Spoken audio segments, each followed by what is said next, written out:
Pro and ask about the industry's only 5-year workmanship warranty. That's Ginger, ICHstructures.com. You'll use the radio in your car more than anything else. When buying a new car, make sure the AM/FM is simple, clear, and convenient. Hi, Dan Cicchini with Dunright. Great pricing options and bank financing? You bet. Kitchens, baths, counters and floors, finished basements, windows and doors. Done right since 1985. You have our word, we'll treat you right at Done Right. Visit drhi.com. Thanks. It's Gina here for my friends and trusted realtors, Gay Ribble and Empower Home Team with Keller Williams. Planning to sell your home? Call the Empower Home Team. For over 35 years, Empower Home Team has been helping thousands of families sell and buy homes. If you want to maximize the sale of your home, here's why you need to call Gay Ribble and Empower Home Team. They already have the buyers. Over 16,300 buyers in waiting. These buyers are screened and looking to buy right now. They sell their homes 3 times faster and net their sellers 4.27% more money on average. That's over $30,000 more dollars in your pocket. It's the difference between settling and selling smart. They simply get results, and the best part, if your home doesn't sell, Gay Ribble will buy it at a price agreeable to you, guaranteed in writing. Call 833-453-SOLD. That's 833-453-SOLD, or visit gayhasthebuyers.com, GAYE has the buyers.com. Your one stop for advertising? Call 844-844-iHeart. I've always wanted to learn French, but the app I tried didn't help. If you want to memorize words in another language, there's an app for that. But if you want to really learn another language, there's Babel. Babel was designed by over 200 language learning experts to be the most effective way to learn another language. With other language learning apps, I was just playing games. I wasn't really learning. Babel's different. Every time I open the app, I can choose to work on my writing, speaking, or listening. And it saves my mistakes for me to review, so I'm constantly improving. Babel feels like it was created intentionally by people who really know what you need to learn another language. Before Babel, I thought I just wasn't good with languages. But now I'm speaking French. Tout ça, c'est grâce à Babel. Want to really learn another language? Save up to 50% on your Babel subscription when you sign up at Babel.com. That's Babel.com to save up to 50%. BABBEL.com. It's a cooler day. Temperatures only reaching into the low 40s, and it's going to be a little breezy, especially later on this afternoon. And then we've got light snow moving in for Friday. I'm Fox 31 Pinpoint Weather Team meteorologist Kylie Burse. This report is sponsored by the Brooke and Jeffrey Second Date Podcast. Your date laughed. The food was great, and then nothing. Ghosted.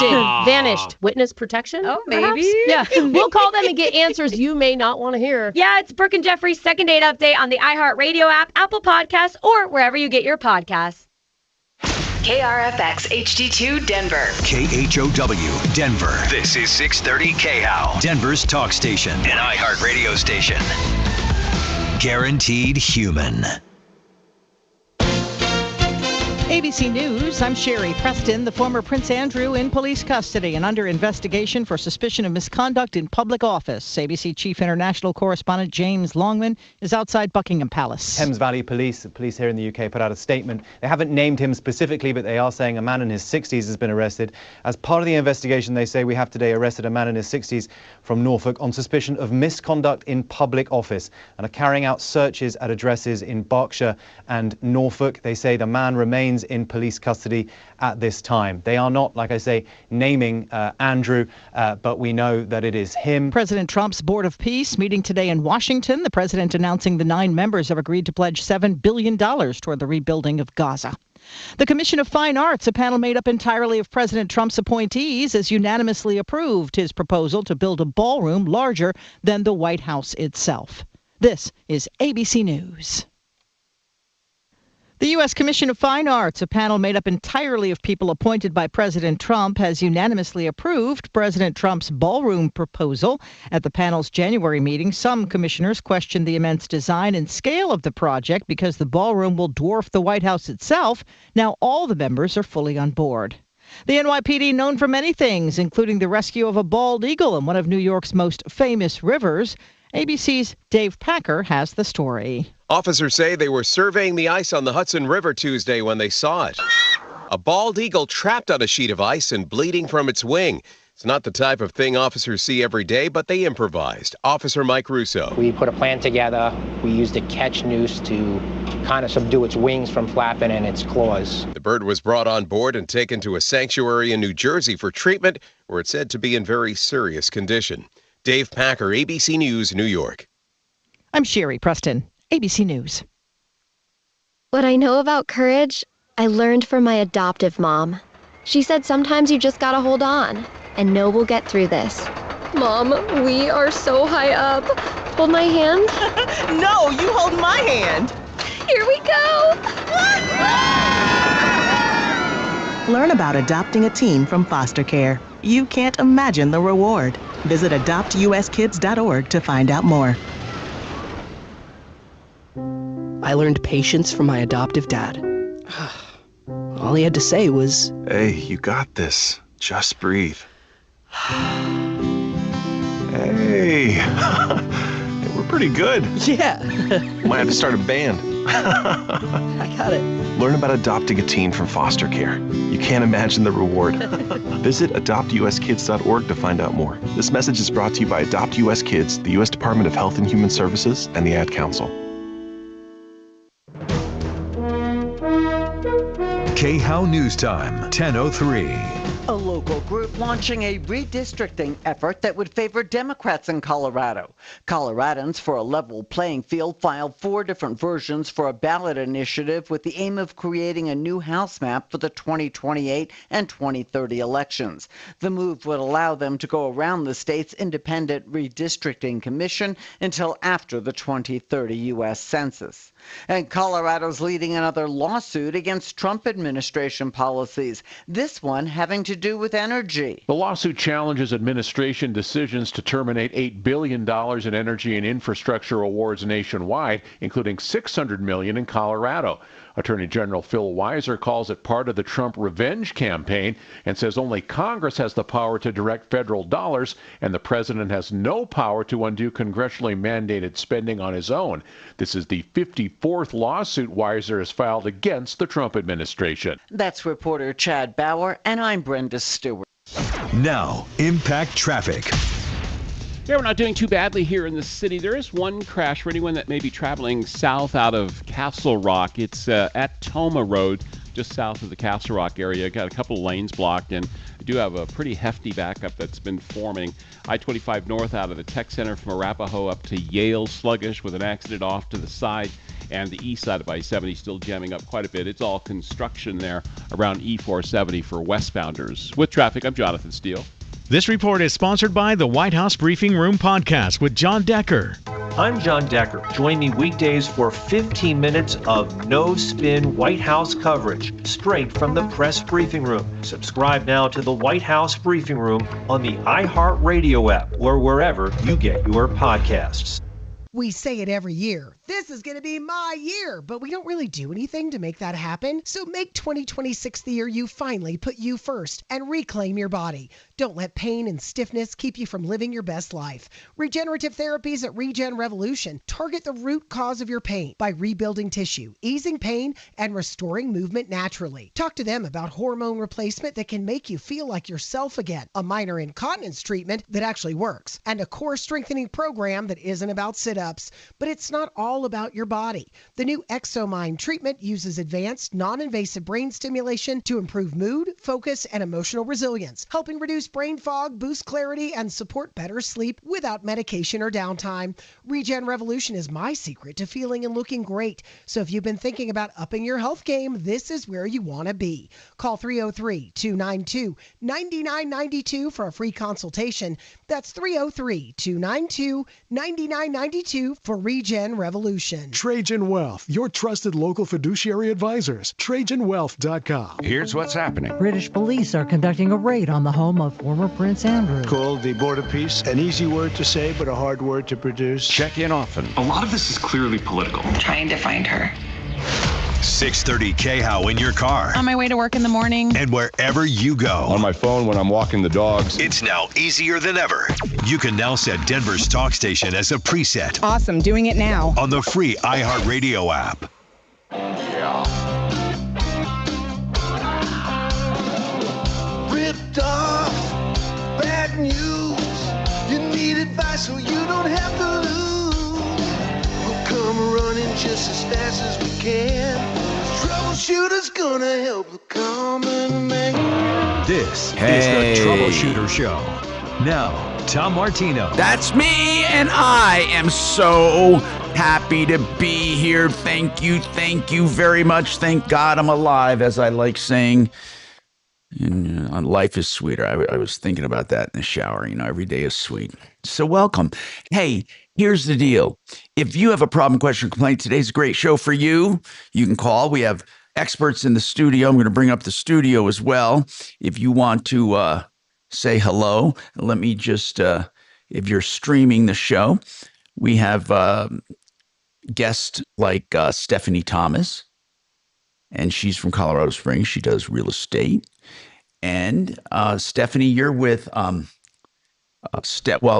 Coldwell Banker. Yeah, but your website is Stephanie RE, right? Stephanie Correct, yes. StephanieRE.com. Then we have John Clace. John is CMG Financial, and they do mortgages. They are mortgage bankers.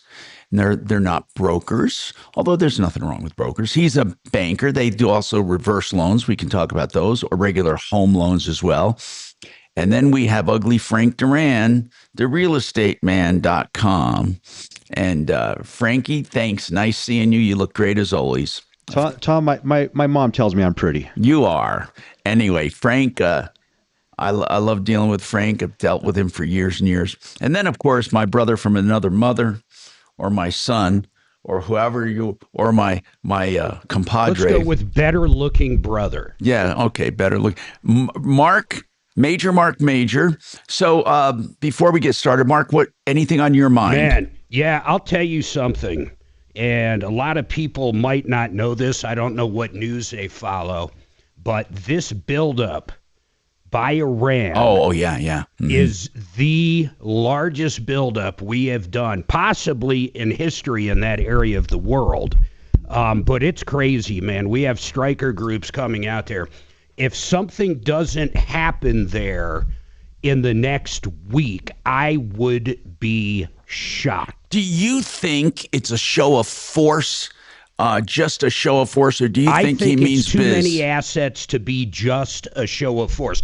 It is a show of force. I mean, you could be anybody in that region and you can see what's going on there. It's massive. But I think it's beyond that. In order to bring all those assets there just for a show of force, I know Trump goes overboard, and he does it for a reason, and I personally agree with it, but I think moving this many assets to that region as quickly as this buildup has been, it is beyond a show. Okay. That's what I think. All right. And I want to tell people that we have a lot of sponsors also at the Garden and Home Show, the Home and Garden Show, and Dimitri was there, by the way. And Marc, you went there, made an appearance, and I got under the weather. I didn't get a chance to make it. But Dimitri, what were your impressions of the home show in general? Well, my mic is off. Okay, there you go. Tom, I thought it was a lot of fun. I had a great time. I actually went 2 days. Was it informative?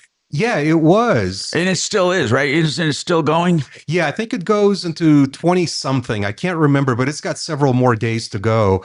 And it was a ton of fun. There was so much stuff to see. If you need landscapers or roofers or painters or even a handyman had a booth over there. So that is the place to go. So, and by the way, you can get free tickets by calling K&H Home Solutions. They're giving free tickets. Oh, nice. Yep, 303-421-7100. And then they have an incredible deal. Buy one, get one free with windows or doors. But listen to this. Not only buy one, get one free, but you get 30% off of the package. Buy one, get one, plus you get 30% off. And so it's a time of the year to get it done. Yeah. Then they're not going to have a better deal than that. No. So 303-421-7100, khwindows.com. Let's talk to Francis.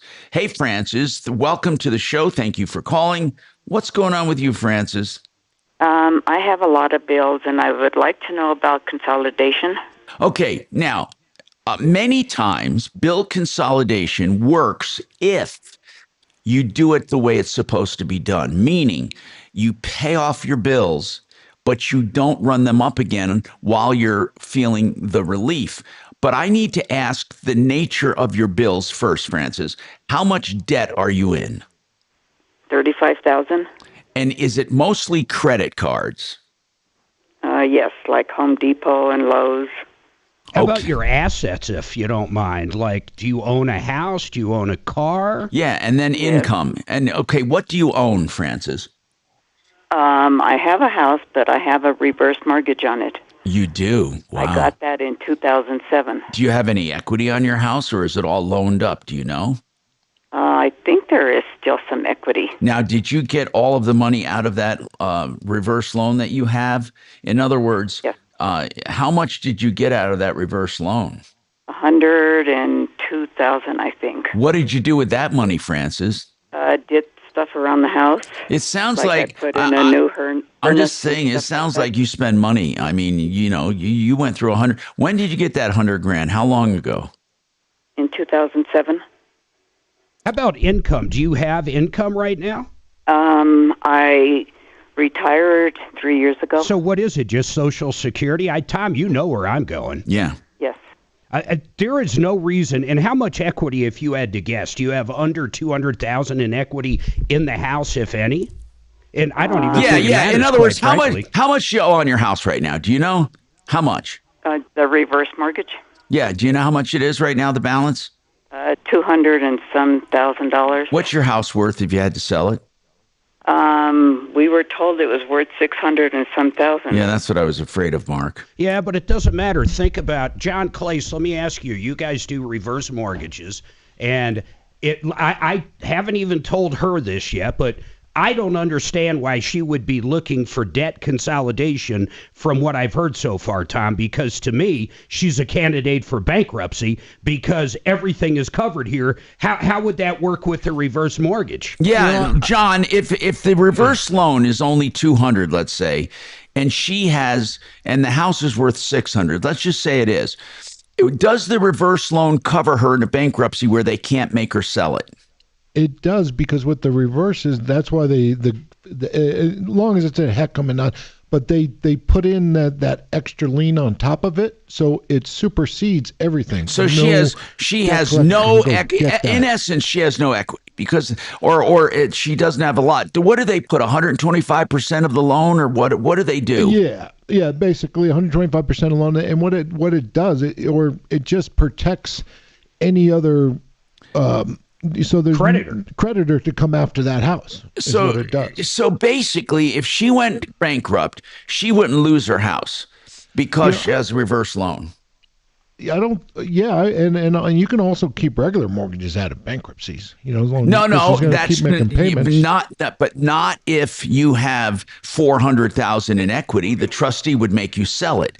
You can keep it out if you want to, but a trustee, if a trustee sees $400,000 or $500,000 in equity, they're going to say you sell that. Now, I think we need to get Mike Wink on. Good idea. Just for that one question, because I want to go back to what I just said. I don't see any reason for her to do debt consolidation based upon anything she said so far when she can get rid of all the debt in the swipe of a thumb click. Okay, now, Francis, there's one other thing you could do too. If it's $35,000 in debt, you could refi that reverse loan. I am sure, John, that she could easily get another $35,000 out of that. If she's had that thing since 2007 and it's only $200,000, what do you think? Yeah, well, in approximate age, but yeah, she probably has 40, 50 in there. How old are you, Francis? 82. Oh, you definitely, in I can tell you just from the numbers you told us what the house is worth, what you owe. You can get $35,000 on your reverse loan. And Mark, this reverse loan, basically, she doesn't have to pay it back. So it would serve the same thing.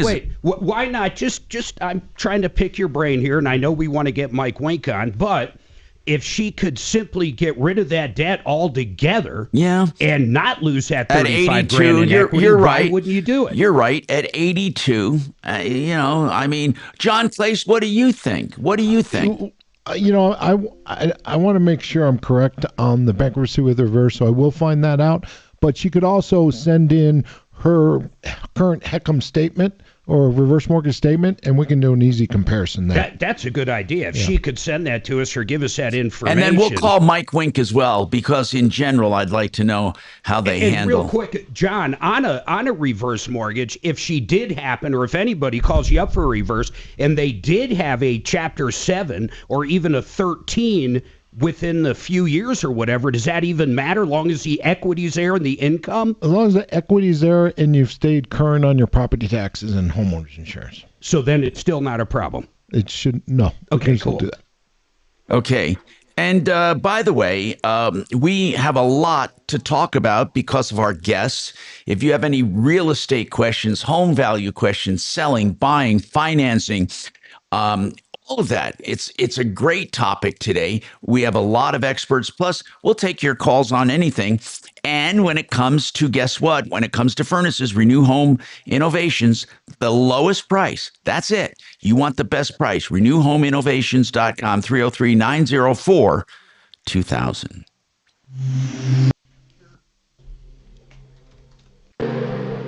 iHeartRadio. Olympics update. The U.S. women's hockey team goes for Olympic gold against Canada today. The U.S. has been dominating thus far, outscoring their opponents 31-1. American Hillary Knight proud to be part of this team. To be able to do it with this room and this type of people, it's just so much fun. So really looking forward to the opportunity. The U.S. last won Olympic gold in 2018. Meanwhile, the men's hockey team preparing to meet Slovakia in tomorrow's semifinal. For NBC's live coverage from Italy, search Olympics on the free iHeartRadio app. Hey, let's talk about Joe Lazzara. He's the only defense attorney that does business this way. Free initial consultations always. And then what you get is a flat rate price for the entire case. Give him a call. That's Joe Lazzara, L-L-Z-Z-A-R-A, L-A-Z-Z-A-R-A, 303-429-6200. Hey, Gravina's has the greatest windows. And that means the greatest selection of windows. I love Gravina's. You know, Nick took over for his dad, Larry. Larry took over for his dad. It's a family affair, 950 West Evans. If you're looking for window siding and doors and you're looking to spruce up your house, but not only that, but do it on a budget and have no maintenance, energy efficient products, you want Gravina's. Been on a referral list, 25 years now, Mark? 303 Gravina, 303 Gravina, or gravinas.com. All right, since we're talking real estate financing and all that, I want to tell you about Wave 8 Wealth Management, soon to be Martino Capital. Let me explain this to you. I started it for me. Being selfish. I didn't like the industry because most of it, if you talk to your financial advisor, they just put your money with a big advisor and get a middleman fee. We do direct management. We do direct consultation, and we just babysit your money like mine. I mean, basically, my money's 100% invested along with yours. If you love this personalized attention for your wealth building, please give us a call. We'll do a free review for you. 303-771-HELP, 303-771-4357, or wave8capital.com.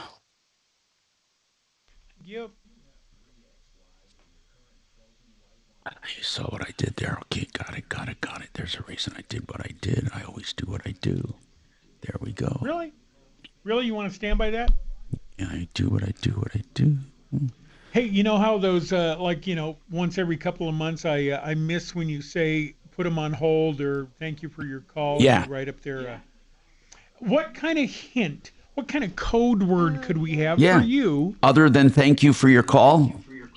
To remember, when you ask somebody sitting right MFing next to you, you turn on their MFing mic. Oh, that. Yeah, I know. You know what? Oh, Dimitri always has to. Two things Dimitri has to do. One is he flashes his flashlight when my monitor is on, so it doesn't give us an echo. The next one he does is he just points over when his mic's off and he wants to talk. Yeah. Hey, how about we get that on a laser sight for you, Dimitri? You know, what I should do is this. I can I was going to say I should wire in I have a not a push to talk, but I have an on and off switch. The problem is there's no convenient place to plug it into that mic because the mic's up on a boom. Right. But I do have one of those inline switches. Then I could keep the mic on here all the time. Well, I don't mean to, You know what though? I I actually wait a minute. I actually could probably do that. Put a little. I could put that switch in there. Yeah, like we have. It's called a cough switch. You know. When I do basketball, football, we have. Oh, now the name of the company is escaping me. Nope, not going to come to me. Damn it, never mind. Let it go. We have nice cough switches that we run inline on the mics. Right. Well, one is a cough switch, which is just momentary. Then the other one's an on and off. Well, and what I use also has a headphone adjustment on it. Oh, cool. So they can turn it up independently at their location. But let's not get fancy. But headphones are normally not that dynamic. You set it and forget it. Right. Unless you're working with Mark Johnson, who never hears enough of himself. It's kind of crazy. Or me. Hey, Tom. Yeah? You should just get the clapper. You didn't have to add The clap. Clap the, I gotcha, clap the sister. monitor down. Yeah, that's funny. I wish there was a way it would automatically mute when I turned on the mic, but I have a button here that can mute you all day. yeah, I know. Below 6. Shut up. I got to make up some Gravinas from yesterday All right. because we didn't have them. We didn't have them on. Because we had K&H in the studio, so I did fills. Understood. I did fills for Wave 8. That's what I normally do when I have a guest in. I do that, and then I work them in. So anyway, here's what I know that part of your craziness. It's the other part I didn't know. So what I'm going to do is just. Hey, Mark, do you know? Is Mark listening to me? He stepped out. Okay. No. I want to know if Gravina's at the home show. Think about Trump, man. You remember when Reagan got into office? And which one, by the way? Which Gravina? Oh, yeah, you're right. I'm talking about Gravina's 950 West Evans. Hey, Kachina, could you call Nick and just ask if they're at the home show? Yeah. You got it. And then what number their booth is, just in case. I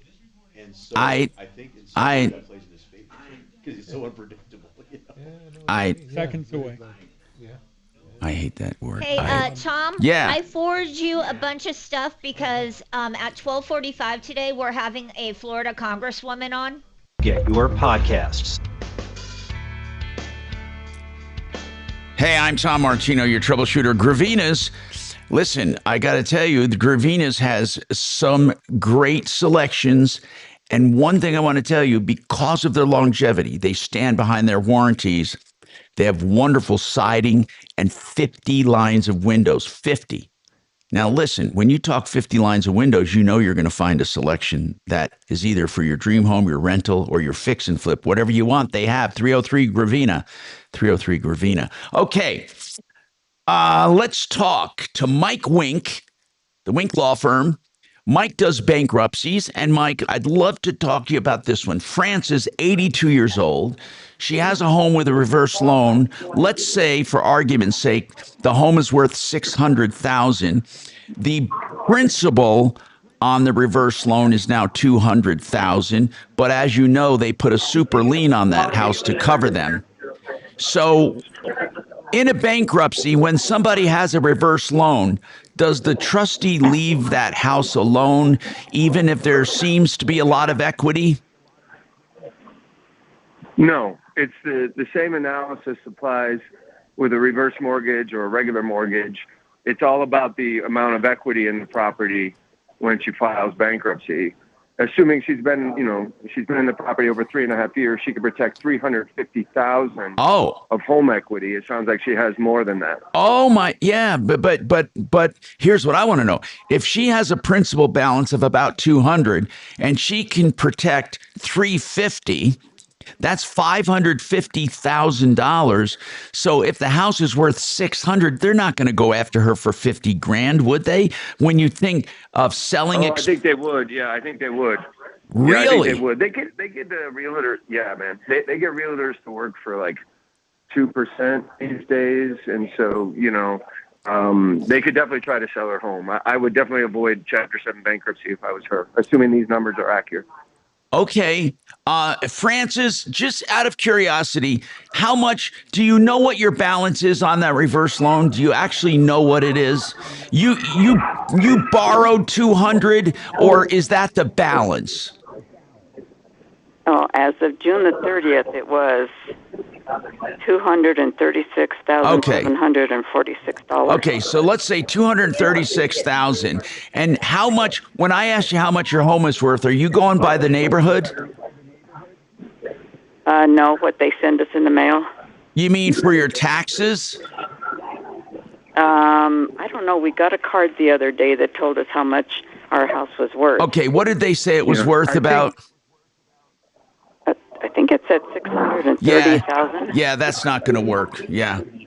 Mike Wink. So Chapter 13, we put a lot of these types of cases into Chapter 13. The nice thing about Chapter 13 bankruptcy is they will not take and sell her home, period. There's no risk of that. We have to reconcile the unprotected equity in the plan, and she pays that over 3 to 5 years. But in Chapter 13, we could take an 8% cost of sale. So with her $350,000 and 8% on something like $630, she's probably looking at a very affordable Chapter 13, like maybe couple hundred bucks a month for 3 to 5 years. Hey, Mike, would she be better off if she could just get it into another reverse and pay off the $35,000? Of course, that's what he's saying. Well, Chapter 13 or that. I mean, it sounds like she's got plenty of equity. And if it's only $35,000 of debt, she could, it sounds like she could pay it. She could pull some money out and settle it. So she's got options, which is good for her. Yeah. Okay. Mike Wink, by the way, 720-523-0620, winklawfirm.com. Here's the thing. Thank you, Mike. Francis, I recommend, you don't want to do a few $100 a month for another 3 to 5 years on a Chapter 13 and all the red tape. I would go and see John Clace at partnerinlending.com. We'll give you his number, 303-577-7206. Kachina, you can make sure she gets that number. John, I don't think...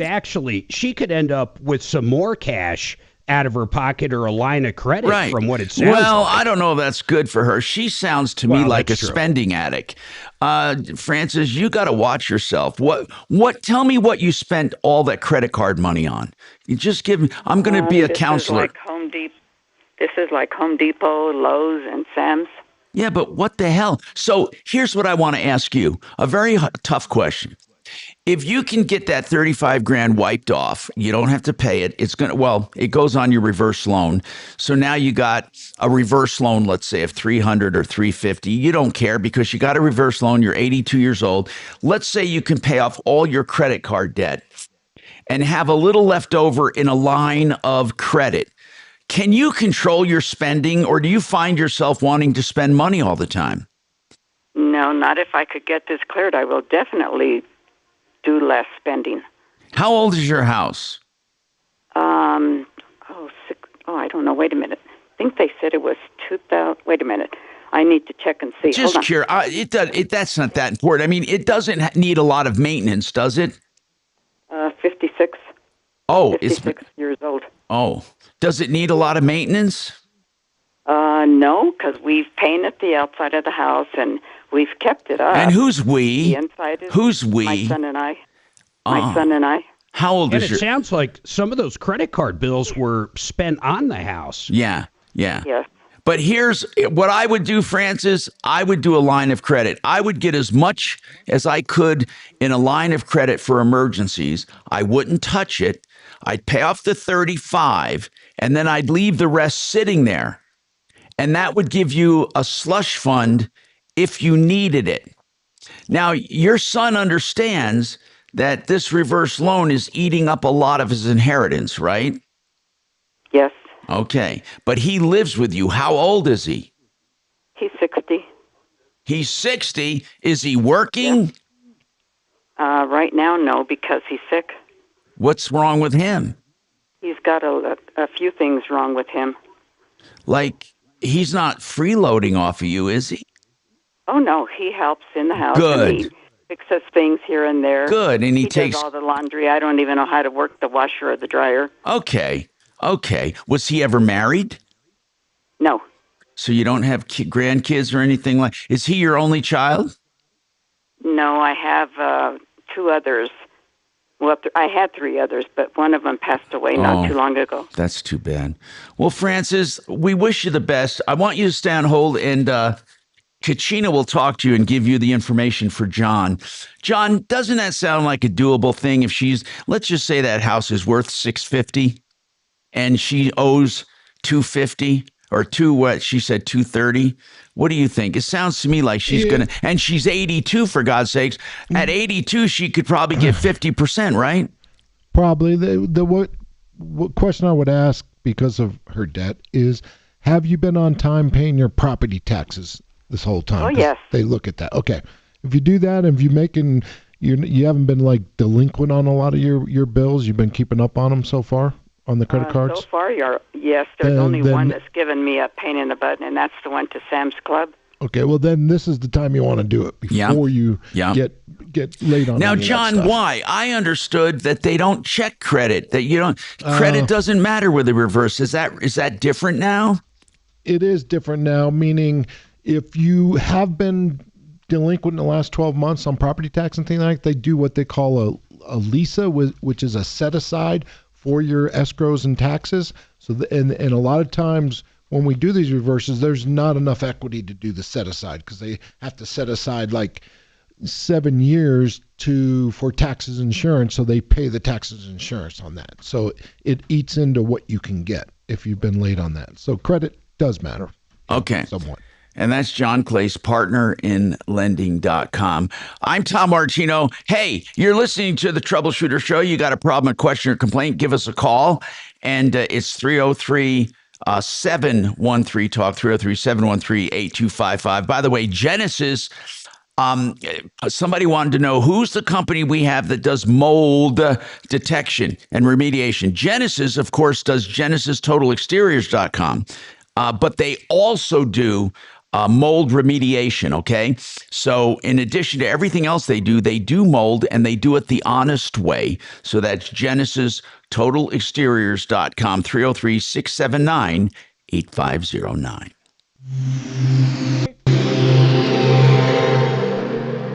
This is Denver's Talk Station with Tom Martino now. Dan Kaplan today at 4, 630 KHOW, Denver.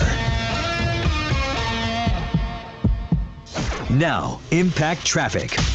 Yeah, traffic rolling along in pretty good shape. Had a few earlier problems. They're all clear, including an accident just south of Castle Rock if your travels take you south on I-25. But looks like those backups have dissipated. Just a little bit of traffic up out of the tech center around 225. Southbound Santa Fe at Mississippi backing up through the area. That's construction. And east side of I-70. Westbound at E-470. You have some backups. That's all part of the Piccadilly project. With traffic, I'm Jonathan Steele. This report is sponsored by the White House Briefing Room podcast with John Decker. I'm John Decker. Join me weekdays for 15 minutes of no-spin White House coverage straight from the press briefing room. Subscribe now to the White House Briefing Room on the iHeartRadio app or wherever you get your podcasts. Alliance Roof and Solar.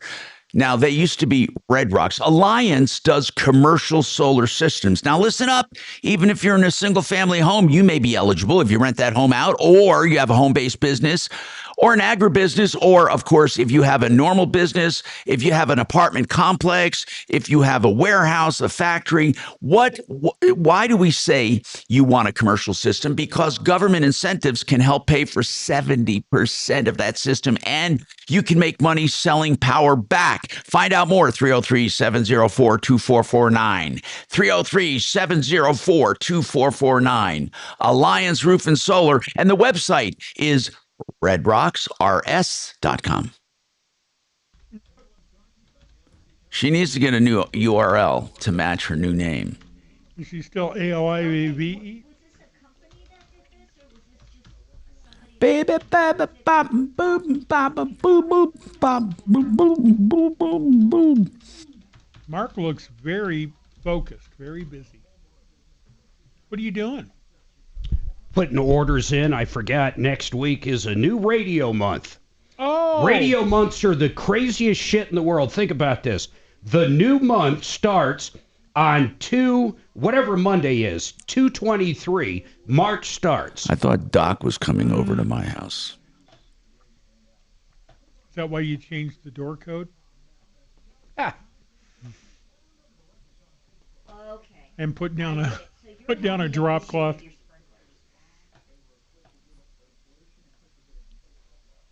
Tell Suzanne to look at her email. Okay. It's so weird not having my phone. It's so weird. How long does it take to update your car? What's that? How long does it take to update your car? I don't know. I just went and checked. I'll check again at the big break. Does it give you a status?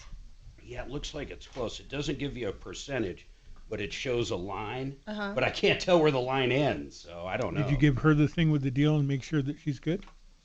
Yeah, make sure Francis has John's direct number. Hey, Francis, I'm going to go ahead and give you a number to John. I might want to gaslight Kelly into complete insanity. That's easy. Yeah. I'll come up with a plan. Plumb line's coming your way. Plumb line, the name you can trust. Plumb line, you can trust in us.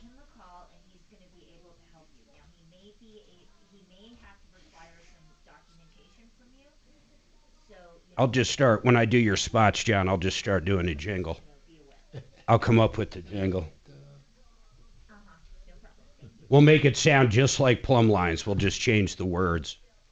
Oh, he'll love that. What were you saying about me? Nothing. Big fan. That's what I was saying. Big fan. It's true. You're full of shit.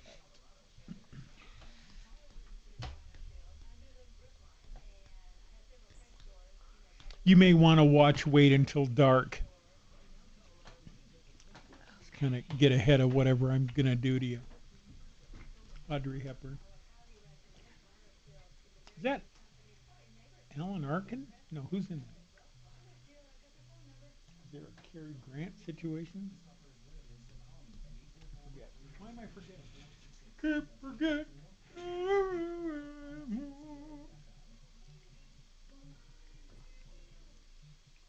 Movie Wait Until Dark. Alan Arkin. Oh, Richard Crenna, yeah. Ephraim Zimbalist.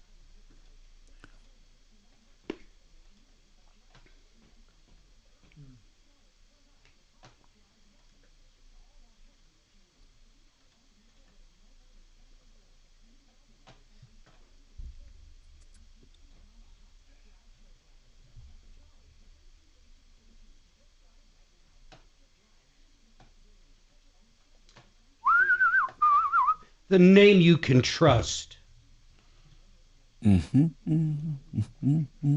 Thomas? Yeah. Now what? Yes. 0 to 100 in 4 seconds. Oh, do you have the 0 plaid, to Mark? 60, Do you have the plaid? 1.9. Do you have the I got up to 150, and I won't do that again, but I did it yesterday. I got up to 150 at about 9 seconds. Do you have the plaid? Yeah. Wow. It's cool. It's ridiculous, but I'm always on auto drive, so I wanted to make sure it could do what it does, and it did, so. Do what it does, so it did. Yep. I would have actually got the non-plaid if I could get the yoke. As crazy as that is, you can only get the yoke I now. know. That's crazy. So you bought it just for that. And I pay money myway.com. Hey, Tom Martino here. Welcome to the show. Hey, denverregen.com for stem cell therapy. Get out of pain. I did it. They're great people. denverregen.com. Hey, Manuel, what's happening with you, Manuel? How do we help you? Oh, hi, Tom. Say, the other day, about 3 days ago, you talked to a guy that they were going to dig his front yard up to put that fiber optic Yes. hole there in That's right. in that lid. Okay, it's what happened to our house. We have one in North Denver, and they did that. The first time I saw them out there was two guys in a pickup. But Anyway, that so pickup how used is to it go affecting? How is it affecting you? How can we help you? Oh, okay, I'm giving you the whole story. I'm sorry. Okay, so what happened, they tore up like maybe 4 or 5 water sprinklers. And see, we have the sprinklers all in our yard. And No, so they I tried came to in. get a hold That of let them. me get this straight. They came into your front yard. Is that right? Yes, the Do you, the do walk. you, do you have an easement there that they used? Yeah, it's the walk, and then it goes over to the curb. Got I it. know the city owns that Got it. property. That's where they put it. So they put it out on the other side of the sidewalk. Yes, sir. Okay, so keep going. Keep going. And I'm pretty sure I did. I marked some sprinklers there, and I thought, well, they probably know what they're doing. And then they put all their equipment there. And then they had to drive some stakes with signs in the other part of the lawn. Yeah. Because they didn't want no wood parking against that curb. They had their equipment there. They were there about 3 or 4 days.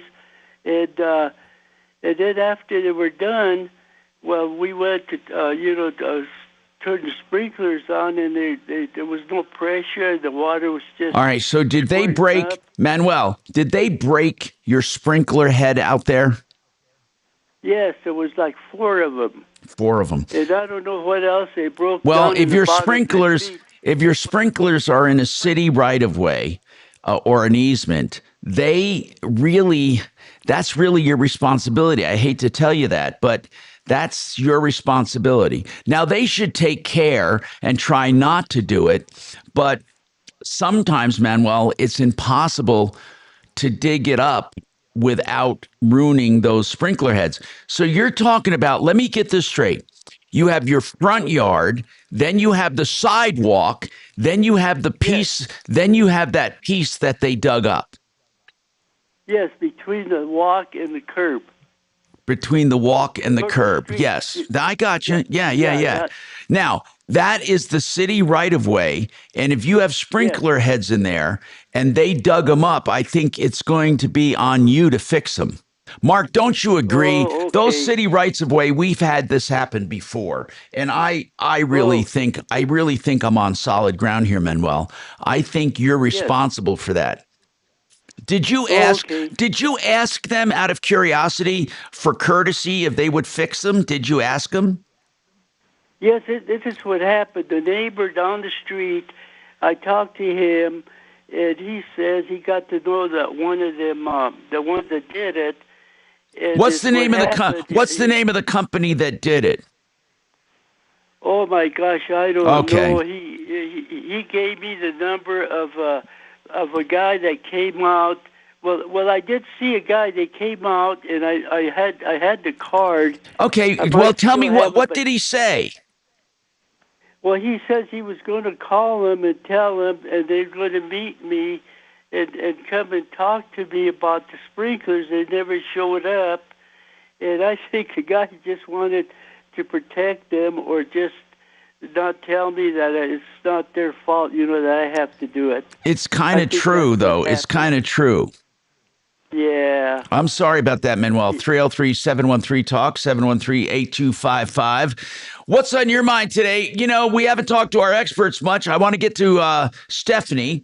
Stephanie Thomas with Coldwell Banker. She is in Colorado Springs area, what they call the Pikes Peak region. Stephanie, what's the market like? We usually get a market temperature at the beginning of these kinds of shows about real estate. Tell me what's going on. So our active inventory in town right now is a little elevated over last year, but we're still under 2,000 total active homes. So what does that mean? What I find really interesting, though, is just looking at the last 30 days of solds, We had a little under 500 sold in the last 30 days, but I've got over 1,000 under contract currently. So I'm seeing that that's an increase in activity. So it's good. It's a good market. Yeah, absolutely. We are starting to see a little bit a buyer's market. I would say we're still kind of in that balanced time frame. We don't have so much inventory that I think we're leaning, so buyer heavy at this point. But in a normalized market, it's not abnormal to actually market a home, for in some cases a couple months. And I am seeing that, and I think our days on market are pretty in line with, So what are the average what are the average days on market in the spring? Right now, average days on market for the active properties is 94. Okay. So that's that couple months, yeah. But again, seeing the uptick in our under contracts from our last 30 days of sold, I do think is positive momentum, and that's showing that things are starting to heat up a little bit going into the spring. Okay, and by the way, speaking of the Springs, fixmyhome.com, Colorado Springs, Fix It 24/7 is in that market now. So guys, if you want plumbing, heating, cooling, electric, and drains, Fix It 24/7. They have a special number for their Springs customers, and they're offering that extreme clean tune and check for $39. It's 719-888-HEAT. That's a pretty cool number, huh? 719-888-HEAT. That's 719-888-HEAT. More coming up. You okay? I didn't croak. I know. Hey, Dimitri, check on his turkey timer. It might have popped. They're all clear, including an accident just south You of Castle sons Rock. of beaches. Hey, well, listen. If You sons of beach. Hey, go ahead and talk back all you want. You're like 800 miles away. Whatever. What are you going to do? Santa Fe, Mississippi, up through the area. That's construction, and east side of I-70 westbound at E470. You have some backups. That's all part of the Piccadilly project.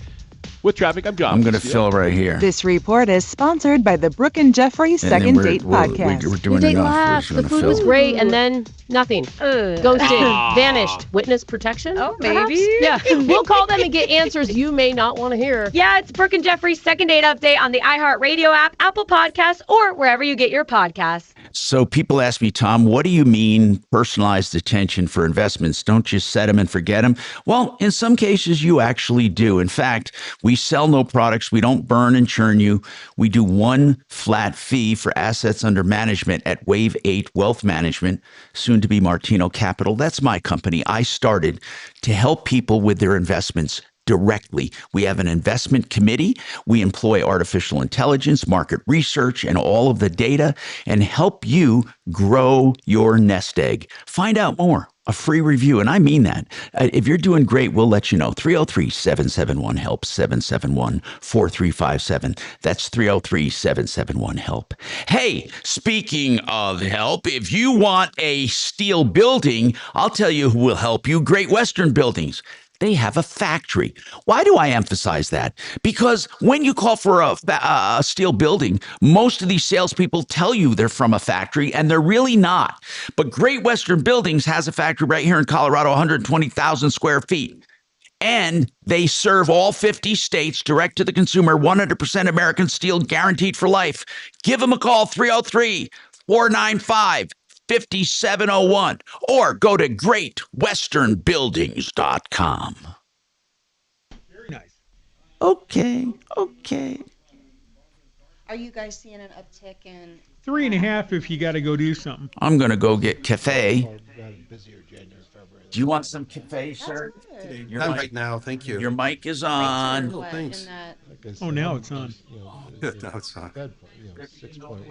Yeah, totally. Just tons of fun. Okay. What are you looking at for my mom? Well, she's good credit. So I'm imagining it'll be 5.875. Oh, she would love to hear that. That would make her so happy. And no origination, no discount. But yeah, I imagine. That'll be her range. Yeah, because we can get their that. credit's good. So. We can get them under contract. Oh, listen to that. Oh, God, is that coming up? When the hell is St. Patrick's Day? Is that just like next month? Yeah. Oh, I'm not ready. Yeah, it's a more modest. Oh, ding, How did dang you it. a more modest, I think, property than the one that went under contract on initially.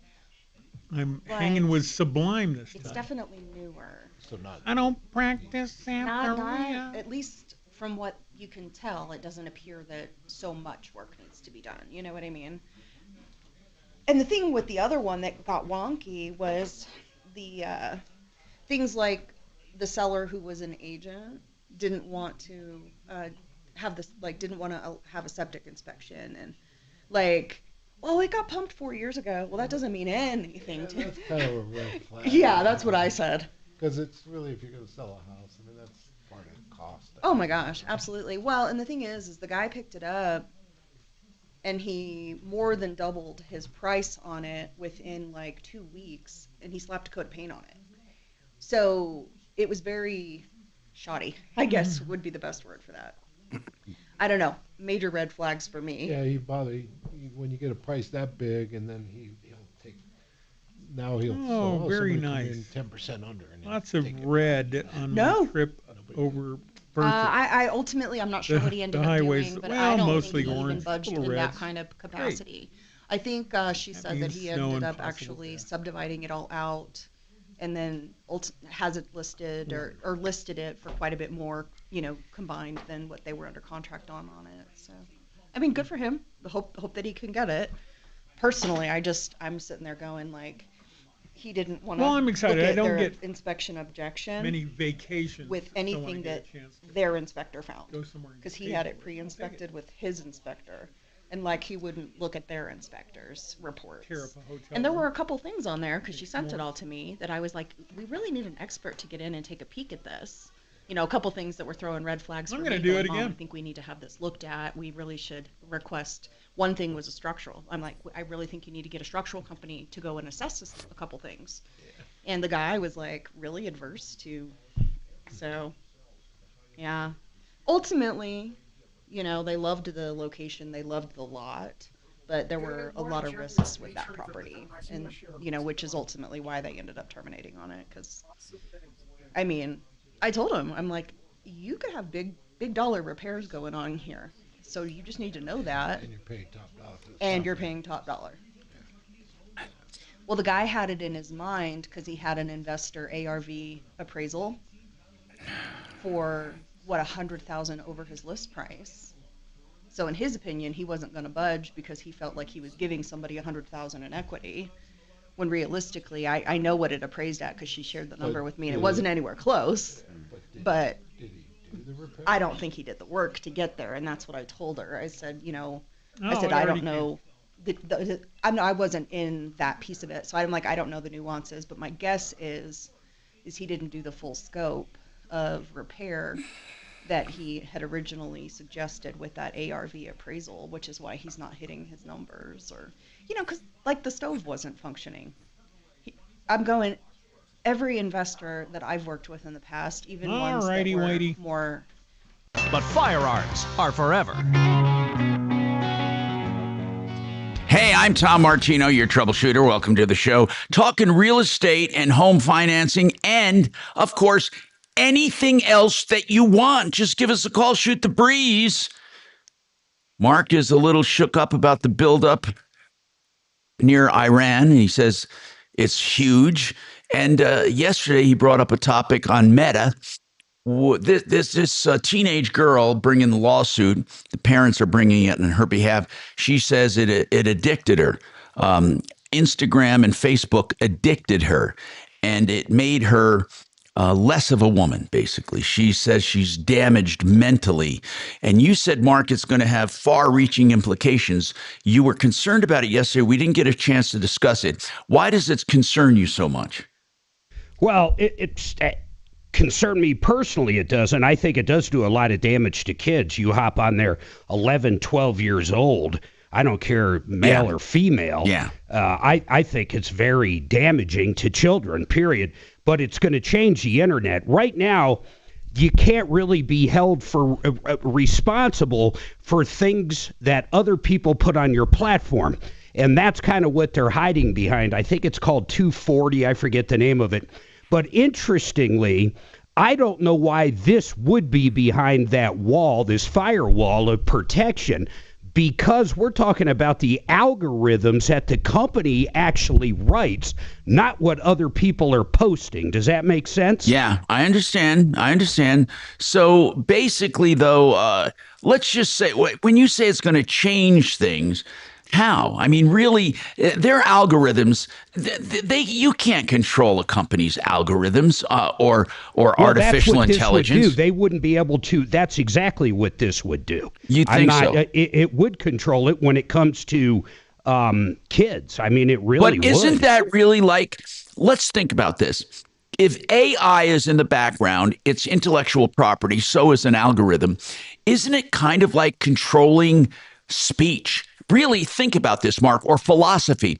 What about if churches, for example, put stuff online for kids, let's say, trying to recruit kids. Let's say they're trying to, convert kids to whatever church. It doesn't matter.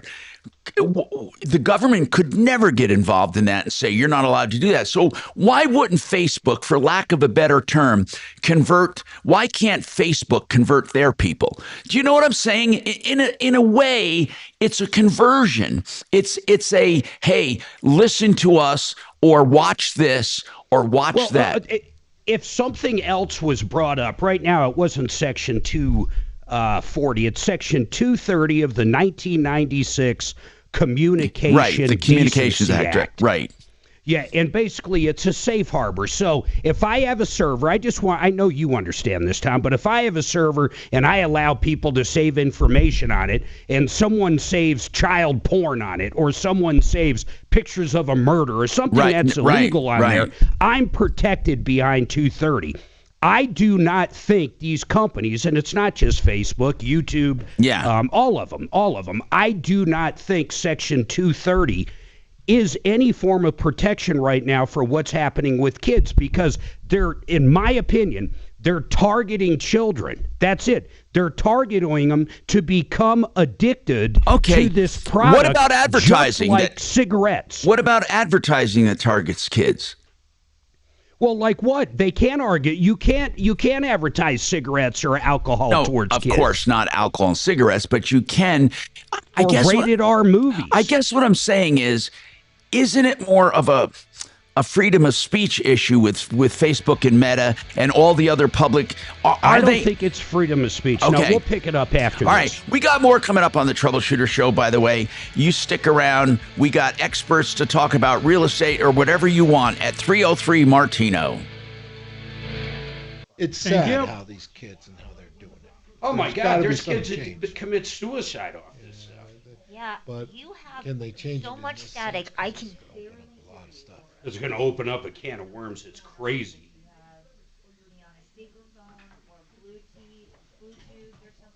Bluetooth. Smart choice, sir. And can you explain This is me, what by the they way. Don't are, worry about it. why these are so dangerous and how you can protect yourself? Yes. So what happens is that scammers literally send you money. Tom? Yeah. Send you money? Yeah, send you money. So at 12:45 today, I told you about that Florida Congresswoman that's coming on. Yeah, why? Okay. So I sent you a text. Yes, I saw it. She went to Metro, and she listened to you basically throughout cool. her whole life. Cool. And she's very, very excited to come on the show and share all the stuff. And I did email you some of the stuff that she's going to be talking to the legislature about. In Florida. No, here. Oh. Is she a lawmaker in Florida or just a resident? Correct. Yeah, she's a congresswoman. Okay, got it. I'm going to look at the email here. I'm sorry, I didn't look at that yet. I will look at it. That's okay. You have time. Okay, got it. Okay. I just wanted to make sure that you knew that she was a huge fan, and that's one of the reasons why she reached out to us. If he can't get because we're not really a political show, but she. No, I get it. I get it. Yeah, cool. Just so you know, some people that can't get the loans done, he can get done. That's awesome. Because they can look at other stuff. Don't ask me how, but no, John's been great. He sent me some information on what he offers. I mean, I like it. You know. Yeah, that's good. How about that Prince Andrew getting arrested? Did he really? Yeah, but they arrested him for misconduct. Oh, geez. Yeah, it's going to be for espionage, essentially, Wasn't it right? tied Sharing to, information the with Epstein stuff? Epstein. Yeah. Not sharing a critter with them, but sharing info. Yeah, All that's how they got him. That's What the hell? interesting. She doesn't really. So she's going to be talking to a bill. The bill. What bill, though? The agricultural stakeholders. I mean, of the farm bill. I don't get it. Like, is this a Florida bill or is this a Colorado bill? She's talking. Right. Yeah, he's had a lot the last. It's a Colorado bill, and why is she speaking? Yeah, I will. Busy. I actually Don't know. Yeah. Yeah. Okay, got it. That might I'll be talk a to her. good- No, I'll ask her. Yeah, So that might it's be here. a good little edge I don't for think I you. can sit I still. just I talked really to don't. the comms Oh, I guy. drive myself Doing crazy something, when I'm yeah. slow. Oh my right. goodness. Yeah. Because I'm sitting there. It's like I start over obsessing about like what I'll I'm just working ask her on. what she's We'll going reach to out do. to us. What's I up? will. It'll be. Yeah, being slow is not awesome. I'm not. It'll be the end of a long day, No. and I was they will just be told what getting to ready do. or something, and I'll be studying something in real estate. It's a Mark Give it a thing. rest. Okay. What is it? The Congress chick. Take a break. Yeah. What about it? What's the question? Why? But, I don't know I why. started, Actually, I don't care why. Okay. No, the Actually reason picked why up is some because hobby, she funny enough. grew up listening to so, Tom when she went to around Metro. The enough reason of a she reason. what? I'm missing like a Making me big chunk. sourdough starter. Why we're having her on? Sourdough. Well, Yeah. Suzanne's Okay. getting into sourdough. She She asked if just she emailed could. and I She got said, me a "Fuck kit it, put for her my on." birthday. Yeah, right. Oh, nice. It So was now fun. we're both kinda going We'll back talk to her. and she's 11. I don't know She's who it ahead of is. me a little I bit, think so I she had is to a redo my Republican, though, starter. right? Yeah. She is, and she was endorsed by Trump. The one my sister made me. Well, Down fucking in put her Springs on when for she an brought it to hour, my house, lady. It Yeah. exploded. We'll go So I to think the it was bathroom. pressure Let me change. go get all our You mega know what I mean? hats. Because it's got all the. I guess There's the mine. pressure Hang from all on. the, organic. Yeah, the. Do you have yours? Yeah. And. You know, my Yeah, favorite my hat that family had actually named nice mine yeast that free. had to do with So the I started election naming was it. even But, my yeah, effing Michael dog named hates it. Biden. It's funny. But anyway, so I got like yesterday mine started really like exploding. So getting a hobby though, Yeah. like getting something besides like work and then trying to just, exercise and be healthy. It's like so actually getting to do something that's a little out of that for a minute has Yeah. been really positive for me. It's good for you. Yeah. That's good. Yeah. And I haven't even gotten to make a loaf of bread with it yet, but I'm super stoked. Nice. Because I have to do it all gluten free. So I have, Yeah. like my sister and her roommate can make regular, and I know like Susie's making. She's free, Yeah. Oh yeah. Gluten free, yeah. Yeah, because I have to eat gluten free, and so it's like a whole different deal about you're having to rebuild Hey, babe. essentially what the gluten structure would be. Yeah. Yeah. So it's like so you're doing all these alternate things, like a xanthan gum or so it's like this whole deal. So I found a gluten-free baker that I started following, and she has this custom blend of this and that to make a flour recipe. So I went in and I used her recipe. So I've got like flour ready to go to cook, and now I'm on like today's the 4th day of my starter, and it's got to be a couple weeks old before I can really bake with it. Yeah. But yesterday it was like all of a sudden it went into like overdrive. I was like, it's so exciting, but it's nice to be able to step away for a minute. Yeah. To have something to shift my brain because I'm really, I don't want to say like obsessive, but it's like, you just get so focused and so like, okay, I'm doing this, I'm doing that, like everything you can possibly do, and looking at this avenue and that avenue and doing this, and because I mean like you, I do everything I can offer my clients as far as marketing goes and as far as this and that, and especially in this type of market where we are seeing longer days on market, and that is more normal, especially like in the mountain areas and stuff. And I work a lot in those areas too, and in the springs, and we're definitely seeing that. And it's like it gets a little hard on your brain when you're going, gosh, we look better than everybody else. We're priced good. Everything is amazing. Like it just come on, buyer. You're right. You could be priced right. It still might take a little bit of time. Yeah. And the thing is I tell everybody. Yeah. This is what we should expect. These are the current days on market. Like, even though we're gonna prep it, I got a really nice compliment a couple days ago from another agent wanting to show one of my listings. He's like, you prep your listings, like you present your listings. They look so good. He goes, I see so many that don't. Yeah. And he's a big team. And I'm like, thank you. That made me feel good. That's awesome. Yeah. Well, you know what? It's that personal care, Stephanie, that you give people. And believe me, they see that. They recognize that. And they see that it's not just that, you're selling their house. You care about it. You're trying to make sure they get the best situation. So that's a blessing. And I think your clients see that. You know, I think anyone who has worked with me at least knows that, that I get real investment. I know for them to have discuss the entire process. You know, just me personally. Through it. I spend so much What law firm? Daly Black. They're high it's a Texas good to firm. come out of all of this Daly and Black everything to be, is you know, one. us to I mean, maybe it's do not. everything we can for that. And they do bad faith. They do a lot of bad faith, and they're Texas. I think it's God's way of keeping us humble. Yeah. Oh my gosh. And he knows them. He refers a lot of cases to I know that. They know what's even more is And I fully believe that. they know him. I always tell my And they son know when he you, refers to the ego gets big and you're up in the air, the fall hurts, right? Yes. Keep your face to the ground, stay humble to God. It doesn't hurt when you're on the ground already, man. You're already thanking When you're God. on your knees, yeah. Did you talk Yeah. to them yet, or are you going to? I talked to them. They called me this morning to set up the intake appointment for this afternoon. Just as fast as we can.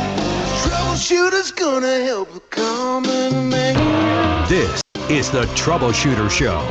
Now, Tom Martino. Hey, I'm Tom Martino. Today is Real Estate and Home Finance Day, but we'll talk about anything you want on the phone. All you have to do is call us at 303-MARTINO, 303-627-8466.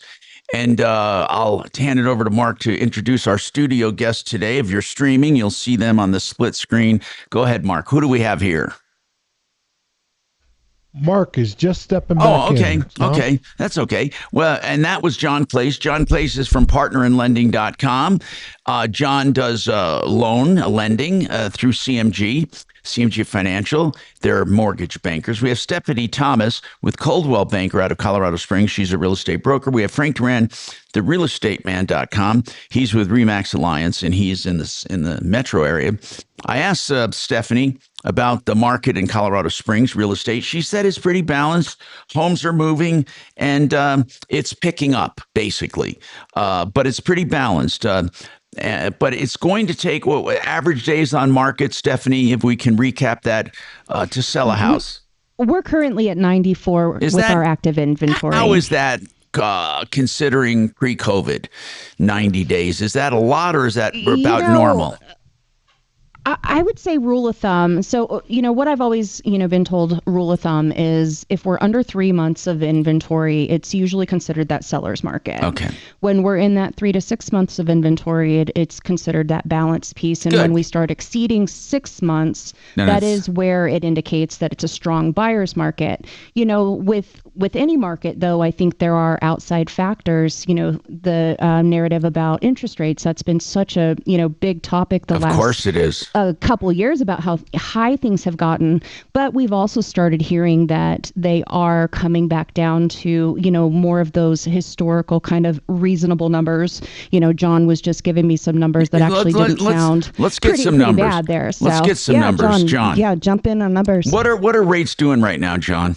And again, by the way, I want to make this clear. When John is talking about rates, he's not talking about any specific loan he's offering at this point. He's talking about the market. Go ahead, John.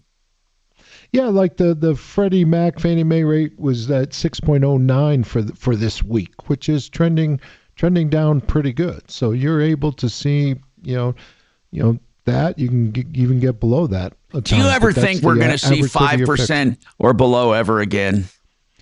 We'll be in the fives quickly. In fact, depending on certain things, you can get in the fives, not 5, but below 5, it might be tough. Who knows if who knows? But they are good. They are. Anytime you're trending below 6, I think that's a pretty attractive rate. Okay. And that's, people just have to get used to the new normal. For God's sakes, for so long they had 3% and 4%. And that ain't going to happen. If you think about it, some of the loans that John offers, even if the interest rate seems high to people, I mean, just because they're used to 2 or 3%, but some of them are actually offset by whatever you have in checking and savings. So, right. I mean, some people might not even have a mortgage payment each month. Right. The all-in-one loan that we do, yes, it trends way low when you actually do it. Tom, listen to this. What's the average time people with that loan pay off their house if they stay there? Ours is 7 to 8 years. Did you hear that? Golly. 7 to 8 years if you have that product. Why is that, John? Well, what it does, what people don't realize, it combines a checking account with, in this case, home equity line of credit. And realistically, in your lifetime, you are going to deposit more money in your checking account than what your mortgage is worth. So what we do is offset that interest cost with what runs through your checking account. So it's like a zero balance checking account. So the money that's sitting there, even if it's for a week or 10 days, it's helping reduce that cost of that mortgage. So for people listening, I want you to get the importance of this. You have a loan, let's say. So I'm just going to use fictitious numbers. Let's say a $100,000 loan. Now you have in savings, let's say $25,000. You have in your checking account another $25,000. That knocks $50,000 off that loan for the purposes of calculating interest. And it knocks it off for every day that money is in your bank account. So if you pay bills and you dip below the 50 grand for a few days, then your interest ticks up a little. So your interest fluctuates with the credits you have in your bank account. And it allows you to have your money work for you when it's just sitting there. Otherwise, sitting in a savings or checking account, your money does nothing for you. If it sits in this account, it counts against your average daily balance, which lowers your interest. And that's why Mark said, in effect, the interest rates, while they're important, with this all-in-one loan, I like to call the liquid loan, this all-in-one loan literally gives you an effective rate much lower than the market. In fact, and the other part is, and I have this product, so I can speak directly. John did our loan years ago. The other two real big benefits is, one, you have that line of credit for 30 years. You have access to that money for 30 years, almost like a HELOC, but most HELOCs are 5-10 years. And on top of that, well, we already talked about paying it off quick, but on top of that, John, the other thing that I have noticed is you truly do pay more attention to how much is owed on your house. I'm not even quite sure why. I mean, we paid ours off very quickly. You did, but it's weird. A lot of people say, oh, you get a HELOC, you'll spend the equity. With this loan, we find that people actually start working on paying their house off quicker. It becomes naturally because you see your balance go down every month. But you have the money. But you have the money available if you need it. Exactly. And and one of the things I want to point out, it's actually the flow of money of a checking account. You think about a checking account, you deposit $5,000 in there and you know you have $2,000 worth of bills coming out in 10 days. Yeah. So you just leave the money in the account. Here, that money worked for you to reduce that interest cost for that 10 days. Right. That's right. And imagine if you owned a construction company. Or imagine if you're just self-employed at all, you get into this product and you want to go out and buy a fix and flip. You basically use that money to buy the house. It's like writing a check. It's cash. You can do whatever you want with it. You own it. You fix it up. You flip it. You sell it. You put the money back in. It just gives you operating capital all the time. And you could do it on second properties, right? Second homes and investment properties. It's an incredible tool. I don't know of anybody else that does it, John. Is there any competition or no? I mean, there are some other ones out there, but we created this product. Years ago, there was a bank, an Australian bank, Macquarie. Macquarie. Yep. Are they still around? No, they've been out, and Tom, we still get a lot of calls about, well, what if the line gets frozen? Well, you got to remember back then, the only lines that got frozen were people that did 100% financing. If you did 90% or less, that was also during the Great Recession. No one knew what to do. And for those listening, that doesn't happen anymore because of the way CMG writes the loan. Macquarie wrote the loan in a different way, and they reserved the right to freeze the line of credit. But here's what happened. People who had money in their savings accounts counting against the loan, they couldn't get their savings back. And that was really bad. But then eventually Macquarie let go any of the money people made or had in their account, because they had to. But that's not going to happen with CMG. So basically, you have a 30-year line of credit. That's what you have. And you can pay interest only. You can pay interest in principal. But every dime in your bank counts against your average daily balance, which allows you to pay principal faster. So, and simple interest. Let's not forget about that. It's not loaded up the first 15 years. Go look at your amortization schedule right now on a 30-year mortgage. Anybody listening, if you're in year 1 or 2 and your payment's $3,000, what do you think? $100, if that, goes to principal? Yeah. This is simple interest. Now, so far, we've talked to John Place, partnerlending.com. We've talked to StephanieRE.com, Stephanie Thomas with Coldwell Banker in the Springs. Coming back, we're going to talk about the market in Denver right now with Frank Duran, the realestateman.com, and what he's seeing. And one of the reasons he might be seeing a trend is because he does market analysis of people's homes. So what is he seeing with values? What is he seeing with sales? Is it a buyer or seller's market? What's inventory doing? What's time spent on market? We'll analyze the Denver market, okay? But I want to tell you about Gravina's. Why? Because they have such a vast selection of windows, Gravina's. And I love these people because they've been with us for years. It's a family tradition. 950 West Evans, 303 Gravina for windows, siding, and doors.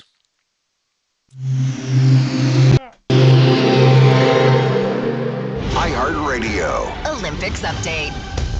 Team USA has 3 medal chances in women's short track speed skating tomorrow. Cameron Lute, Corinne Stoddard, and Christian Santos Griswold participate in the 1,500 meters. Stoddard says she must improve. If I'm just not physically where I need to be right now. There are several medal events today, including the U.S. women's hockey team facing Canada for the gold medal. For NBC's live coverage from Italy, search Olympics on the free iHeartRadio app. You know, I love guaranteed lowest prices, best values. We get it with our sponsors. We demand it from our sponsors, but they love doing it. Theartofgranite.com. They want to give you the best value in kitchen counters, and they're willing to give you prices even on the phone, but they'd love for you to visit them in Golden, their beautiful showroom and granite yard, but they do all natural stone, not just granite. Theartofgranite.com. That's theartofgranite.com. Get your bid, and Hair Out Holloway is always free, wholesale on all countertop materials, and free incentives whenever you have a counter done, like maybe free bathroom granite when you have the kitchen done, or free edge treatment or backsplash, or sinks. 303-386-5919. 303-386-5919. So you can get exemption from the funding fee based on disability status. Time, sir? Okay. Gotcha. 4 minutes. And how many times you've used it. Yeah. The rate changes, doesn't it? Well, usually if you, how many times? Oh. No, not really. Oh, I thought the rate was The rate- better the first time, and then it got more expensive as you used it more times. Is I think what I got told, but who knows? I'll have to look into that. Maybe they change that. I don't do it. That's been a minute, but I've been Government I've been stuff, told yeah. that. But again, that's just someone who Well, told me yeah, that at one point on because a I don't have VAs. VA on a purchase is, that first time's less than if you do a VA refinance. Right. As far as So the funding. Okay. Yeah, crazy. You want to hear something crazy? My little half brother, my dad's son that he adopted, he has tonsil cancer. He's in his 30s. Did they just take him out? Well, apparently they took him out, but his surgery, my dad was just telling me, was over 11 hours. Holy shit. Yeah. There's very few surgeries that are 11 hours. Yeah, it was an 11-hour surgery. Oh, And then a yeah? couple days later, my dad was telling me that he had something burst in his incision, which caused him to have. I was in for 10 hours, Mark. They had to sedate him and all that stuff for a little. And she's talking about tonsil. I know, my That's the God. incredible part. Yeah, tonsil cancer. He kept God. getting a sore throat, and he was going to the doctor, and they kept saying he had tonsillitis, and it just wasn't getting better. And my stepmom's a nurse, so I don't know if they she. just ripped that shit out. Any signs of problems? Yeah, well, like I said, he's in his 30s, and apparently. That's sick. They, You know they your found out. tonsils can grow back. Yeah, if they're not done properly. I heard that. I never heard of that. They can grow back really. Yeah. They can grow back. I didn't Frank. know that. Oh wow. Yeah. But anyway, so he. Only was if Deputy in the hospital Doc does right it or now. somebody like him. So. That's crazy. Yeah, It's 'cause- fine now, though. It's done. Well, no, he I think just got out of ICU. My dad was just telling me this. Oh my goodness. Yeah, like he just told me this a day or two ago. So, but he's only in his 30s. I mean, he was the youngest out of everyone in the bunch. So. Yeah. But he's only in his 30s.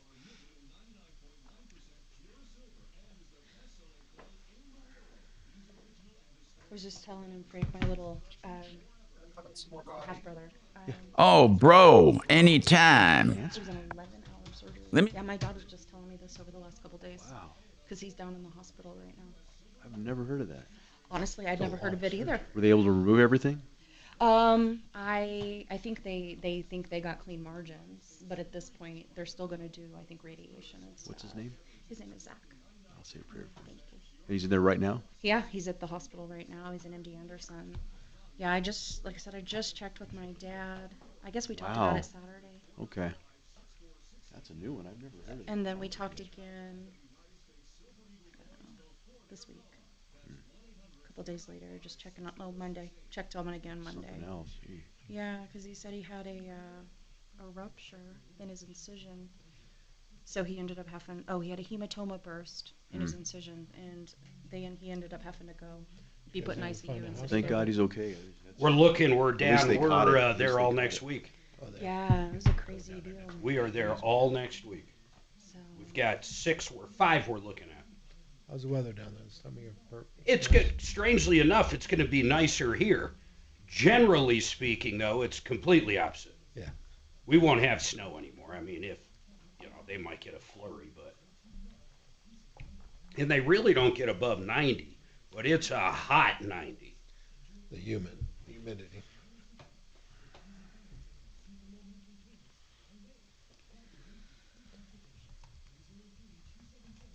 Addie did their application, just so you know. Oh, good. What kind of does it? They just finished it. There's no problem. They were more questioning about. I bet her credit's way better than his, which is funny. I haven't believed it, but it's down payment they're kind of concerned about. Yeah. We probably help them anyhow. I know, but She'll be over 800. I have no doubt about it. well, I'll work it all tomorrow, but yeah, they just finished. Yeah, they want it. They're sick of. I mean, they're paying $2,500 a month in iHeartRadio app, Apple Podcasts, or wherever you get your podcasts. Hello, Tom Martino here with Major Marc Mager and the gang in the studio. We checked with the Colorado Springs marketplace. Let's check with Denver Metro with Frank Duran, the realestateman.com.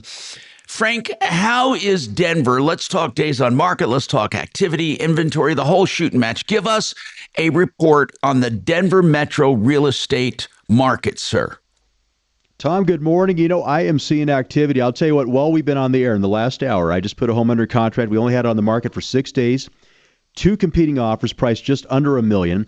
Put 2 more homes on the market. I teased them as coming soon listings. One of them already has 10 showings lined up. Showings start tomorrow.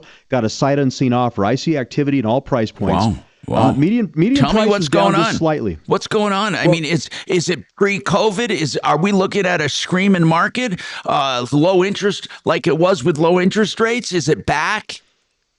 I don't think and that's a great question. I don't think that we're seeing this screaming market, but I do see buyers back in the market. And Tom, median price dropped slightly. It wasn't a big drop. It was $575 to $569.5. Inventory went up by 8.16%. But I'll say this.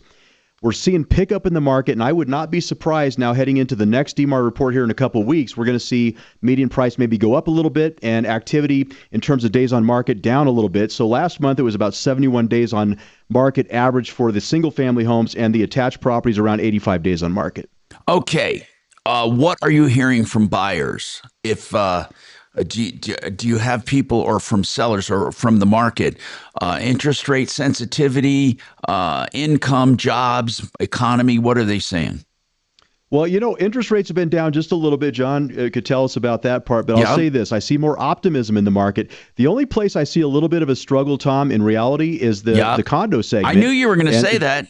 Yes. Right now, I'd hate to own, and I know people that listen to me in townhomes and condos hate when I talk about this, but it's a terrible market, and I'm going to tell you why.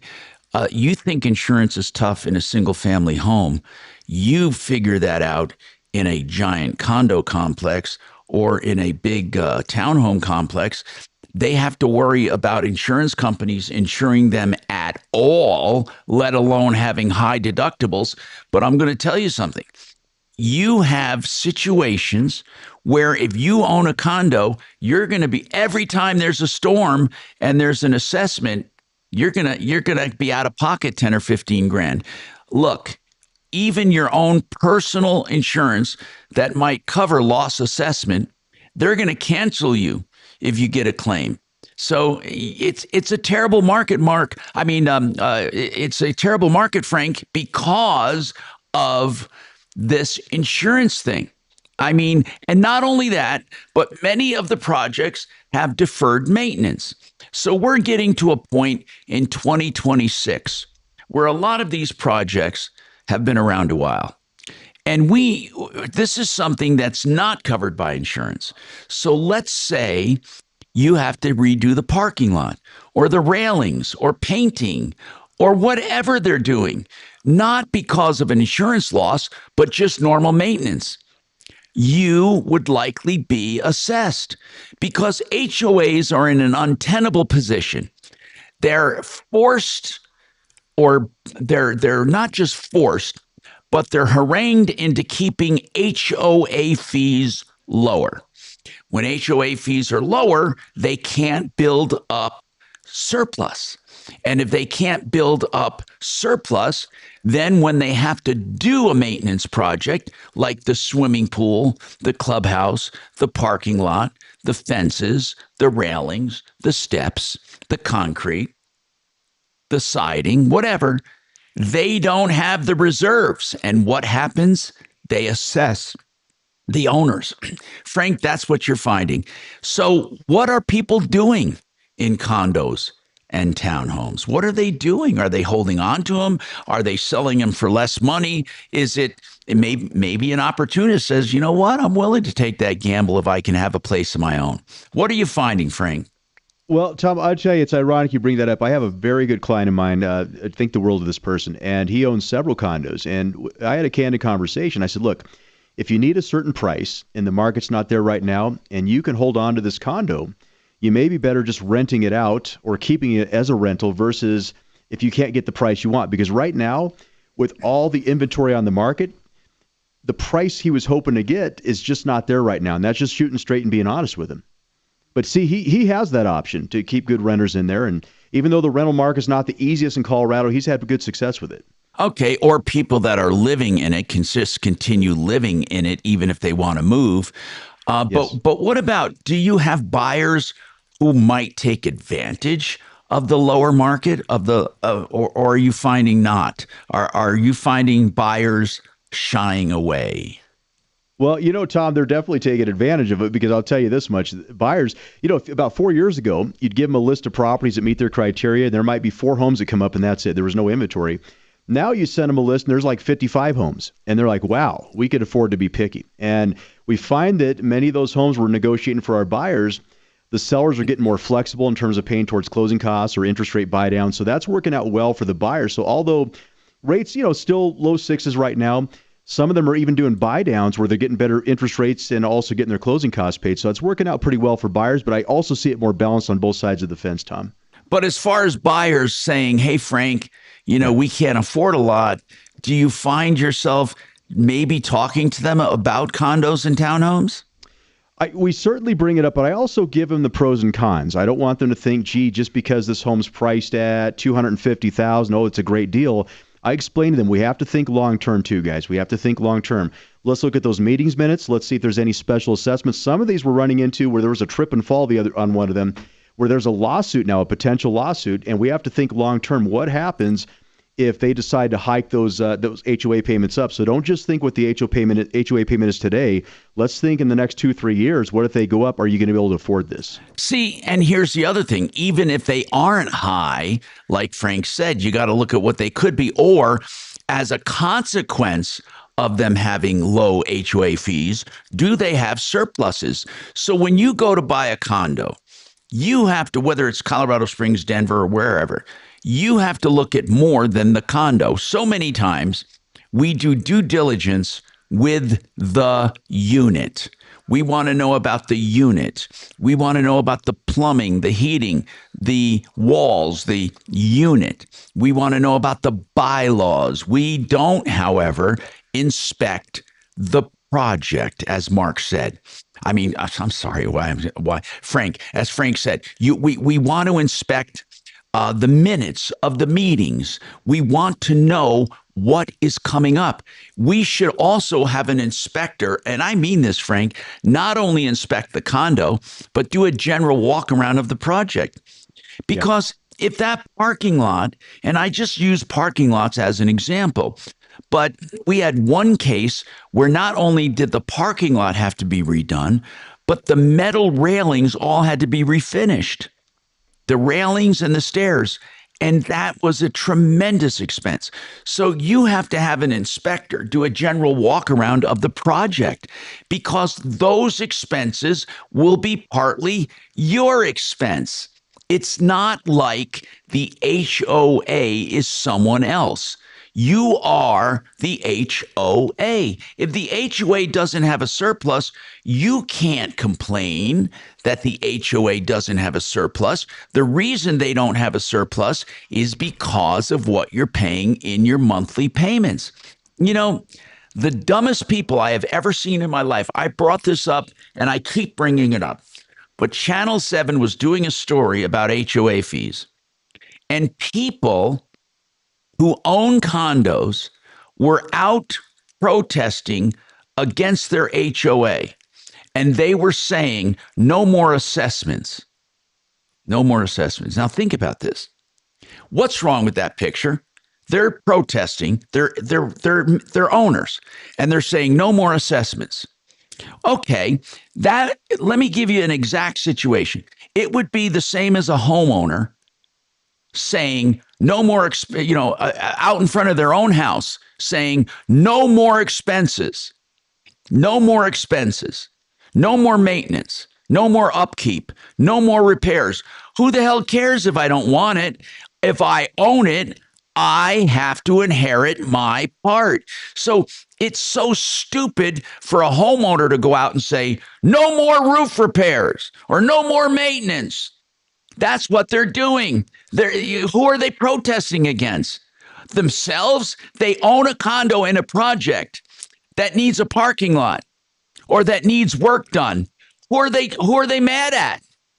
You can't be mad at the HOA for that. And if you don't want an assessment, then the HOA has to raise your payment. And you don't want higher monthly fees. So it's an endless cycle. You have people who own condos and townhomes protesting higher monthly HOA fees, but if they raise those fees, they don't want it. But if they don't raise those fees, then you have them protesting against kind of assessments. It's so stupid. I think right now, with the way things are, don't buy a condo or a townhome unless it's a realistic HOA with a realistic membership, with realistic HOA fees, where they can have a surplus at the end of every single year. That's why people are shying away from condos and townhomes. Frank Duran just told you that. What about Stephanie? What about in the Springs? Are they shying away from condos and townhomes because of these factors? I think so. I think that market is moving a little more slowly, even down in Colorado Springs. You know, it used to be a great place for first-time home buyers. You know, hey, you know, if you can't afford a single-family home, get a townhome or a condo. Here's the problem. You get a townhome or a condo as a first-time home buyer, what happens in 6 months or a year if you're socked with a $10,000 assessment for some major repair? That's going to devastate you. It's going to devastate you. Anyway, we have more coming up. I've preached this over and over and over. Don't buy unless you are ready for the consequences. Speaking of consequences, when you go to replace a furnace, are you price sensitive? If you are, you're going to get the guaranteed lowest price in writing for a furnace replacement. RenewHomeInnovations.com. The guaranteed lowest price for your furnace, 303-904-2000. That was a lot of talking, dude. But it was real. It's an issue that I need to drive home. KRFX HD2 Denver. We want to see the real you, unless that's a dude in a dress. Don't do that. Mornings at 6. Dan Kaplan. Afternoons at 4. This is Denver's talk station, 630 KHOW. Hey. Now, Impact Traffic. Hey, what? No, I was starting to do my spot. Never mind. To actually take a break, Tom. Well, I got to do Vestera. Not, I mean, but take a break. And yeah, out of the airport from I have no Tower idea what you're talking and about. the east D, check his batteries. Okay. project. They're charged. 5 south into down. Man, no kidding. Santa Fe from I-25. Southbound Santa Fe. Today's a workout Mississippi. day. That construction zone has things backed up. I've heard about coffee enemas. Does it still taste funny? Foothills Drive still in good shape. With traffic, I'm Jonathan Steele. This report is sponsored by the Brooke and Jeffrey Second Date Podcast. This is my Friday, by the way. I'm not here tomorrow, so I'm being an extra ass. Vanished. Witness protection? Oh, maybe. Yeah. We'll call them and get answers you may not want to hear. Yeah, it's Brooke and Jeffrey's Second Date Update on the iHeartRadio app, Apple Podcasts, or wherever you get your podcasts. You know, today we're talking about real estate, so let's talk about Vestera Turnkey. Now, they help you become a landlord in other markets, not in Colorado. It's a bad rental market. So, Vestera Turnkey has identified markets where it's a great place to have a rental. They help you buy a house in that market, they help you rent it out, and they help you sell it. It's an entire program, and they orchestrate the whole thing. If you want to be a landlord, you want to buy a property and then sell it, it's all within a 2 to 3 year time frame. Contact Vestera Turnkey.com, VESTERRA, 303-888-3788. That's 888-3788. Valentine. What do you got here? 4.5. Thank you. Yeah. Are they in great neighborhoods? Oh yeah. Oh, you ought to see. I don't know if I can show this to you real quick. This is crazy.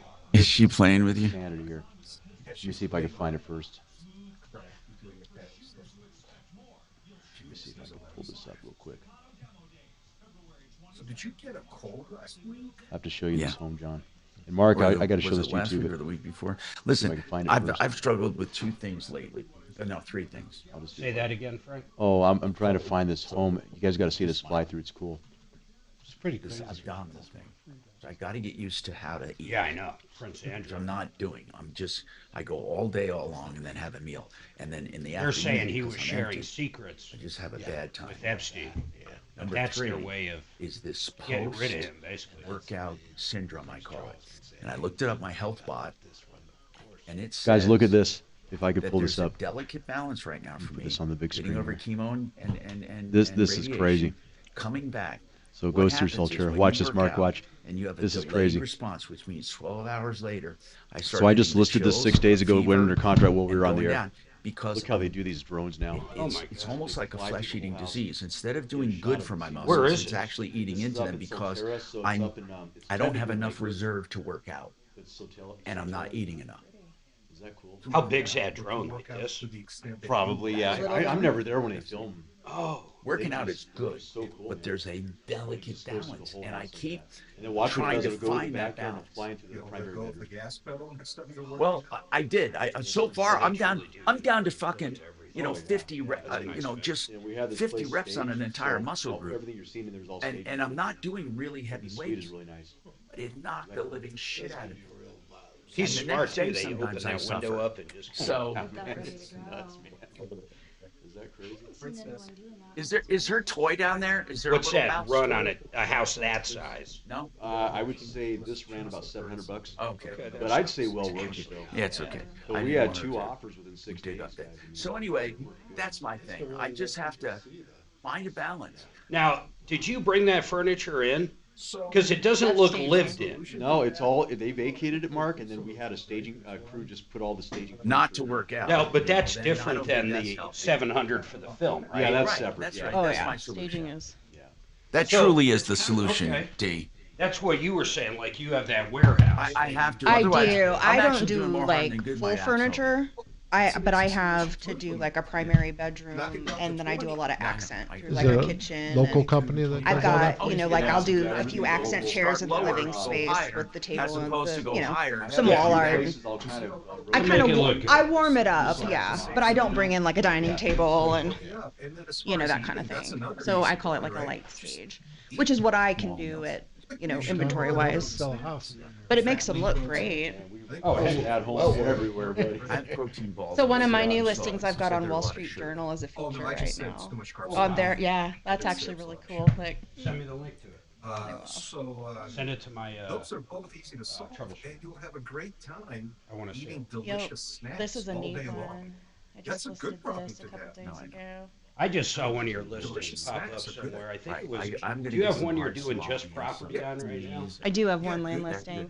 I think I I just pay, saw that. yeah, I pay for Whatever advanced all cuts. placement through homes.com. Okay. But they go to like all kinds of secondary things, like not just homes.com. Nice tomato or cucumber. Okay, troubleshooter. Those are easy. There you go. Yeah, I just listed this one. This one's really cool. This one has honestly some of the best views. Nuts. Oh, nuts. Do you ever put, You like nuts? Almonds? do you ever do things on the Wall Street Journal, like feature some of your luxury stuff on the Wall Street Journal? Wall Street Journal. Yeah. Wall Street Journal, but This is a cool, like, the how do way you it work is. that? Do you just pay them per listing or? You know, I know Coldwell has some back-end like agreements, and I just Well, that's I pretty sharp. paid to opt into it. This one's on just under 40. I'll show it to you on the MLS. The photos are better. A lot. I mean, not a lot. You know, this is the I have first a one lot I of put experience on there. cooking. Oh, okay, good. Since So, I got and I cancer, just- I Boring.com. But I had a dinner party to cook for them this couple weeks ago. Hi, Tom Martino here, 303-713-8255. So we're talking real estate and finance and anything on your mind.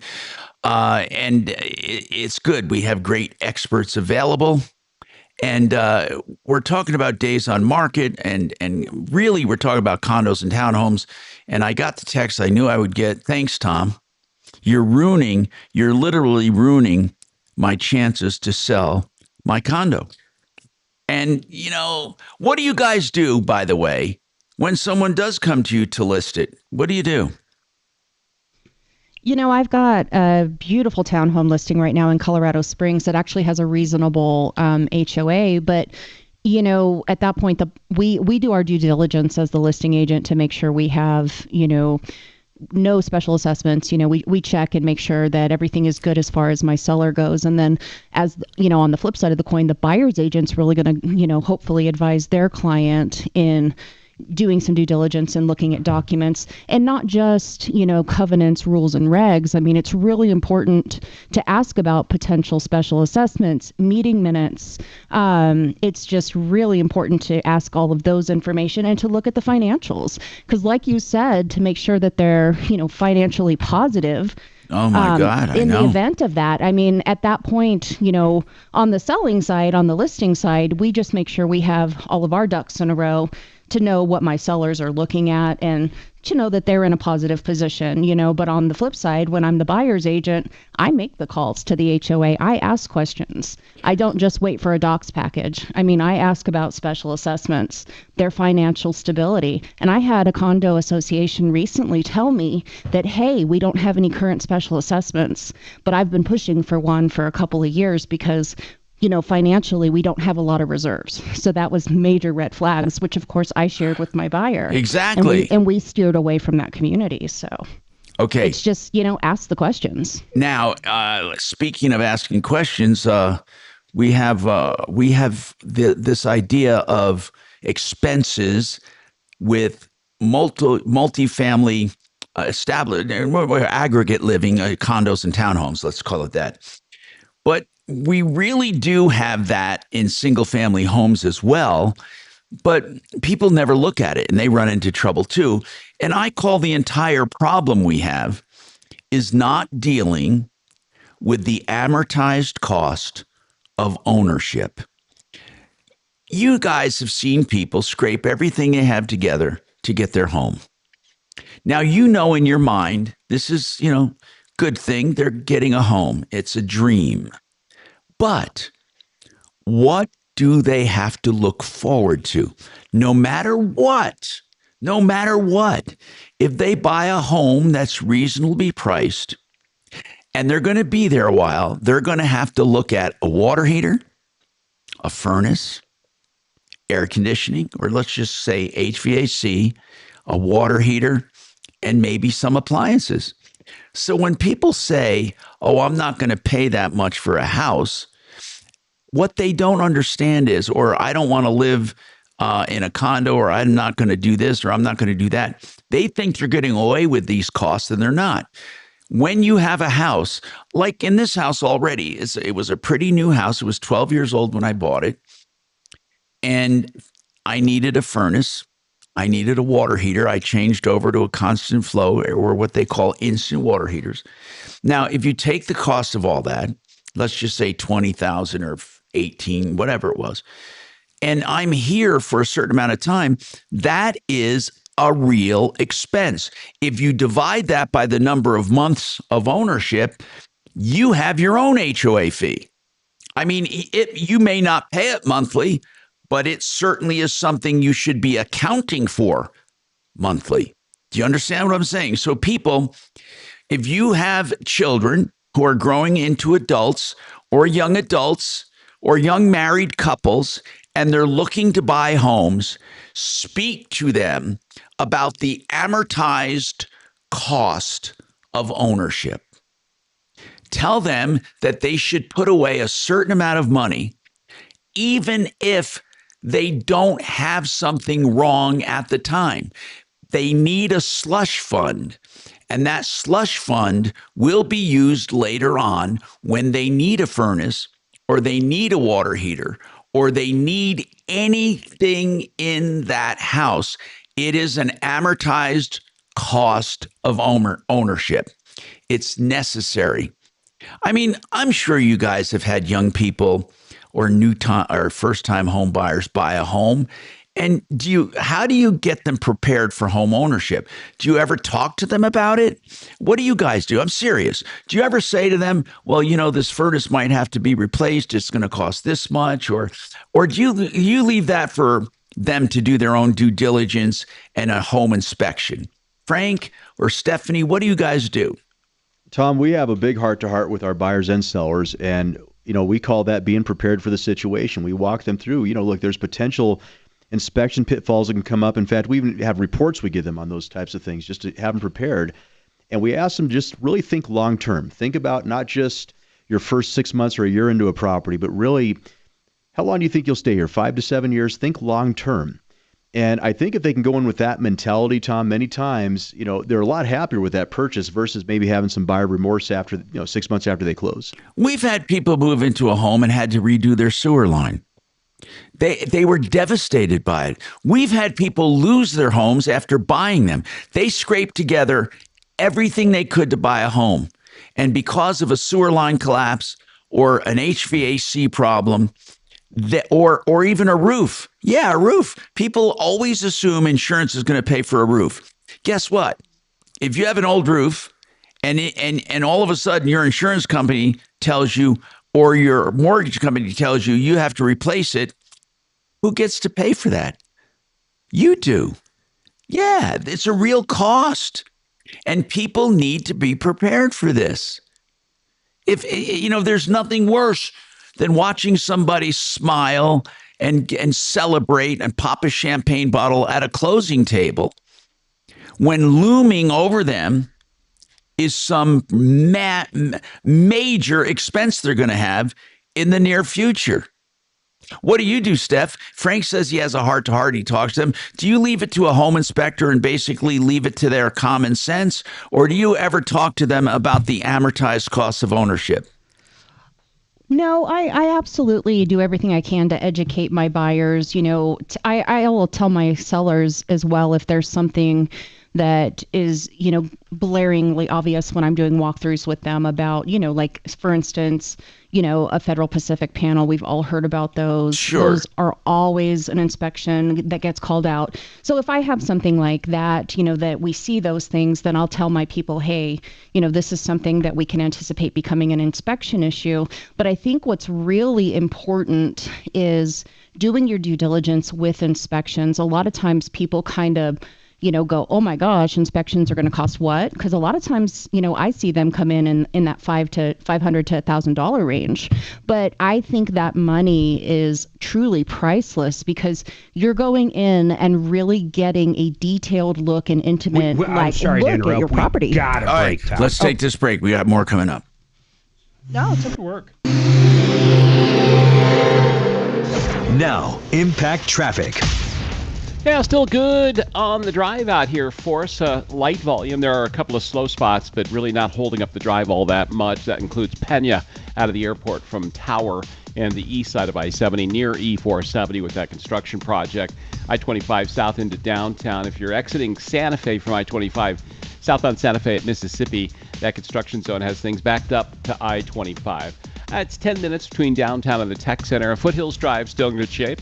With traffic, I'm Jonathan Steele. This report is sponsored by Taking a Walk podcast. I'm Buzz Knight, host of the Taking a Walk podcast. Step with us into the world of music. I bring you up-close conversations with new and legendary musicians. For one of the best music interview podcasts, listen to Taking a Walk on the iHeartRadio app or wherever you get your podcasts. K&H is at K&H Home Solutions. They're at the home show. 313 is the booth number. Why am I giving you that? Because if you call them at 303-421-7100, you get free tickets, 303-421-7100. Then you go see them at booth 313 at the Denver Garden Home Show. And when you go see them at booth 313, what you get is, listen to this, 2 for 1. Buy one door, get one free. Buy one window, get one free. And when you add it all up, you take an extra 30% off your entire project. This is the best deal ever. 303-421-7100. 303-421-7100. Yay. 4.5. Thank you. I'm going to have a problem when we get back. How much time will I have? Oh, I wasn't looking that far ahead. Hang on. I want to just see. It's going to be Let's see. Looks like. Or Wednesday. I can do Wednesday or Thursday. Is that 50 seconds or 45 seconds? Oh, crap. Okay. What? Nothing. That's good. I mean. Hey, Dee, can you start pointing at the clock, too? So Shutterfly is an online, That's funny. That's so funny. I got a million of them. So funny I forgot to laugh. Uh-huh. You were probably asking a question. Oh, they're so cool. I need to know about, Shutterfly. let's see. All kinds of things. What were we talking about?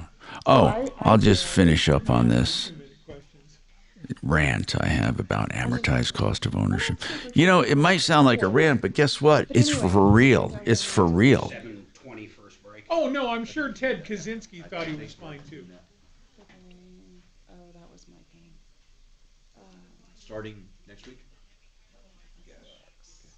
Hey, this is right down the street from me.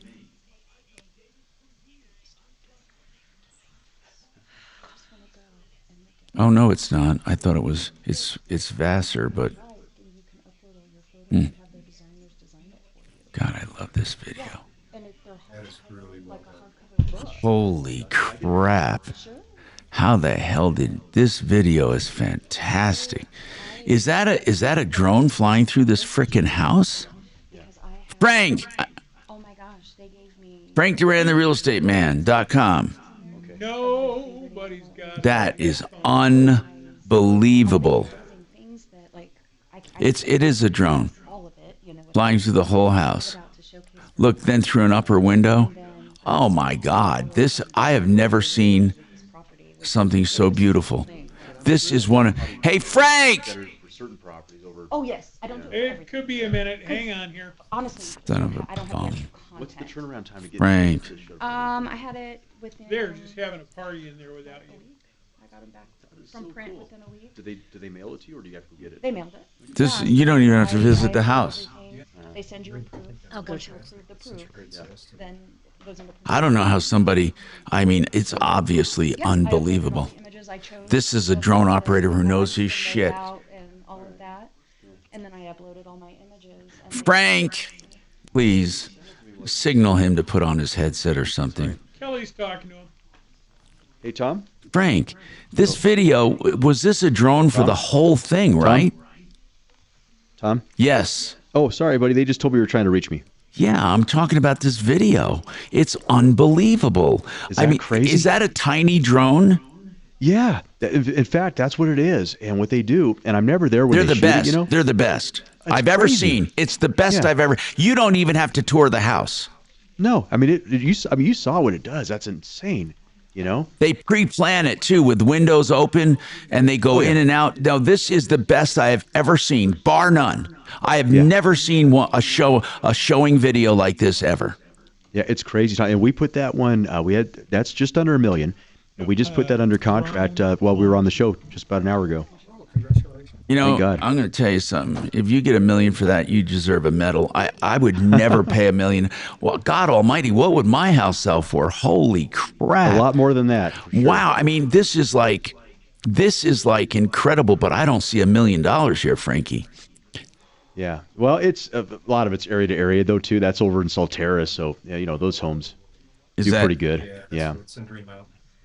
That's considered Lakewood. Yeah, but But okay. it's I'm not Denver gonna. zip code, I think. I mean, I know you'll get it because you're the man. We had 2 offers. Only when you're out of town. You know, competing. It looks like a track home to me. And it doesn't even have a finished basement. Frank, how long did it take from the time you listed it until the offers came in? 6 days, my friend. Oh 6 my days. God! Congratulations. Thank God. Yeah. And yeah, by the way, I that's love crazy. Solterra. What a nice area. Why is Yeah, this it's on sharp. Wall Street? It's Yeah, I sharp, grew up in guys. Green Mountain, so I kind of. Did you really? Okay, yeah. Wasted Green there. Mountain's nice. Why there? Because a lot. Yeah, I'm of glad you their got to see that, guys. That's awesome. I just wanted you to see properties. how that works. I mean, it's. I've had a few of them with acreage like that where they do those drones. It's just phenomenal. Yeah, I mean. Frank, are we going to do that for my loft? I'll tell you what, my friend, I will. What they'll do is they'll fly From the balcony? On the iHeartRadio app. Just flying from the street. Hey, I'm Tom Martino, your troubleshooter. All right, listen. So we were talking about the cost of ownership, and I'll end with this, and then we have another couple of hours to go. But home inspections don't speak to the future. They talk about mostly current conditions, and it's very, very important that you get a home inspector to give you an idea of how long things will last. So you want to demand more from your inspections than just current operating conditions, but an opinion on when things need to be replaced. Then you need to divide that by the cost of buying it and work that into a monthly savings plan. Yeah, more coming up on the Troubleshooter Show. I'll show you. Thank you. So this is the one that I just did. The proof. Okay, your mic's on. Thank you. The speaker's on, and we're on. Mark, can you hear me? If he's listening. Hey, I was wondering. This is Dimitri, by the way. I was wondering if you had a chance to find those business cards, because I can pass them all out at the home show if you want me to. Yeah, For the I can referral bring list. them in tomorrow. I'm off tomorrow. Are you? I know where they're at. I just literally got to get them. I gotcha. Yeah, I'll figure out if there's another day that I can grab them. What day are you going down? Well, I live a few blocks away, so I can go any day. Oh, it's just okay. that I can't get the cards from you tomorrow because I'll be in northern Colorado on business. So I can't come to the radio station. Are you going downtown by any chance for any reason? Maybe. Believe it or not, maybe. That way you can drop them off at the security guard's desk in my front lobby if you want to. Maybe we'll text me your address. Okay, I'll text you my address, and all you need to do is write my name on the box of business cards and tell them they're for me and my unit number, and they'll send me a message telling me that I can pick them up at the front desk. Got it. Okay, thanks. So we really just did it as a showcase. of the property, and then all their animals are like that's crazy. Especially incredible. like that, Yeah, I mean they got all kinds. So these They're were always out there, their favorite images. Uh-huh. So I had them give me some of their favorites. So that's where I made it for them too. How many total pages is the book? Let's see, 20, around 23, Okay. 25. Ah. 29. Now, can they also design a I want to show you my new thing here. lesser Hold on. expensive miniature book? See if I can find it. I'm sure they have options because they can do a lot of different things. That would be great. I did if this it's sitting on the at table. the luxury price point. Yeah, so. yeah, at the luxury price point. Mhm. That's great if it's sitting on the table, but I was also thinking if they can make some lesser expensive Takeaway ones. could be sharp too. They probably could. Yeah. I didn't do that. This is really These cool. hard Hold on, let me copies, find it. and I had a coupon Open up that a I new used. window for this. But the three of them, because of the length, because Uh-huh. of the everything, was like under $200. I mean, Oh, right yeah. about $200. Well, that's where you kind of So- decide. This is yeah, a I mean, staging but site boy, until we go live. Yeah, like and I made that some one I was copies. Show showing it to you in a Yeah. second that would here. Oh, been for your great Wave for 8? that, Oh so yeah, that's Yeah, I'll fabulous. show you some here. Yeah. Man. But no, because this was such a cool property, so different. Yeah, it's Yeah. nice. I mean, Well, that's sharp. Not only that, you know what? and we look better than everyone Oh, else in heck the yeah. price And on point. top of that, your sellers appreciate that. Oh yeah. You know what I'm saying? That means something to Absolutely. them too. Sure. Yeah. They don't forget stuff like that. No, it's just such a cool spot, and That's cool. and it was one, honestly, that I got to have a lot of fun with. Yeah. Yeah. And it's not that I don't do everything I can for everybody, because I do, but some of them don't have the kind of content to be Yeah. able to do something like that. No, that's You know, right. sometimes, we're And you- just doing everything we can do. And but you get those high resolution photos, that you're Mhm. doing, and that's like magazine grade style. Oh, yeah, You know, yeah. photography. So Oh, definitely. Yeah. I like you. I pull out all the stops with you have to, photography, yeah, so- especially in this market. Yeah, we do drone, we do video, we do floor plans. Well, it makes you look we do different otherwise. photos. Yeah, right. Yeah, I mean, immediately I do everything. And, Very cool. and I go in and do like an extensive prep process with people. I'll go room by room. That's with gotta be a them. Tom thing. That's exactly the way to do it, man. Just Yeah. Everything's got to be. We detailed. optimize. I'll be right back, my friend. Oh, please. That looks really nice. It's going to be our new name, my new logo. Oh, instead of Wave 8? Yeah, Oh, that's a much better idea. because everyone asks every time we go to them. Why can't you name it Tom Martino? Yeah, because we thought that this would be more institutional than a like, hey, Yeah, but your name is much more important than looking institutional. yeah. We wanted to, we're getting to get out of state. Anyway, this is what we're doing here. Anyway, This is awesome. What a great, I mean, it's visually very I had pleasing. somebody design that. I didn't do that. Mhm. I miss the mark a little on design. I mean, not this design. I'm talking about that when it comes to logos, it takes very special people to think in simplistic yet good way. You know what I'm saying? It's like How about making that circle into twinkling gold? I could make an animated one. Twinkling gold.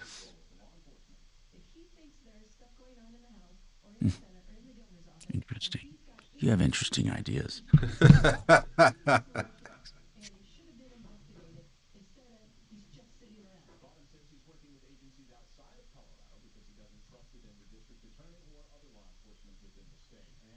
Twinkling gold. Mm-hmm. Everybody loves gold.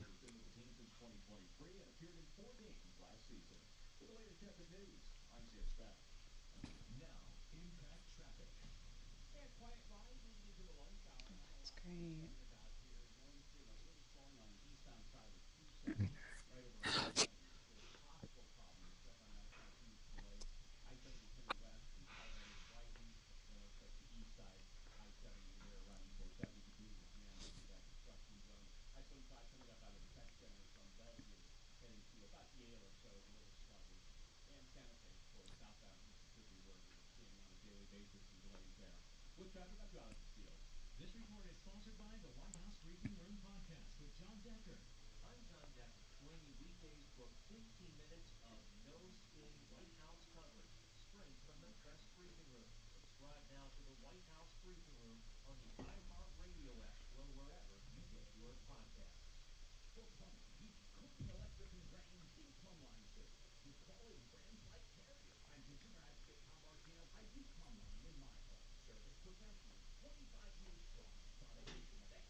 Very cute.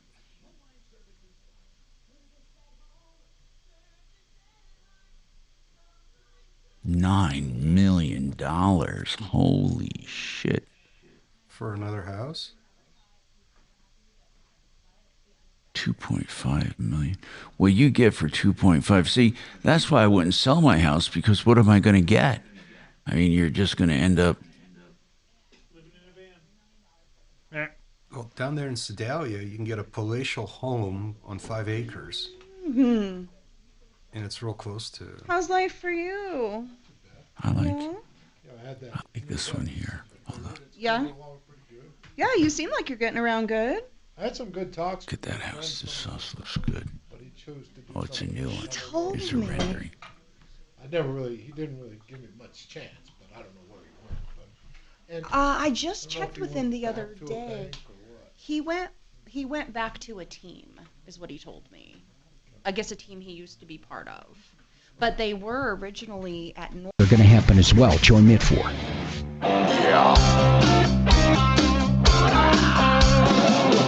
Ripped off, bad news. You need advice so you don't have to lose. We'll come running just as fast as we can. Troubleshooter's gonna help the common man. This is the Troubleshooter Show. Now, Tom Martino. I'm Tom Martino, and I welcome you to the only show of its kind anywhere in the universe. I love saying that. This hour brought to you by waterpros.net, the absolute best water systems at the lowest prices, and I mean bar none. Let's take reverse osmosis at the kitchen sink. Don't drink plastic poisons, forever chemicals. Get reverse osmosis drinking water. Never buy bottled water again. And it's only $1,100 fully installed. Plumbers charge $5,000 and $6,000 starting for these systems. That's right, $1,100. 303-862-5554, waterpros.net. Hey, we have real estate day, real estate and home finance day. We have Stephanie Thomas from Coldwell Banker, Colorado Springs area. John Clace is with Partner in Lending. He's with CMG Mortgage, CMG Financial, and they're mortgage bankers. And they have the all-in-one loan, which means you get a 30-year line of credit. And then they call it an all-in-one because you get a line of credit. You can finance your house with that line of credit, of course. Any leftover equity, you can borrow up or pay it down at will. And in fact, you can pay the whole thing up and down at will. And then every dime you have in the bank counts against your average daily balance for interest calculations. So if you normally have a savings account or a CD, or you have a checking account, for the amount of time your money is in that account, you get credited on your average daily balance, which lowers your effective interest rate. That's a cool product. Anyway, we have also, I like calling it the liquid loan because you can borrow it up, pay it down. They call it the all-in-one loan. Frank Duran, the realestateman.com is with me. He's in the metro area, and we're talking about real estate in the metro area. Brisk real estate market in both the Springs and the metro area. Things are recovering nicely. The market in Denver is a little hotter than the Springs right now. And that's it. That's our state of affairs. You guys have anything to add? And then also we're taking your calls, your problems, your questions, your complaints on anything, not just real estate, at 303-713-TALK. Okay, it's a free-for-all. Major Marc Mager, did I leave anything out? What's on your mind today?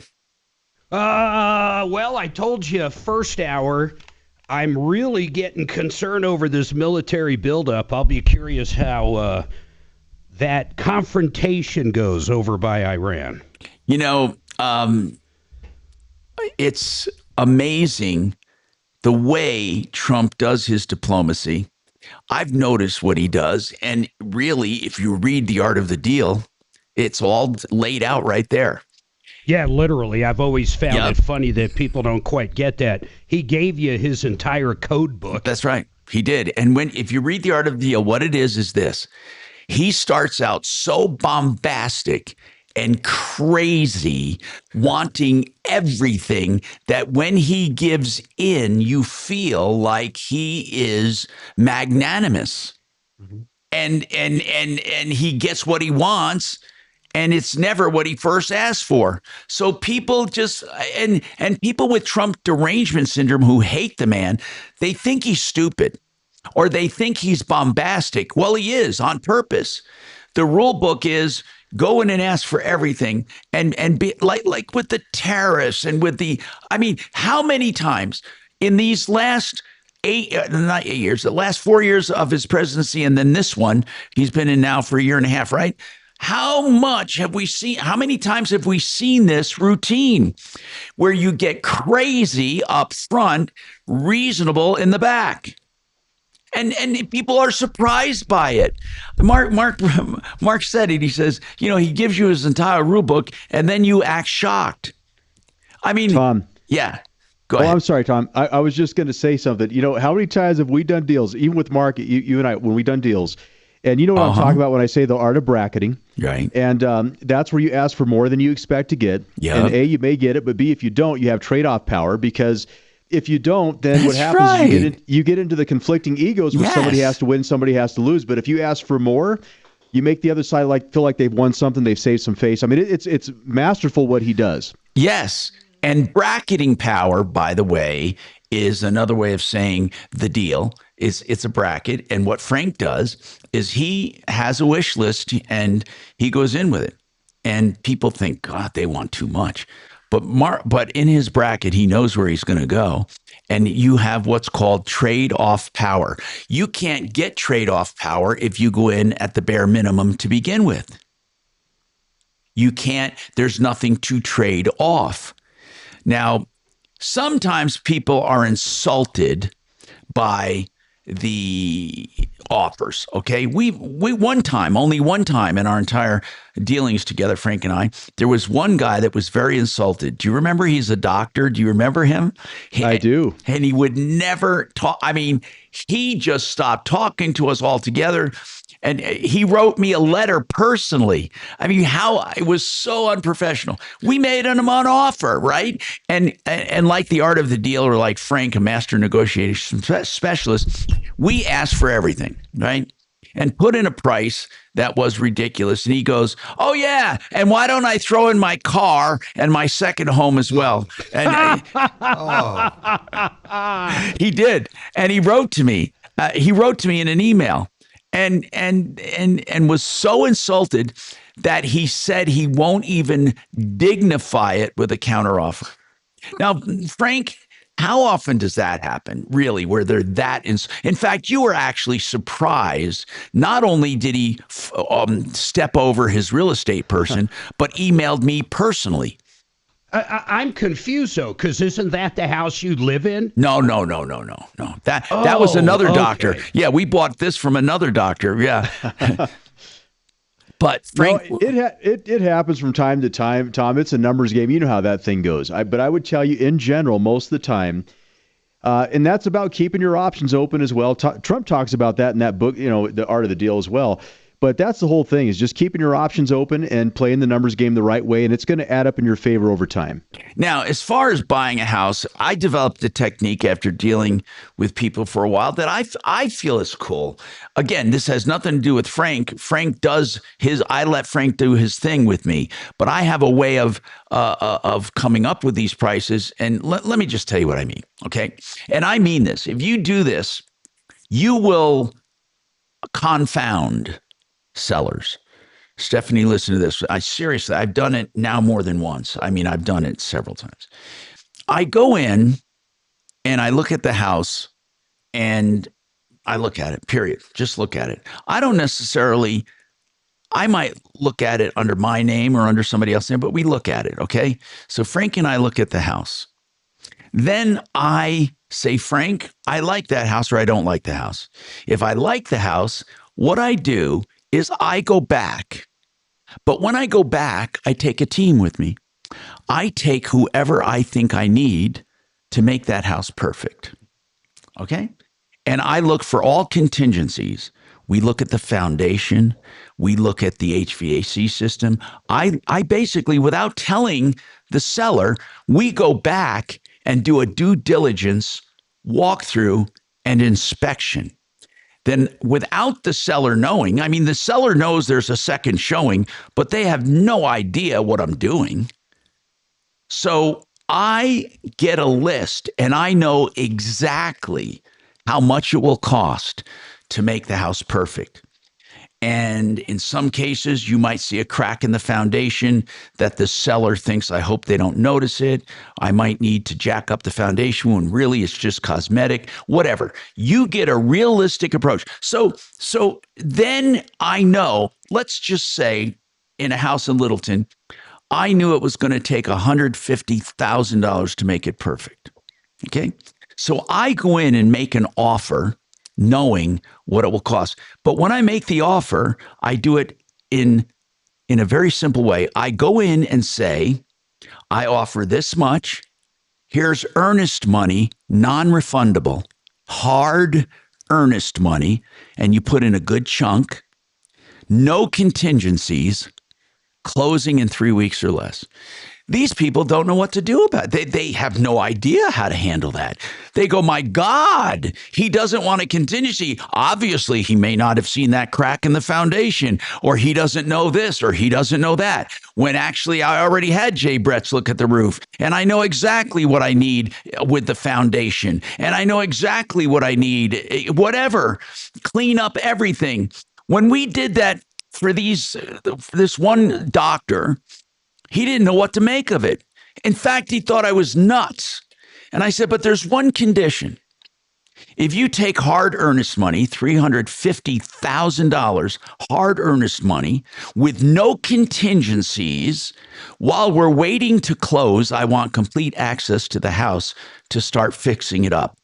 So the idiot says to me, his real estate broker, the idiot says, we had this real estate broker crying. Frank made him cry. But anyway, this broker said, well, you can't have access to that house.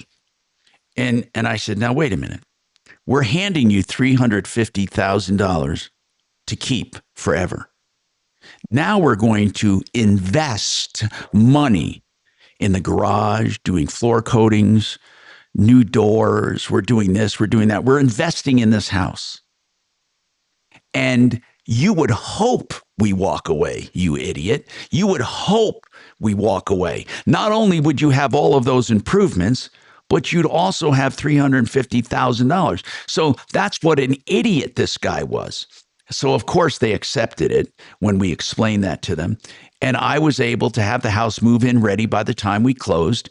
And they thought I didn't know about the deficiencies. And I knew about every one of them and accounted for it in my offer. So I like that. I never, ever, ever make an offer and then do an inspection. My inspections are done before I even make an offer. Now, Frank and Stephanie, I know that's not conventional, but what's wrong with it? What's wrong? Is it because you don't want them to put out the money until the offer is accepted? Is that why? As far as inspections and due diligence? Tom, I would tell you typically, in protecting a buyer's earnest money, you wouldn't take that route. But see, I'll tell you this. In a negotiation, three of the key nerve points are time pressure, information power, walkaway power. You had all three of those in abundance. You had strong walkaway power, but you also had a very credible offer. So it was very hard for them to walk away from that. And ultimately, that gave you better negotiating power in the end. And one other thing I just want to mention, I got to take a break. I never do a home inspection. What I do is an inspection of areas. I have a foundation engineer for the foundation. I have a roofer for the roof. I have my HVAC. I have my experts in areas of expertise. I don't do just one general know-it-all inspector. I do have one, but I don't depend on that inspector for every element. I have an inspector for general stuff. Then I have my HVAC, my roofer, my foundation people, and my other people in addition to that, because that's the only way to really do it. It's really, in my opinion, that's my opinion. We have more coming up on the Troubleshooter Show, 303-713-TALK, 713-8255. Gravina's has the greatest windows. Speaking of that, you could have Gravina's come over and give you a price on windows, and they will tell you what you need. And they have 50 lines for you to choose from. Gravina's, that's 303 Gravina or gravinas.com.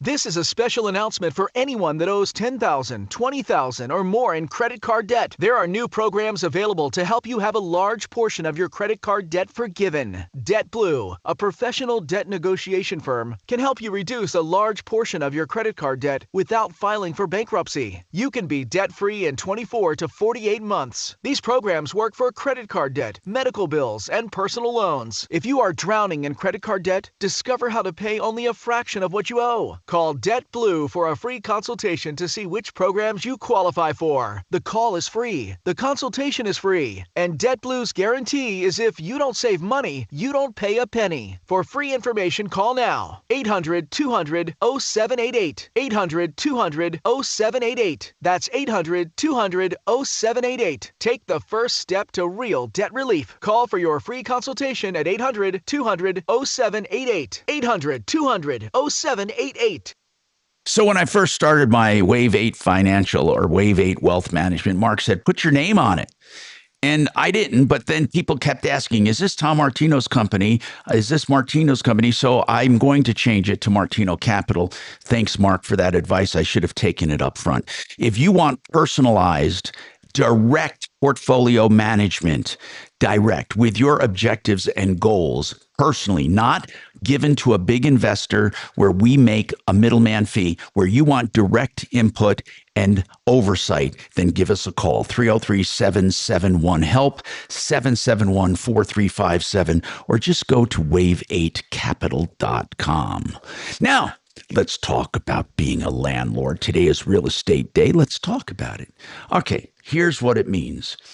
If you want to be a landlord, find a great market to be a landlord. And that's what Vistara Turnkey does for you. They find a great market. Then they find a great property. Then they help you with management and rentals and even daily phone calls. They do it all for you and with you. And then you sell it for profit. That's the Vistara Turnkey way. That's why the name VistaraTurnkey.com, 303-888-3788. Yeah. Flights went from like 600 down to like 350, or they will.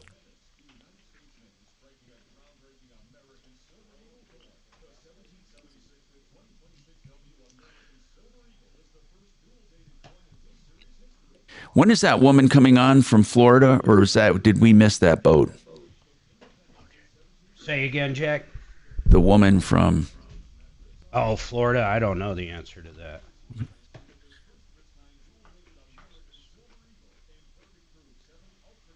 But see, Tom's was a rarity because how often will they allow you to do that before you actually have closed? So that, oh my gosh! It was the liability for the seller in that is big I too. know it was crazy, but it worked out. Thank God. Yeah. It did. Yeah. Thank God it worked out. Yeah, me as the seller's agent wouldn't be crying. I'd be pushing back real hard there, going, no. Yeah, he was crying. He actually. I'm going liability. He actually cried real tears. It was weird. Oh no. Mark. I'm not. Ask Tom. I'm not exagerating. He actually cried. You actually made him cry. Goodness. I was shocked. I'm like, ooh, okay, man. Had a few agents after negotiating that have not liked me very much, but I don't know that I've ever made anyone cry. But I wasn't being nasty with them. It was all just negotiation. Well, also they remember he didn't read the contract. We put in a bunch of stuff. Do you remember, Frank? He didn't read the contract. We put in a bunch of stuff. He can't hear you. Oh, yeah. Never mind. There. Yeah. Crazy. Oh yeah. It was a unique deal. Yeah. I'm not gonna kid you. Oh my gosh. Yeah, it's weird. Never ever even read the contract. He's flying by quick, huh, guys? My favorite Frank story though was when I had that wacko neighbor that wanted me to change my address. I remember that. Literally, my house is up for sale. and he wants me to change my address after it's been listed all around the country. It was the craziest shit I ever heard. No, Mark. How about the one where you sent me out on that hoarder house? Oh, God. Man. Oh my gosh. Guys, look, I don't like rodents. Okay. Dude, you have no idea. And Oh, Mark yeah, you says, told me about that one. Mark says, "Hey, Frank, can you go?" I said, "Sure." So I go out and check out the house. It's like see if he can do a short sale or something. Oh my gosh, guys! You know those hoarder shows? Yeah. This was even worse. Okay, I'd never seen anything like this. And we walk in. I think she took me back to the There's kitchen. shit The back door. scurrying around. There was either a rat or a mouse or something on the counter, man. It was big. And she goes, "I meant to tell you we have rodents." And I don't want something crawling on my leg, and you're walking through all this trash. Good and afternoon. My biggest concern is something's going to go up my leg here, man. Oh, This is yeah. really, so I'm already Bite you nervous. and you're going to the- And then we go into this one room. You had to climb over stuff to get to the next room. She opens this one room, and there's chickens and turtles. And It all was these the garage he told me. animals. Yeah, it was nuts. And she goes, if we They're go in cages everywhere. It was weird. And she goes, and then if we're going to go in the basement, you're going to have to wear this mask. I'm going to have to give you a mask because there's mold. I said, well, maybe we can step outside and talk for just a minute. I was just trying to get out of there. Anything working? I should And I know told about. Mark, and I said, oh man, it was like an abandoned zoo. It was bad. And I felt bad for the lady, but it was just Is she really, living there still? She was still living there. It was sad on that regard. Remember what you said about the basement? Oh, the mold. And Well, she invited you down there and Oh. said you had to wear the mask. Oh, yeah. And Yeah. so I was nervous. He's like, no, we One of won't. those you can And just- Mark was laughing. And it is, in retrospect, it's funny, but at the time, I'm like, man, You're horrified. I'd never seen anything like that in my life. It was something else. Oh my gosh, I showed one a couple years ago. That's why. Oh man, gosh. I showed. TrajanWealth.com. Hey, I'm Tom Martino. Welcome to the show. Okay, somebody wants to talk about, they want you guys to talk about this. They say they believe it's going to lead to a housing crisis. Let me get to this dang thing. Okay. In Colorado, I live in Colorado Springs. Most of the homes are being bought up by investment corporations. Some of them are one of them is called Invitation Homes. Another one's called American Homes for Rent. And they're screwing with first-time home buyers by competing with them. And they're buying up homes. They're buying up bargains. They're making bargains. And it's happening in Denver Metro too, by the way. So guys, what do you think about that? Have you, in fact, I thought Trump was making he was going to try to make some kind of executive order against that. Did you hear about that, Mark? It was. Yeah, he did. He wasn't going to allow. Yeah, big corps to come in and buy a bunch of But homes. I don't know if or he can do something. that. I don't know if he can actually do that or not. I have no idea how he would do that. So what do have you guys encountered a lot of corporate buyers? I haven't encountered the companies that you just mentioned, but I have had some experience with. There's I have to think of the name of it. I'm sorry. American Home Buyers. This has been a couple years ago. But essentially what they would do is they would allow a buyer to go out and purchase a home, and this company would actually purchase it on behalf of this buyer with like a predetermined up to 5-year rental plan. And then at that juncture, people could turn around and purchase it for, predetermined dollars during that 5-year duration. Oh, that's not bad. So That's that like was helping actually people. Kind of a cool, yeah. It was. I've had experience with that company, and I felt like I thought that was fairly positive because they were very transparent. They showed you year 1 through 5, this is what you're going to pay for it. This is where our appreciation is going to be. So I felt like that was very transparent, and I liked Of course, that. I like it. But yeah, and it helped Nothing people wrong get in with it. homes. Nothing wrong with it. I felt like it helped people get in homes. So I had another idea too for a company, and I don't know what you guys think about this, but you buy a building, and they buy half of the condo, and you retain ownership for half of it, and you guys share in upside appreciation and all. And hard expenses, not living expenses, but they kind of rent your half during the time you own it, and then they pay a mortgage on their half. I think it would be hard to get a lender to do that, but unless, of course, as the investor, if you buy the building, if you're, let's say, you allow a loan to be put on the whole thing, and you allow it, I don't know if you take second position, but I thought any way to help people. There used to be a program years ago, a shared equity program, where a silent investor would help you buy a home and own part of it. And it was kind of like you're talking about, Stephanie. And at the end, they settle up when they sell the house, or they have so many years to buy out their partner. Is that similar to what you're talking about? This company is actually called Home Partner. Sorry, I just had to look that up because it's been a minute. Yeah, but is it kind of like that? No, this one actually just essentially is allowing you to purchase, and then, they will purchase it so that you can rent it from them with the right to buy it during that time frame. Yeah. So okay. your rents, it's not credited like a rent to own. So like your rents are completely separate from that. You're renting it, but they're giving you that essentially layout of 1 year through 5 of this is what your purchase price is going to be during that duration, which I thought was kind of a positive. So. Are you finding more and more people getting creative because of the housing prices and the interest rates, and first-time home buyers it's very difficult? Frank or Stephanie, are you finding programs like Stephanie's talking about? Are they actually out there for first-time home buyers?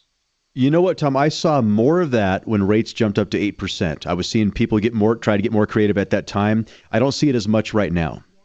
Okay. Like I said, I saw it more a couple years ago. So. Dimitri, you have something? Stephanie, so on this rent first, buy later program, how does the monthly rental payment compare to what your mortgage payment would have been on that house? Honestly, I really can't answer that. I don't know enough about rents because I really don't do much in the rental market. Why do you ask, Dee? What are you thinking? I've just run into that with people purchasing listings. And if I understand you correctly, you can buy the house at the end of that rental period for a predetermined, pre-negotiated price right now. Is that right? So what I have seen is they will give you essentially year 1 through 5, at least the last one that I was, a part schedule, of. Right? They give you a schedule. Right, it's a schedule. Year 1, you can buy it for X dollars. Year 2, and so on. But you're not forced to. You can't. You're not forced to purchase. Okay. Correct. You're not forced to purchase. But they do essentially go in and approve you for a rental amount, and then they will approve that purchase based on what you're going to rent it for them. Now, let's say it was a cool program. So let's say you have a 5-year period to buy it and you don't. What happens then? You just keep renting? You just move out and walk away, right? Yeah, again, my experience with them was more on them purchasing my listings. I didn't have any buyers go through their program. I just have taken their training years ago to know that's what it was. Okay. So, yeah, I felt like it had a lot of merit. That was honestly my concern when I heard about, Trump trying to go in and do that, to do the executive order for preventing corporations from purchasing, where I think the merit there was they were trying to help out, owner occupants and things to purchase. And I felt there was merit there, but I also felt that there were some positive things like with this particular company, just in my experience there, where I felt like that was a positive. It helped people get in homes. They could be in the home that they wanted. They were renting it until they were in that position to purchase, as long as they could purchase within that 5-year duration. I don't know what, like I said, the extended outlook of that looked like. Again, I was just on the listing side more than, dealing with them there, but I felt like that program had some merit. So. Okay. So, I want to ask John at CMG Mortgage or CMG Financial. Bring up with you quick, Tom. Most of the cities now, they have a program. You have to kind of income qualify, but they'll lend you 3-4% as a down payment, and it goes away. You never have to pay it back. There's no payment really to it. But if you live in that house for 5 years, it just goes away. Yeah. So when you say, so how much do they let you borrow for that? Well, the thing is, you got to still qualify for the house. So I think it's 100% of the area median income, which for Denver now is like 112,000. Okay, so but I'm asking is how much do you borrow towards your down payment? Like between 3 and 5%. Okay, and then you get a loan for 95%? Is that what you're talking about? Yeah, and it's a silent second. So what they do is they lend you a down payment. They put it on the house as a silent second. Which goes away. Which goes away. You don't have to make any monthly mortgage payments. Now, if you sell that house within that 5 year years. period, you have to pay it back. I get it. That sounds cool. Do you guys do loans around that kind of program? We do. We do them a lot. We just, Really? Yeah. It's Very pretty cool. So you guys will do a 95% loan. Or even 97 and they get that. Yeah. Wow. Yep. Yeah. That is that's a it's kinda good nice. program. And Denver, I know Denver has it, Aurora has it, so a lot of the cities have it. You know, First time home buyers. Yep. Wow, and that's CMG. Mark, did you know that? I mean, did you know they do 97% loans? I actually do. Wow. My daughter, and her boyfriend, fiance, future husband, however you want to look at it, they've been looking and they'd be first-time buyers. And the thing about it, Tom, is first-time buyers it classifies it if you haven't owned a home in the last 3 years. So you could have owned it prior, but as long as you haven't owned one in the last 3 years. Oh, really? So it's not just a first-time home buyer, but let's say an infrequent home buyer or an inexperienced home buyer. Yeah, just as long as you haven't owned a home in the last 3 years, you qualify for that. And hey, real quick on VA stuff, is that a benefit that ever goes away, or you get to use that 100 times, or how does that work? So you get to use it, and then it recalculates every time you go ahead and use it, but it's always going to be there, and like 36,000, 18,000. So, but it will eventually. But yeah, it's going to be there every time. That's cool on that VA. Okay, and of course, part of every smart person's life is an estate plan. I waited so long. I'm doing mine with Dan McKenzie Law, and I love the way he does business. He has a small firm, boutique firm. They sit down with you and go over a plan and explain everything and help you fund your trust if you do a trust or do your wills. McKenzie Law. And it's 833 CO Plans, 833 CO Plans. And online it's coplans.co.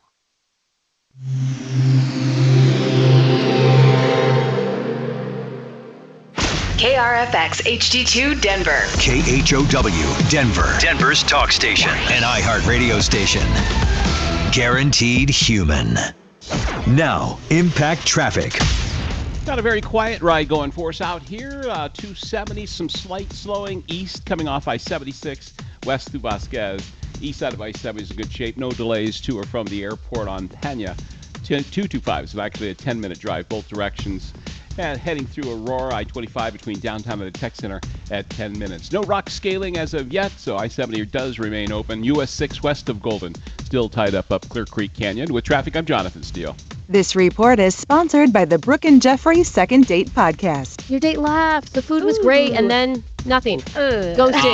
Vanished. Witness protection? Oh, perhaps? maybe. Yeah. We'll call them and get answers you may not want to hear. Yeah, it's Brooke and Jeffrey's Second Date Update on the iHeart Radio app, Apple Podcasts, or wherever you get your podcasts.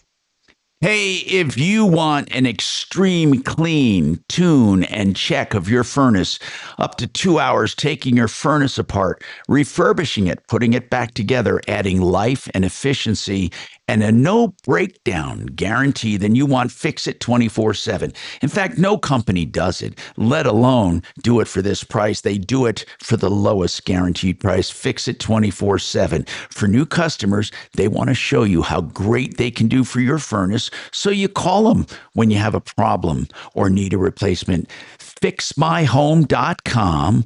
Book now. FixMyHome.com. Book now.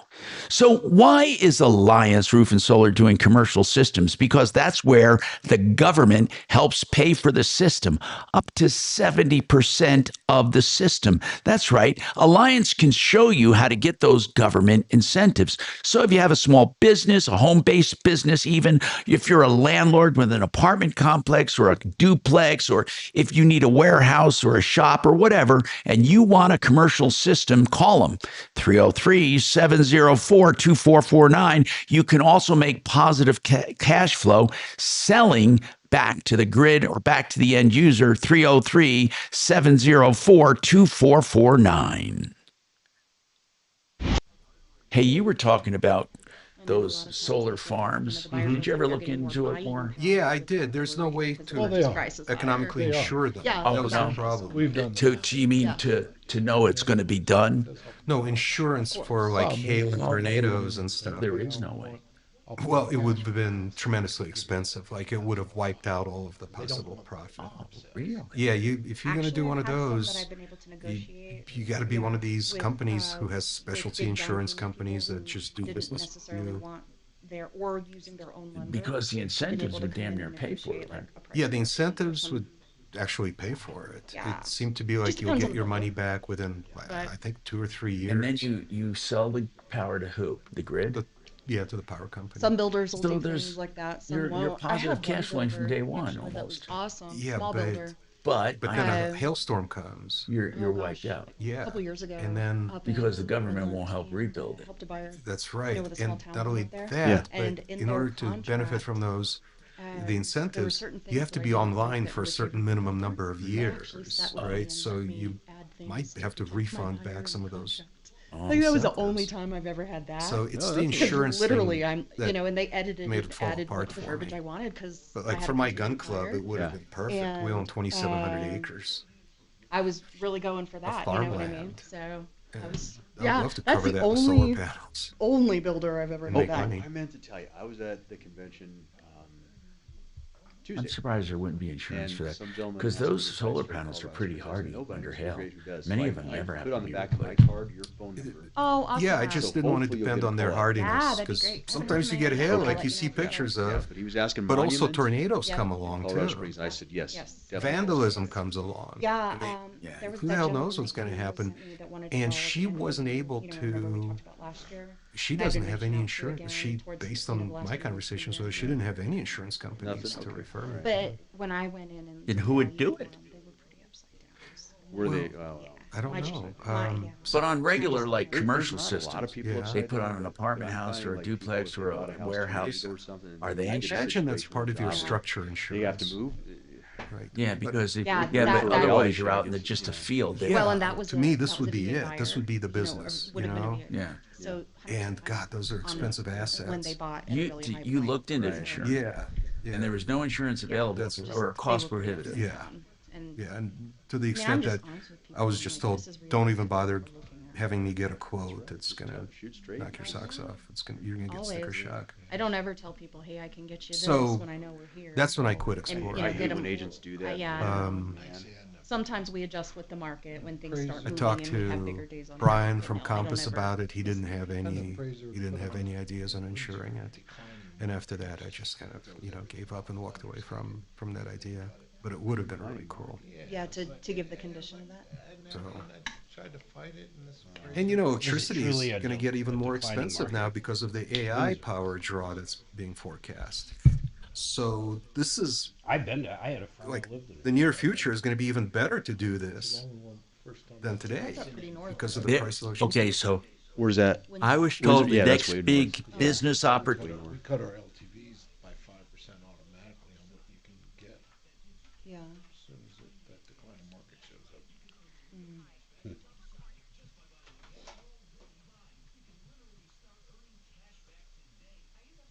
I had an appraiser that was so off one time, John. I had to question it. I said, "Does this appraiser even know this area?"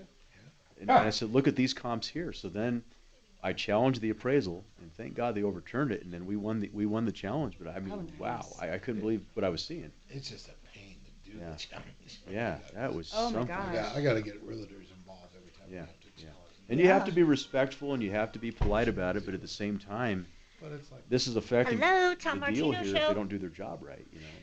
Sometimes. So I had one. I'm where very someone tried good. to Nice to come in meet you. and, Okay, let me get. At mymoneymyway.com. Denver's talk station, 630 KHOW. Hi, Tom Martino, your troubleshooter, 303-713-TALK, 303-713-8255. So I read an article where Gen Z is basically aced out of houses, and we've been talking about first-time homebuyer programs, which sound pretty promising, by the way. But what about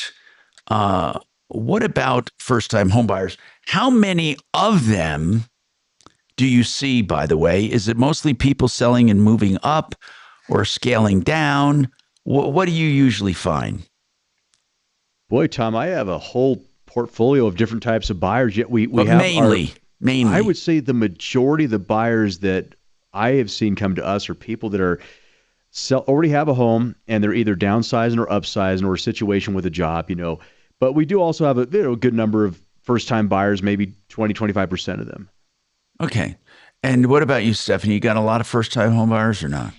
Yeah, I've had a handful here in the last little bit that were, But first-time home buyers. But a lot of times, go ahead. Yeah, a lot of times, like you said, like Frank said, situational. People are moving for a job one way or the next, or I've had move-up buyers. I've had some downsizing too. So, yeah, I would say I get a pretty good mix as well. I don't know that it's necessarily, just one thing or the other. And Stephanie, I don't know if you see this, but I see a number of parents lately that are helping their kids buy, where they're literally helping their 22-year-old, 24-year-old get into their first property. Yeah, I haven't personally had a lot of that lately. Are they co-signing or what are they doing, Frank? What do you mean helping? Co-signing, signing on. Gift letters. Yeah, exactly. Okay, that's not a bad idea, but is it hard, right? I mean, I guess what I'm asking is, if you want to help your kid get into a home right now, is it a good time, or are we going to see adjustments? Where is pricing? I mean, we've had inflated markets. I'm not saying this is an inflated market. I don't know. I'm asking you guys, what are we seeing with values? I think in Colorado Springs, we definitely have seen some market softening from what I have been kind of saying, that post-COVID kind of hyper-inflated value when inventory was so low and people were paying so much over just to get home. Congresswoman's on. Seen some softening from there, but looking at a few properties particularly that I've worked on, I feel like the values are more in line with what the typical values should have been with typical appreciation. So I don't know that we necessarily saw like nosedives, but I think we definitely saw some softening. All right, so hold on. I'm going to have a special guest coming up after the break. I need to take this break, though. And then so I have at least some time to talk to her. And I'll let you know who it is coming up. It's kind of cool, actually. A lawmaker. Hold on, right after this.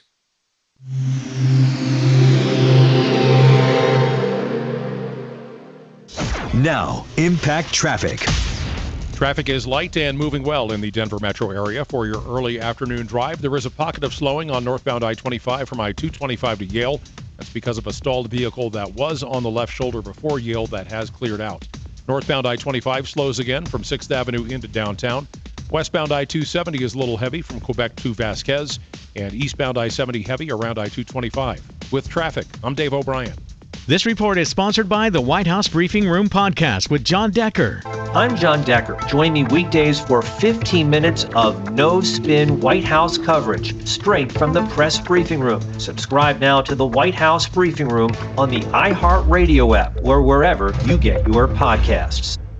Hey, if you're looking for a steel building, a lot of people want a warehouse, a workshop, a horse arena, an airplane hangar, a garage, whatever it is, you go to greatwesternbuildings.com and you're dealing with a legit factory right here in Colorado, by the way, serving all 50 states direct to the consumer, 100% American steel, by the way, guaranteed for life.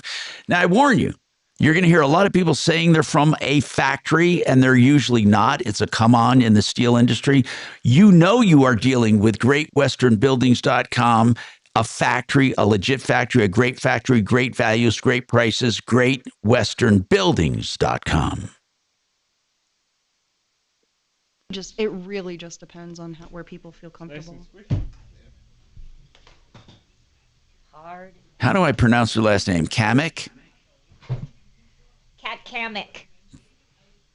Kat Cammack. But Got markets it. like this bring opportunity. A lot of opportunity. Opportunity for buyers to negotiate. She's a congresswoman. Okay. Yeah, I think there's opportunity in it. Absolutely. Because we're seeing bigger days on market. So sellers are a little more willing to negotiate. I'm trying to see if she's just Florida Most State definitely. or I don't think If she's just what? the Florida, diamond or in if the rough, she's actually in kind of Congress. No, she's in Congress. She's a U.S. House of Representatives representative. Okay, all right. Yeah, she is. People are a little more willing. That's where I mean opportunity. She was endorsed by Donald Trump. Right, gotcha. So that's all I know. Yep. They need to know. Yep. That's why we love her. Of course we do. She can't hear you yet.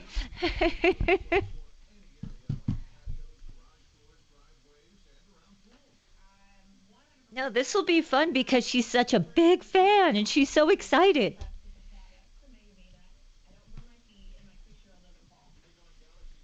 You think this Nancy Guthrie's alive? God, I hope so, but I really Is she coming to Colorado to speak, or is she going to do it by teleconference, or did she say? She said she's going to. She's here. No, she's here. She flew in this morning. And she's talking to our lawmakers. Some-year-old mother. I believe so, but you're going to have to clarify Okay, got it. I'll get it. I'll get it. It's just the most insane thing to ever imagine. Feel free to book interesting guests from time to time and ask me about it anytime. This text one came me. in as an inquiry. Yeah, so. but just text me if you ever have any you think would make a good guest. Just get them all. Yeah, or get them on right. We got to give equal time to Trump supporters. Isn't that how it works? If you talk about one Trump supporter, you got to talk about another one for the same amount of time. I'm pretty sure that's the rules of the road. That qualifies for Yes. That qualifies for equal time. Equal time Trump supporters. What in the hell? I'm getting texted by everybody. I'll tell you what was weird, John, with that is yesterday, I think, Google found queries, and they haven't said anything more about it. It was on FoxNews.com. Before the kidnapping, people Which one did you want to contact? Googling her, where she lived, and how much her daughter year, Before the kidnapping. They actually had those queries Really? prior to the kidnapping, but we're not talking a bunch. We're talking like One or two specific. people, yeah. So it's not 1,000 people. Whether or not they can trace that down, because they could have been on a Wi-Fi in a Starbucks. But let's say that's true. Then they could go to the video at the time on the Starbucks. It's something. It's gonna eventually get there. It's not like they're looking up, like how much is President Trump worth or something, where there'd be a million queries. It's like they found one. Yeah. That's. But how scary is that? They can come. Oh my God! It Google- makes you really think that Google Big Brother is can as get real that. as it gets. They can trace it to an IP. Show on Netflix last night. But only that's what I was saying, Tom. If they're on Wi-Fi Yeah. or if they're like me and they use Nord. a masking device of some sort, yeah. Eventually, they're gonna find you, Mark. I don't. Some of these are, yeah. I mean, that's what we're learning. Eventually, they're going to find you. It doesn't even matter. A show on Netflix though, they called The Octopus. It's a documentary. You'd get into it if you get a chance. It's called It's a doc, though. It's a documentary. It's octopus killings, and You mean literally Octopus killing of octopus? nope, it's a government. Back when Frank was talking about, it's back when Reagan and Carter and Iran hostages and all. It's called The Octopus. Same time talks are happening. We've got an expert on to break all that down.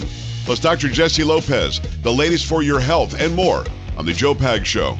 Tonight from 6 to 9 on 630 KHOW. Hey, I want to bring up a special guest. It's kind of unusual, but I love it. Her name is Kat Cammack, and she is a congresswoman from Florida. She was elected to Congress in Florida, and she's here in Colorado on some business, but she grew up listening to this old fart. Kat. Tom, wow. I feel like I'm listening to the voice of my childhood right now. Oh, my goodness. Well, I'm happy I you're don't want to able- age you, buddy, but this is awesome. Hey, people know I'm 72 years old and I fought off cancer and I am strong and I thank God to be alive. And Kat, I welcome you on the show. I want to ask you something, though. Did you learn anything listening to my show?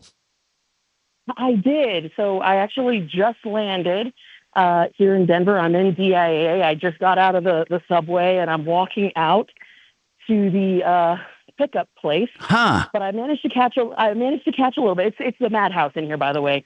But I managed to listen to a bit of the previous segment, and that's perfect. That's such a good segue because it ties perfectly into what we're working on, which is helping the next generation secure their place in the American dream by getting them into homes. And so we have some legislation we're working on that front.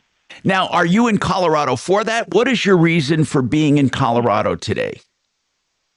Well, I am leaving the airport and I'm headed to Fort Lupton right now because I'm going to go help our friend Representative Dave Evans, because next week we have a farm bill. And I know it's crazy because Colorado is a big ag state, but Colorado does not have a single member of their delegation serving on the agriculture committee. And this bill comes up every 5 years. And we're talking $1.3 trillion. And as we've seen for really decades, agriculture has been under attack in Colorado. So we're here to listen to some producers, some ranchers, and basically be a wing woman for Gabe Evans. And what does the Farm Bill do? We're headed right. The Farm Bill is really two parts. It's partially all of the nutritional programs like SNAP and EBT, or it is the other part, which is production agriculture, and that includes conservation. And like I said, we know that agriculture has really taken big hits in Colorado here over the years. And so this is going to really help give the safety nets, the resources, the programming to producers that want to stay in agriculture. And so really at the end of the day, we see this as a national security issue because food security is national security. And of course, agriculture receives the brunt of the retaliatory tariffs. And so there's a lot of fights that we've got to undertake here in the next several weeks and months. Are you going to amend the Farm Bill? Is that what you're looking to do? You say it comes up every 5 years. Are you looking to change it substantially? Oh, absolutely. The 2018 Farm Bill was terrible. It was absolutely terrible. And it really was more about the nutritional programs than it was about the people that were actually putting the food on the shelf. And when you have 83% of the Farm Bill going towards, consumers consuming the food and a very small amount of people that are putting that food on the shelf, that really sends a message that, hey, if we don't do something to support our producers, they're going to disappear. And we saw how when we rely on our allies and or adversaries for, we'll just say energy, for example, back in the 70s, then it doesn't really work out that well. So we have to do some pretty remarkable changes in this Farm Bill. I think one of the biggest things we can do, and I'm a little bit biased, it's our bill, it's called the Farmers Feeding Americans Act. It ties SNAP and production agriculture together, meaning if it's an American taxpayer that's paying for it, then it should be an American product that they're consuming. So that we have seen through a bunch of different economic studies, that means that if Americans are incentivized to consume and purchase American fruits, veggies, meat products, dairy products, that will help us sustain agriculture for the next generation. I want to ask something. Are farmers in trouble in America? Oh my gosh, the farm economy has never been worse. I mean, this is last legs. I have had more grown men cry talking about how challenging it is for them right now. And that is exactly why I'm here. We have seen the assault on producers in this state, in Colorado, and it's time that we turn it around. So that's why we're here to assist. Thank you very much, Kat Cammack. It's so nice connecting with you. I'm glad you liked growing up with me. Thank you very much for listening. We have more coming up on the Troubleshooter Show. 303-713-TALK, 713-8255. Now, if she has any last words she wants to part with, she can give them to you or we can call her back. It's up to her. Well, I think, did she give any info out where people need to go? That's what we need to. That's what we need to find out from her. If you can talk to her or let Kelly talk to her, and if she wants to do that, I can do that. That's kind of cool. She's in a beautiful district of Florida, beautiful area, northwest, near right where the Panhandle starts. Beautiful area.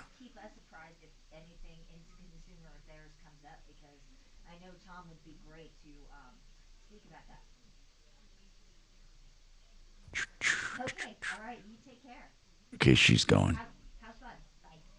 Okay, she's gone. That's good. Hey. Yeah. Hey, Yeah. Tom? Yes. She's also on the Consumer Affairs Committee. Oh, cool. In the House, and so she said that from time to time she may reach out to you. Yes, good. Excellent. I've got all of her information. All right, thank you. And the comms guy. Thanks. Okay, I'm gonna go get here, bro. Do you want anything? Nothing at all. Okay. Don't forget to eat a little bit. I know. I'm gonna get a ball. I'm gonna eat some balls.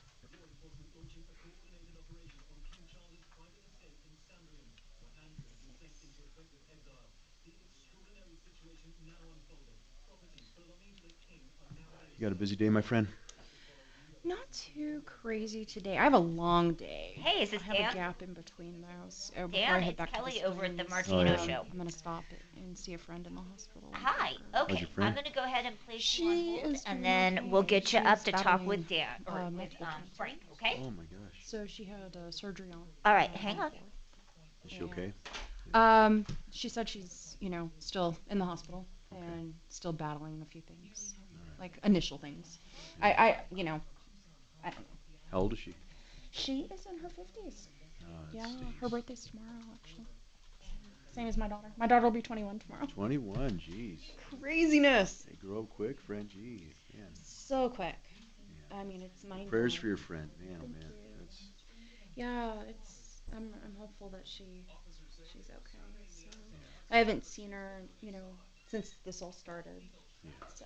Well, that's good of you to go see her. Yeah, I'm gonna go. I've got a couple hours in between here to my next appointment. So Yeah. I'm gonna go and stop and see her for a little bit before I head back south. That's a good thing. That's good. Lift Yeah. her spirits up, Yeah. Well, she said she's having a good day. I just texted her to make sure she was still up for a visit. So. Yeah. Oh yeah. That's right. Yeah, and she's doing okay. So. Oh yeah, you have a question. Yeah. Awesome. We'll see what the question is. Right. I know sometimes when we're talking about things and I'm going, well, because they're so, it's like I know what my experience is. I know what my things have been. Yeah, but it's like I know. so many people like rip other people in half for this or that. And I'm just going. Gosh, I know. Some of our stuff though is so dependent on experiences.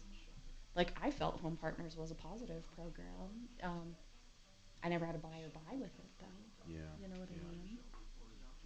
Yeah, a lot of it's experience. Some things are just uncharted territory sometimes. I mean, it's it's hard to give an answer sometimes. Sure. You were telling me a while back, maybe one of the last 2 times I was here, you told me that you gave an answer and somebody had an issue because you couldn't come out and say whatever, but you were also trying to be mindful of how. It was commission percentages. Yeah, they wanted a commission percentage. It's like we can't do that. Yeah. Can't. That's a big no-no. Yeah, and I did take some. You have to be so careful with your words. I did take some online flack for that. Well, yeah, Tom got online flack on my behalf for that. Well, I get. Oh, several times ago. This has been a couple months. No, something different. A caller wanted me to give commission percentages over the air, and I can't do that. And Frank and I were just talking about that. It's like we can't do that. We can't even say, oh well, general typical range is. Nope. Can't even suggest. Can't do that. Averages. That's kind of funny they get that strict. Yeah. Because they try to avoid commission fixing, really. Yeah, price fix. Yeah. And they even tell you if you're ever in a room with a bunch of real estate people and somebody even starts saying that, announce yourself. I'm so and so with whatever company. I'm announcing I'm leaving the room right now. You're supposed to do that. Are you? That's what we've been told. Yeah. Oh goodness. That's I insane. haven't. You I haven't document heard to you're that leaving the extent. room right now. I'm getting out of here. Yeah, but this has been several months ago. But I said X percent, and then I was explaining the way the contract used to be. Yeah. Where we would charge X percent, and then why we would agree to as a co-op should another cooperating agent bring the buyer, and explaining because they wanted an explanation of that, and it was like I couldn't give percentages and. No. Yeah. And it's you case just by can't. case, so two-step. If you really think about it, you can't. if you go to one house versus another, the job could be different too. The Sure, situation could be everything different, is different. You know. Well, and the Coldwell attorneys actually went in our contracts and removed the buyer's agent compensation from our contract. So what do you do? So we have the conversation with our client, or I would have a conversation with my client and say, this is the percentage that I agree to work for in the event of, us bringing the buyer or having an unrepresented buyer, there would be a compensation of X on top of this, and it's very separate. You could see it. It's all written in because they added some verbiage. And then they took out the buyer's compensation. I said, so then at that point we can, most likely we're going to be asked to pay the buyer's agent compensation on the contract. We can go about it one of two ways. You can have me advertise a set percentage, and then it's a separate advertising agreement form. Yeah. Or you can be amenable to buyer's agent compensation and look at it on the contract with the offer. And at that point, it's part of the offer. You see what they're offering you and you see what they're asking for. And I've had a lot of sellers like that piece of it, and I kind of like that it puts the negotiation between them. I kind of feel like that's a positive there. But I haven't had, most times. They're like lumps of cookie dough. I've had a couple agents call before they wrote an offer asking about compensation. Most of them do not. They just put it in the offer. Yeah. I'm about to say that whole thing out, communicate about it. It's just on the offer what you're being asked for. In the beginning, they were doing that, remember? And then they've way cut off. Now they don't even ask; they just put it in. Exactly, and that's what I've told my clients is you're going to see it on the contract, on the offer, what that is. I'm like, because honestly, we can't advertise it on the MLS. Right. A lot of even the email blast systems won't let you advertise compensation because it has MLS picture feed. So it's like you can't. Really, the only place that we can really put it would be like on our personal website, or I guess you could put a sign in the house. What is she talking about? Yeah. But at that point, if you look at it on the offer, What's as that? part of the overall offer consideration, then it's kind Oh. of a fallback in the court. Well, of course they can. They're You say, supposed to, they aren't go they? for a great offer, what they're asking for, I feel like is reasonable. Sure, I'll agree to that. Or, ooh, they really. It's just been great. Mornings 6 to 10 on Denver's Talk Station, 630 KHOW.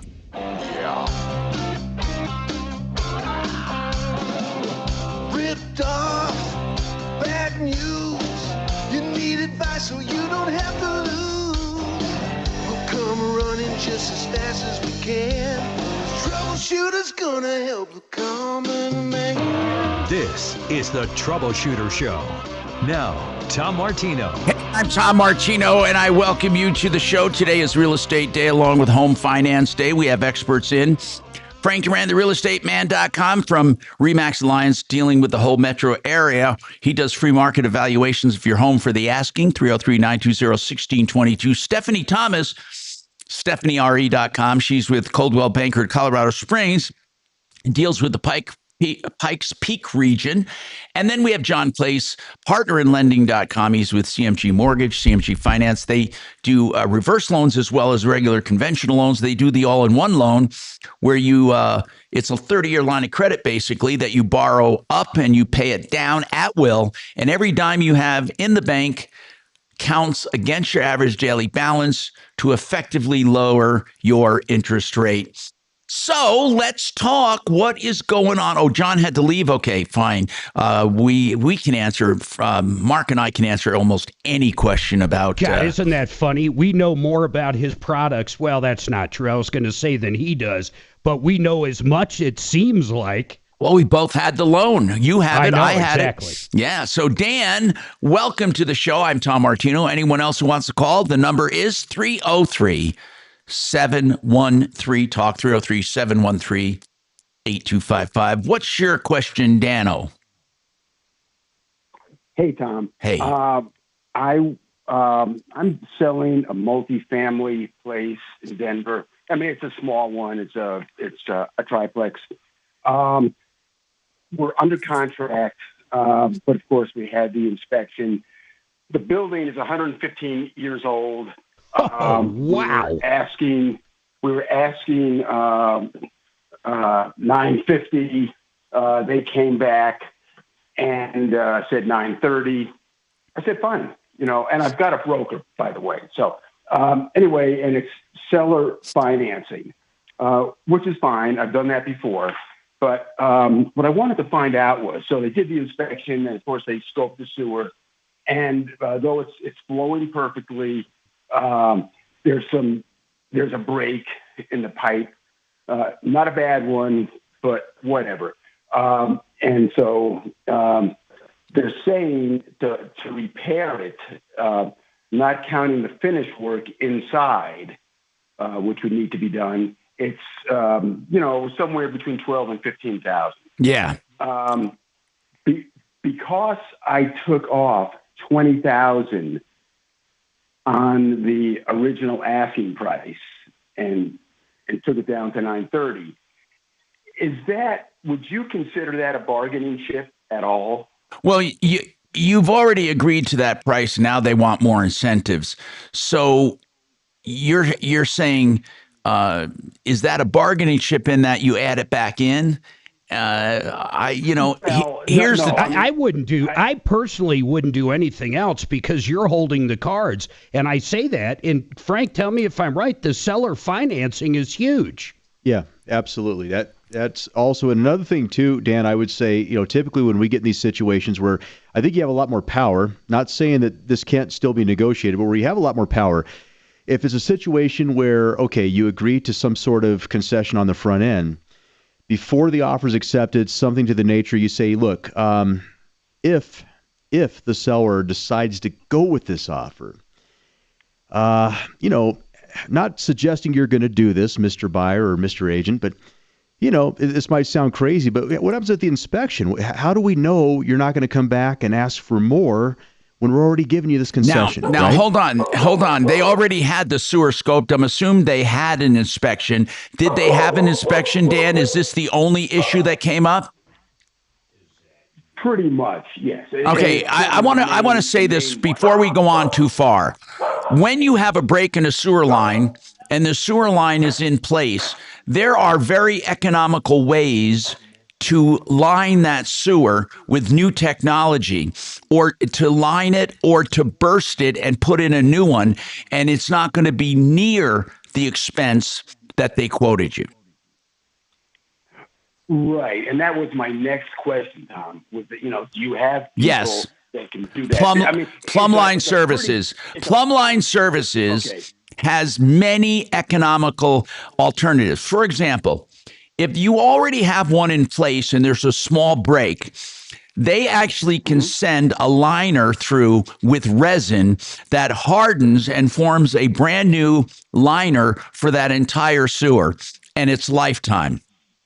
The other thing they can do, if it's really in bad shape and you don't want to just line it, but you want to do something else, there's something called pipe bursting, where they dig a hole in the beginning and the end, and they pull through a new pipe in place of the old one, and they call it bursting because it crumbles the old one in place, and as it pulls the new one through, the new one takes the place of the crumbled old one.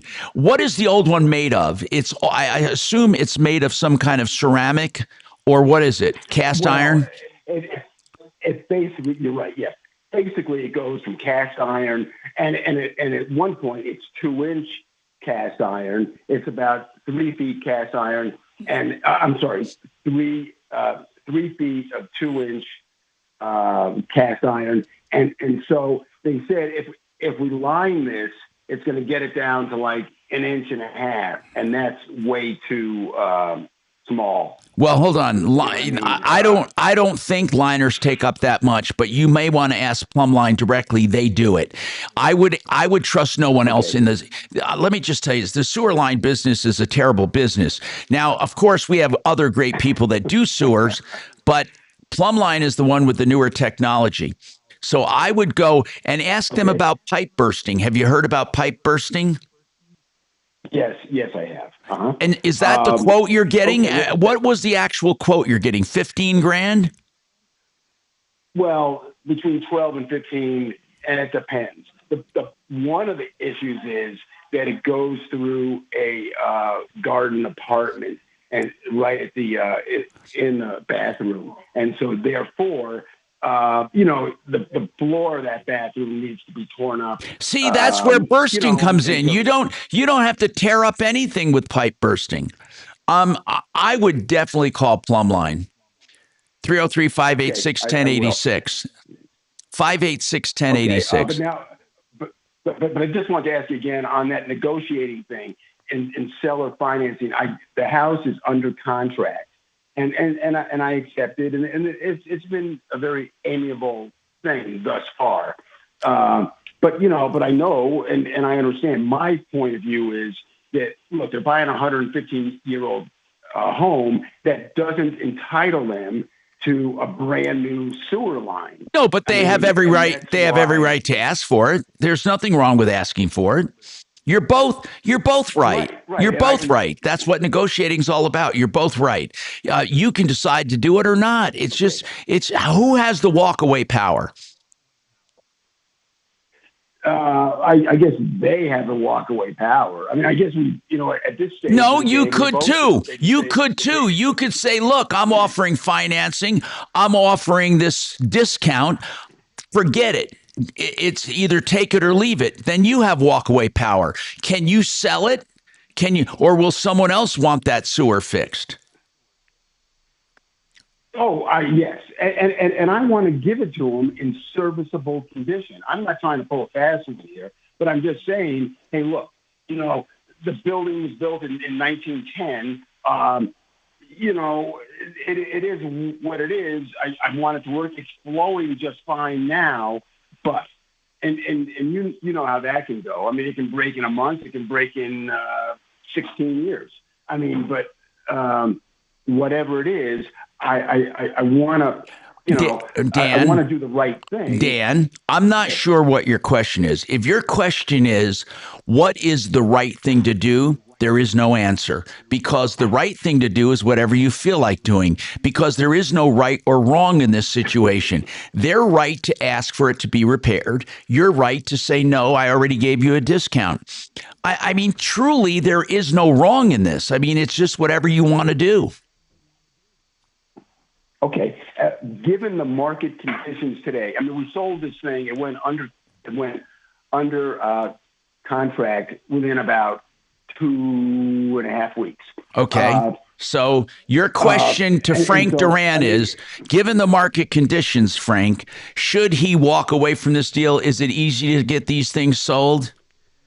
Well, okay, I'm sorry to even interrupt and jump in here, Frank, but without knowing what the cash flow is, I mean, I don't even know how you start to answer any questions like this. But in this case, the property is only one piece of the puzzle. Yeah, that'd be a tough question to answer. But Dan, I would ask you this too. Do you feel like your realtor has pretty justifiable comparables to say, look, at this price, this actually is this kind of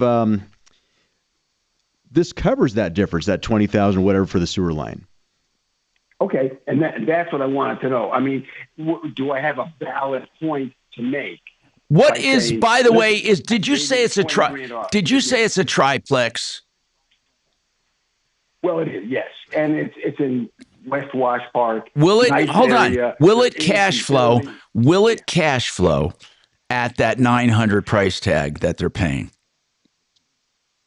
The deal is this: the people who are buying it want to move into one of the upstairs units, and then they'll rent out the other two. It's a younger, and they've got some financial wherewithal. They want, Dan, it's an unwritten book. It's an unwritten book. You can say to them, look, I've given all I'm going to give. I'm financed. And what are you financing it at? What rate? Well, for the first 2 years, 4 3/4. You know what? If I were you, I'd say, look, I'm financing this for 4 3/4, and I've reduced the price by X amount of dollars. You have to handle the sewer, or I'll find another buyer. That's what I would do. Sounds good, Tom. That's what, because if you're in Wash Park with a triplex offering 4.5% on the first 2 years, what does it go to after 2 years? It goes to 5. It's 4 3/4. Then it goes to 5, and then it's does a balloon? Does a balloon? It's a 30-year loan. Yes, after 5 years. Okay. Here's the deal, bro. Here's the deal. I would take that deal. Yep. I think it's a great investment property, unless you tell me there's a lot of deferred maintenance. Other than the sewer, you said it's 100-year-old. No, it's not. Yeah, but no, it's very well maintained, and that was one of the things listen. that, I can tell already. I can tell already. I swear to God, mentally, Mark is figuring whether it's a good deal or not. That's how attractive it is. You're talking about Wash Park, man. You're talking about a triplex.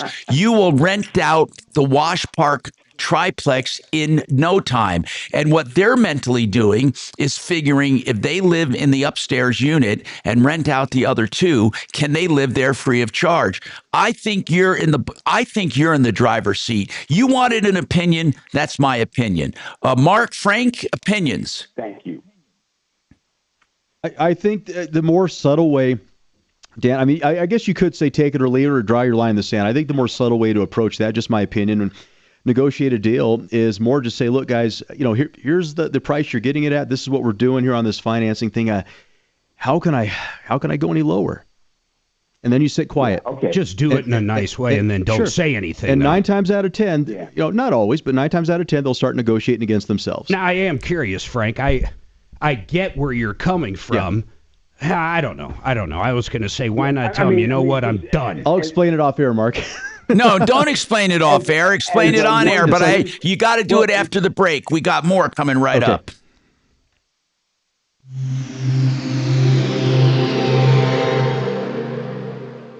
iHeartRadio. Olympics update.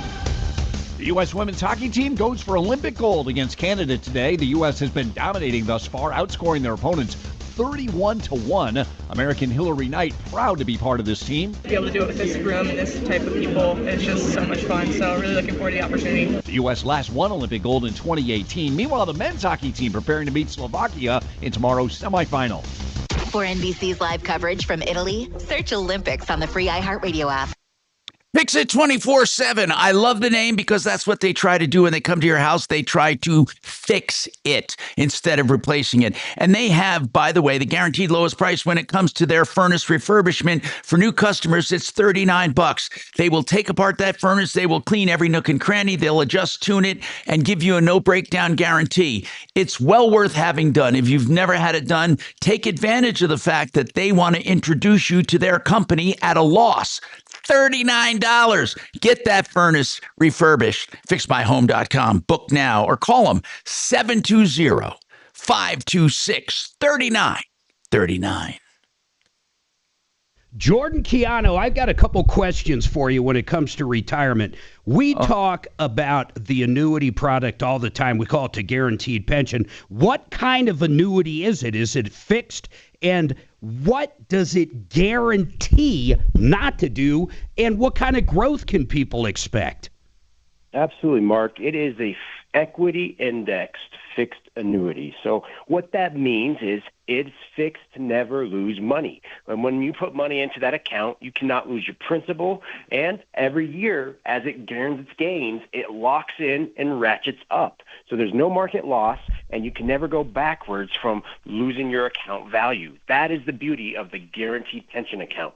Now, let's talk about the bonus real quick. That's generally a percentage. How does that work? Some of the bonuses I've read about on annuities, big deal. They give you a 15% bonus, but who cares? You don't get it for 10 years, 20 years, 30 years. That's right. Well, with this bonus, it is a 17% bonus, and it's credited to your account day one. That means your money, if it's $100,000, is worth $117,000 day one, and it's earning interest versus those other bonuses you mentioned, where it sits on the sideline, where it might not earn any interest. And of course, you can get that 15 or 30% somewhere else. But then again, 20 years down the road, 10 years down the road, it didn't make any money for you. Now, in lieu, tell me if I'm right on this, in lieu of the bonus, if someone's looking at retiring, fairly quickly after getting an annuity, let's say 5 years or even shorter, they can also get a guaranteed 7.2% per year instead of the bonus?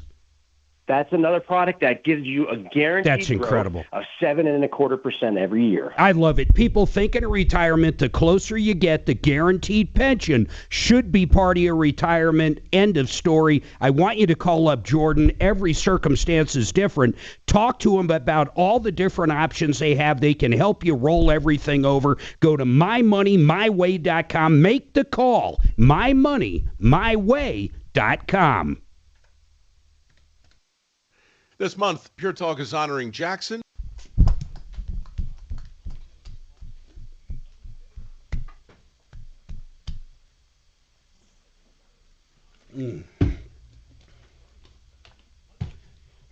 Ah.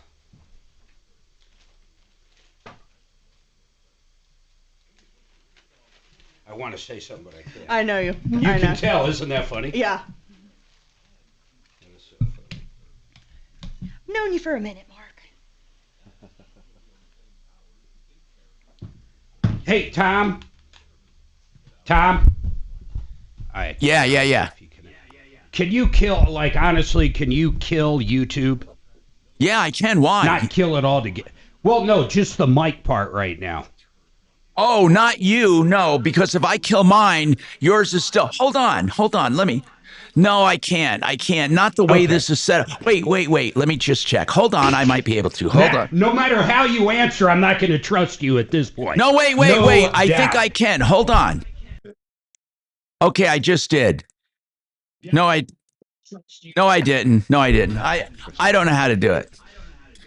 I'll tell you what. If he'd have to give out his social security number, and I know what it is. By the way, did you get my text? Okay, when you get a chance, answer my text later too, or email me on how you want that done. It's not a big deal. I just want to get it done. No, I saw it. Basically, I'm gonna leave it to you. You figure it out, and I'll just have it written up. Well, it's easy. I give you $1. Okay, good. But what do I give you? $100,000? No, more than that.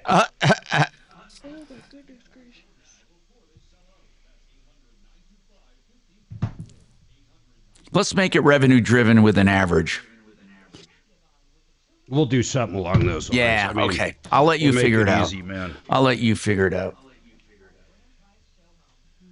So, I'm going to tell you something. See, he can mute out his stuff. But not yours. How would you mute us out, Dragon? Is that even possible? Can Not you make to where it to that you would be able to talk to each other? What? Not to where you would be able to No, talk I to just each want to talk to these two. Then Tom wouldn't hear you and you wouldn't hear Tom. That's perfect. Can you do that? But 31, pinpoint weather team meteorologist Kylie Burse. This report is sponsored by the Brooke and Jeffrey Second Date Podcast. Your date laughed. The food was great, and then nothing. Ghosted. Vanished. Witness protection? Oh, maybe. Perhaps? Yeah. We'll call them and get answers you may not want to hear. Yeah, it's Brooke and Jeffrey's Second Date Update on the iHeartRadio app, Apple Podcasts, or wherever you get your podcasts. This hour from the Trajan Wealth K-House Studios. Trajan Wealth, your trusted local fiduciary advisors. TrajanWealth.com. 630 K-How, an iHeartRadio station. Hi, Tom Martino here. Welcome to the show. 303-713-TALK, 713-8255. Okay, so we are here to help you solve your problems and answer your questions, take your complaints. Alex wants to talk about fiber optic company. Go ahead, Alex. What's going on? Hey, Tom. Thanks for taking my call. Yes, sir. My question is similar to the other gentleman who called in. The fiber optic company drilled through his yard, damaged his sprinklers. Now, this company drilled through my backyard and damaged my concrete patio. We're getting a lot of calls about fiber optics lately. They must be Mark, they must be doing a huge push on fiber optics right now. They're setting up in our neighborhood, Tom, which I am so psyched about. I actually, today, during the show, said I'm interested, and they're going to come out and do a site evaluation. But they're in our neighborhood, too, and you know where I live. I live in the middle of nowhere, brother. Yeah.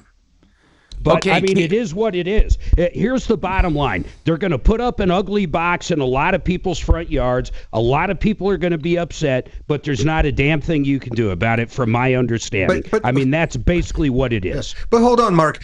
Alex is calling not to complain about the ugliness of the equipment. He says that they damaged his concrete. Yeah, but and it's a totally different story. Because if you're on an easement, they have a right to do that. They can't be wanton or negligent. They have to take normal care. But if he has a slab over it, they can go under it. If they damage it, they damage it. Is Alex? What happened? I don't know. Let's talk about that. Where was your concrete damaged? Was it like going into the backyard, or how? How was it damaged? Yeah, and were they actually installing to your house, or they were just putting up the infrastructure, the box? No, they drilled underneath my patio. That's what I thought. And your patio, hold on, is your patio on an easement? It is. Yeah, okay. There's nothing you can do about it, bro. Well, I would ask them. Yeah, ask out of courtesy. They explained to me that there's an 8-foot easement, 4 feet on each side of the fence. Now, they very well could have drilled on the other side of the fence. But they didn't. My patio altogether. But they didn't. I know. That was poor workmanship. Okay. How big of a patio is it, out of curiosity? I'd rather get into reality here. It's about 20 by 20. You could put a cheap coating on it and you wouldn't see the crack. How sure are we that? How bad is it cracked? Let's get there too. Again, like Mark said, deal with reality. How big is that crack? Well, the cracks are about 12, 13 inches, but they pushed it up at the seam. That's what I meant. Is it heaving? Yes. Yeah, that sucks. Now, what I did to try to mitigate the problem was I sprayed foam underneath it to fill in the void. Wait a minute. I thought you said it heaved. I thought you said it heaved. Did it heave or did it sink? No, it pushed it up. Well, then why would you push it up more by putting foam in a void? Because the void would fill up with water.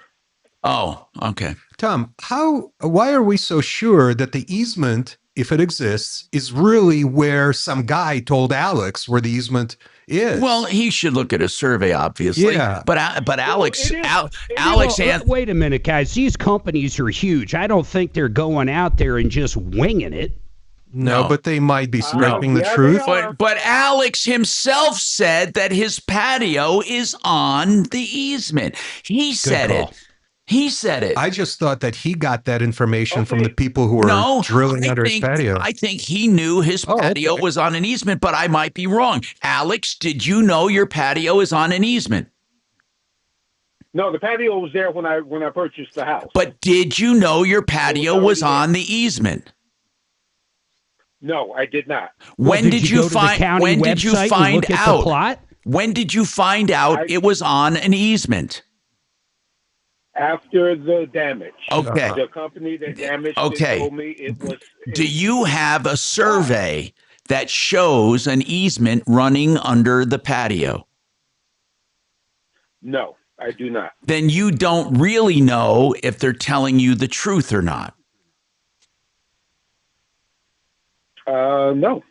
Why don't you check? When you closed on your house, you were given a survey. You can get that survey easily by going to the county. There's a survey on your property. It'll show where the easement is, or you call a surveyor to do it. That's the only way you're going to be sure. But I'm just going to tell you, and I've sat here for 45 years dealing with property owners. When you build on an easement, people are not responsible to you. As I said, they can't be vandals or wanton negligence, but they can do what they want to install their wares in the easement. The only question we have here is not if they're responsible to you, is what the question is it really an easement? Is it really an easement? And if you can't find one, there's another way to kind of do it cheap. in fact free, call 811 and have them come out and mark where everything is. And if it's right in line with the gas lines and the electric and everything, that's a good it's idea. in the easement. That's a good idea, Mark. Well, okay, I've called 811 before. The gas line's in the front of the house. The electric is on the pole in the back. Is there, okay, you never ever knew there was an easement under the patio. Okay. Not under the patio, no. Do you have your closing docs? But, no, I'm at work. No, I meant, do you have them at home in a file somewhere? Yes, I do. Okay, well, you have a survey in those closing docs. You don't get a loan without a survey.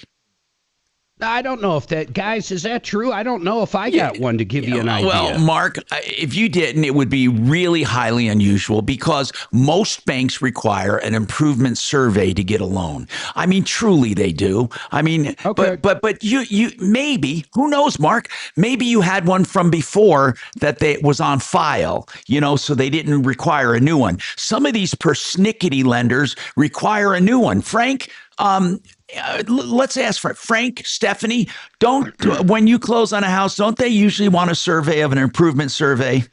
So, Tom, here's the deal. In the contract, there's an option where the buyer can ask for it in the contract or ask the seller to even order and pay for it, but it's not necessarily mandatory. And many times they'll say, if the lender requires one, buyer will obtain it. If the title company requires one, the seller obtains. Have you seen lenders not require an improvement survey? Yes, I have. I've seen them not require them. Correct. Oh my God, that is unusual.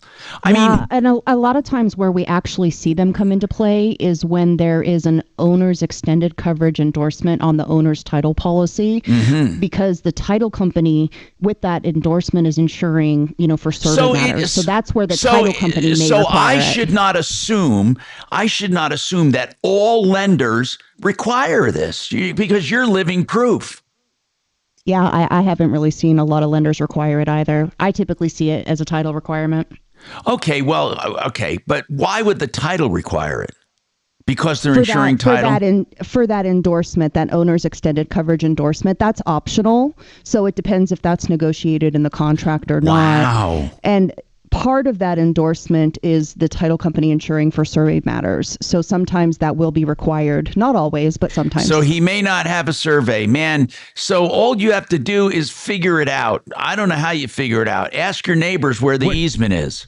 When we put in our fence, yes, that's Mark. when I figured I didn't have a survey because I had no idea where to put our fence. We're sitting on acreage, and I go to build a fence here, and I'm like, oh, okay, well, we'll build it a foot in from the property. I didn't have a damn survey, so I had to get that figured out. Wow, that is incredible. You know what? I mean, for years, it could be. I'll tell you what it could be.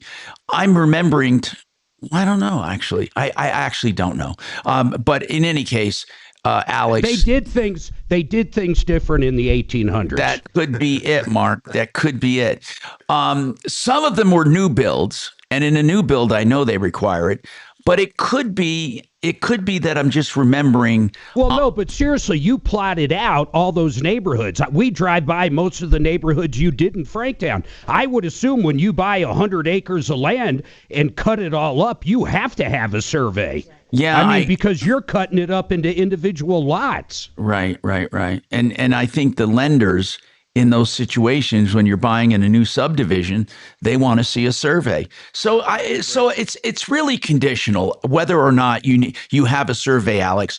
If you don't have one and you want to challenge them, you're going to have to prove it's not in a survey. In an easement.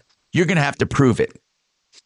So, but and don't you agree with this, Tom? Just looking at this and the size of these companies, and they are everywhere. I agree with you. We're getting calls. I agree with you. They're not going at this just throwing darts. I would really think they know what they're doing. Especially when they see a patio. Well, I mean, they don't want to work harder. They don't want to burrow under a patio if they can go around it. I mean, so I think that you're right, Mark. These companies are not going to screw around making up an easement or pretending there's an easement.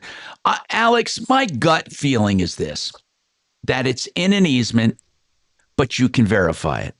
But we got a break. But if it is in an easement, they're not going to be responsible to you. We got more coming up. They're just not responsible in an easement. I don't care. KRFX HD2 I've handled Denver. this too long. KHOW Denver, an iHeart radio station. Ryan Schuling, Tom Martino, Michael Brown Reloaded, and Dan Kaplis. This is Denver's talk station, 630 KHOW. Now, impact traffic. Here's a look at the roads across the metro area. There are reports of an accident on westbound US 36 between Pecos and Federal. We are seeing some slowing on northbound I-25 from 6th I've to had so Spear, many articles and I it's a didn't little get to, sluggish on which is southbound good. I-25 from 20th to Spear. The rest of the roads looking really good for your afternoon commute. I-225 and C-470 are moving at posted speeds. With traffic, I'm Bitter Bonus. This report is sponsored by the Brooke and Jeffrey Second Date Podcast. Your date laughed. The food was great, and then nothing. There's no urgency, but vanished. Witness protection. Interesting people, all kinds. Yeah. All We'll call kinds. them and get answers you may not want to hear. Yeah, it's Brooke and Jeffrey's Second Date Update on the iHeart Radio app, Apple Podcasts, or wherever you get your podcasts. Listen carefully. This is the only defense attorney that works this way. You don't have to pay anything up front. You get free initial consultations always. And then if you want to hire him, he quotes you a flat rate for the entire case. That's Joseph A. Lazzara, Lazzara, LazzaraLegal.com, 303-429-6200. Gravina's, they have the greatest windows. I love Gravina's, truly. 50 lines of windows, multiple lines of siding and doors. They've been in business more than 60 years. The granddad started it, then the son, and then the grandson. Nick is an expert too. He's a great guy. And I urge you, if you call Gravina's, I urge you to take advantage of that selection and find the best one for you. 303 Gravina or gravinas.com. Gas line doesn't come in through our cul-de-sac. It comes in through the cul-de-sac behind us, which makes no sense. Yeah. But our neighbors, not the ladies, but the other ones, are actually on the one in the cul-de-sac. That's interesting.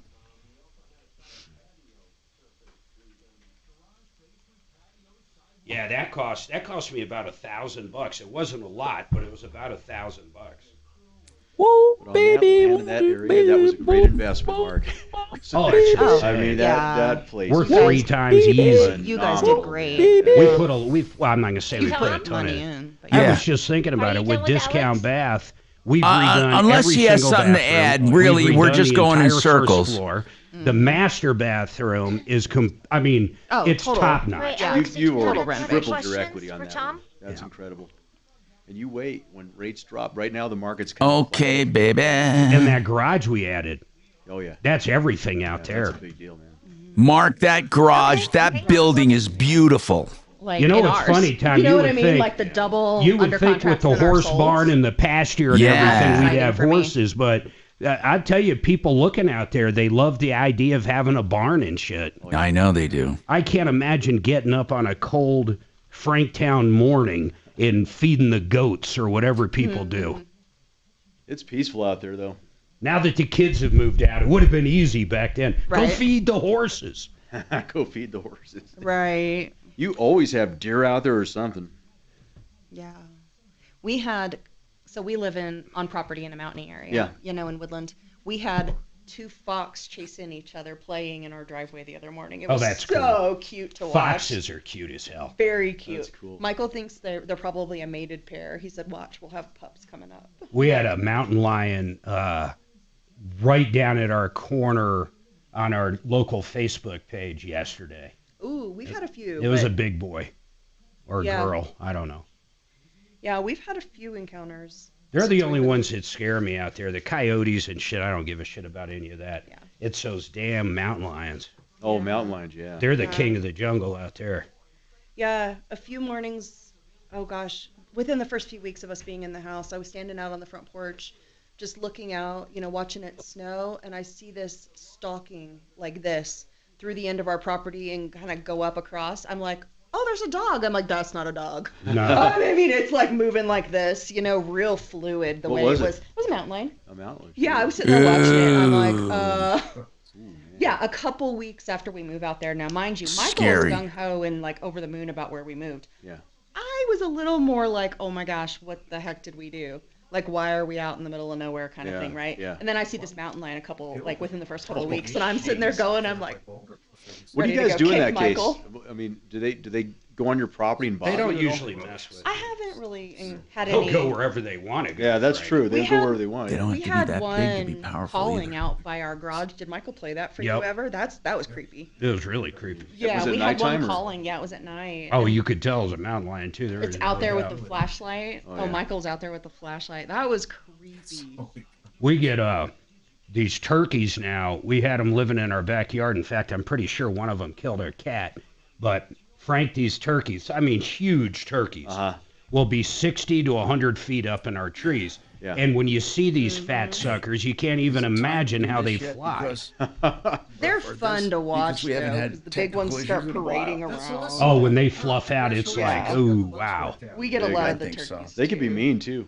We had one not even a week after we moved out there. Within a month. Our Doberman chased it. He saw a big turkey, took after it. It turned around and went. That dog got chased up the patio, up the deck by that turkey. Today for a 25 cents per gallon bonus. Address hair loss with the same simple one-day They treatment don't I care, received. usually. AdvancedHair.com. Hey, I'm Tom Martino, your troubleshooter. We do have some questions here. And you know what I do? I don't know if I told you this. I take my texts and emails and dump them. You can dump them into chat and they extract it for. I love it. They extract things for you. Now, if it's an interesting one, I won't do that. I'll read it all through. But here's some right now. Hey, hold on real Yeah. quick. Alex said we didn't answer his question. The question is, what was his question? Go ahead, Alex. Sorry. Okay, thank you. The company explained to me that there was a 4-foot easement on each side of the fence. Now, the fact that they chose my side, they could have drilled on the other side. It doesn't matter. Okay, and let him ask the question, though. I don't, because I said the same. We went through this. So go ahead. Keep going, Alex.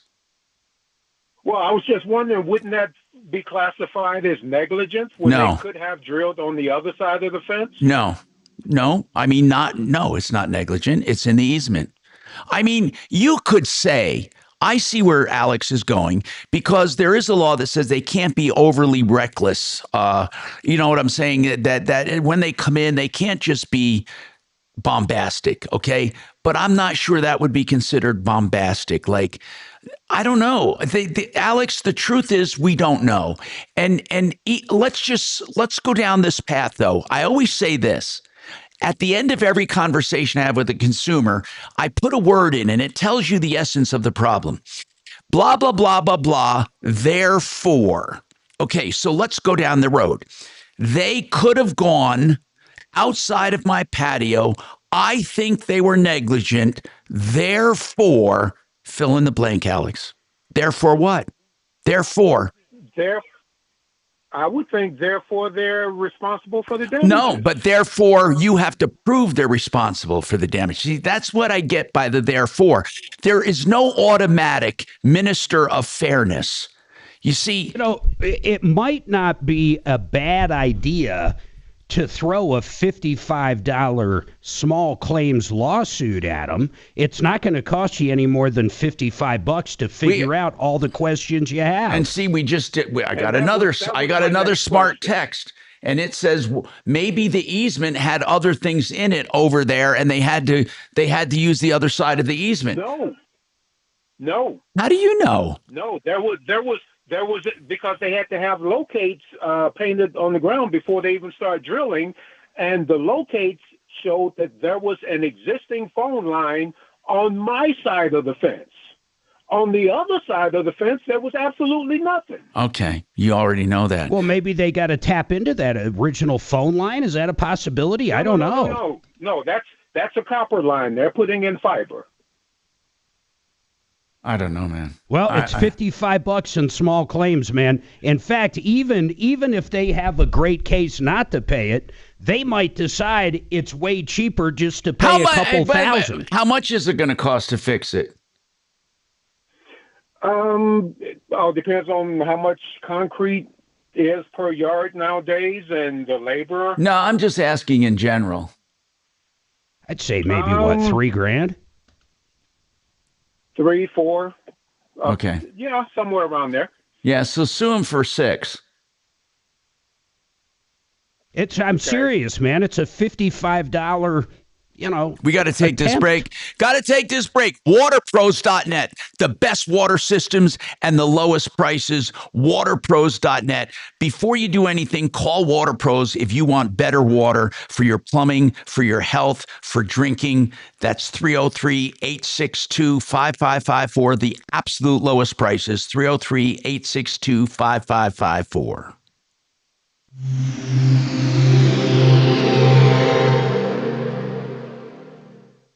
Now, impact traffic.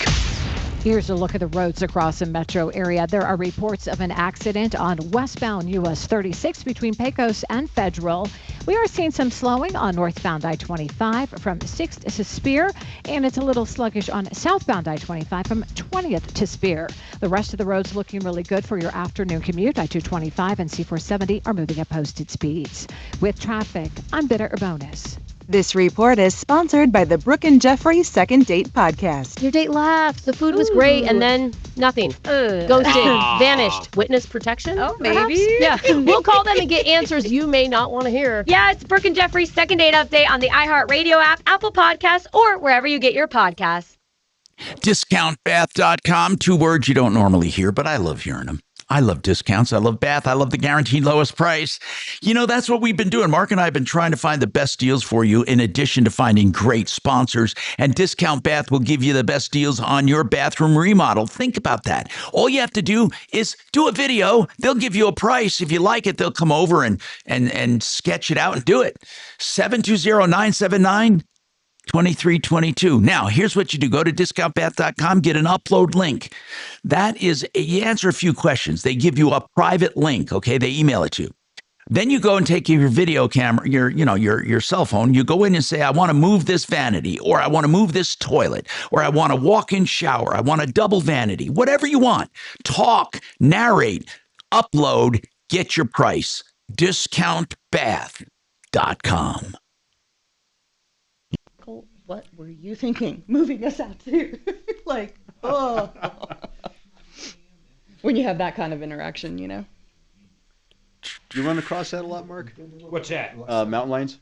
I was here. You asked me to look up to see if we just had one right on our corner yesterday or the day before, and then we had a big one in our neighbor's yard, in our cul-de-sac. That his camera that's a good one to know. Interrupt sometimes when we're in a lull. We'll talk about it. Yeah, for sure. Not really whenever you do stuff like that, feel free to say, Tom, by the way, blah, blah, blah. Our neighbors whenever. be like, there's never free been bears, license and all to of a do sudden that. there's bears there. Think of how far those damn bears had to come from to get to Franktown. It's like, did they cut through Castle Rock? Right. I mean, how do you get to Franktown? Right. I guess they could have been through the Black Forest from Colorado Springs. Yeah. But even so, you're talking, if you ever drive from our house to anywhere, we're in the middle of nowhere. Sure. So these bears somehow got there. Now they're there. Yeah, yeah.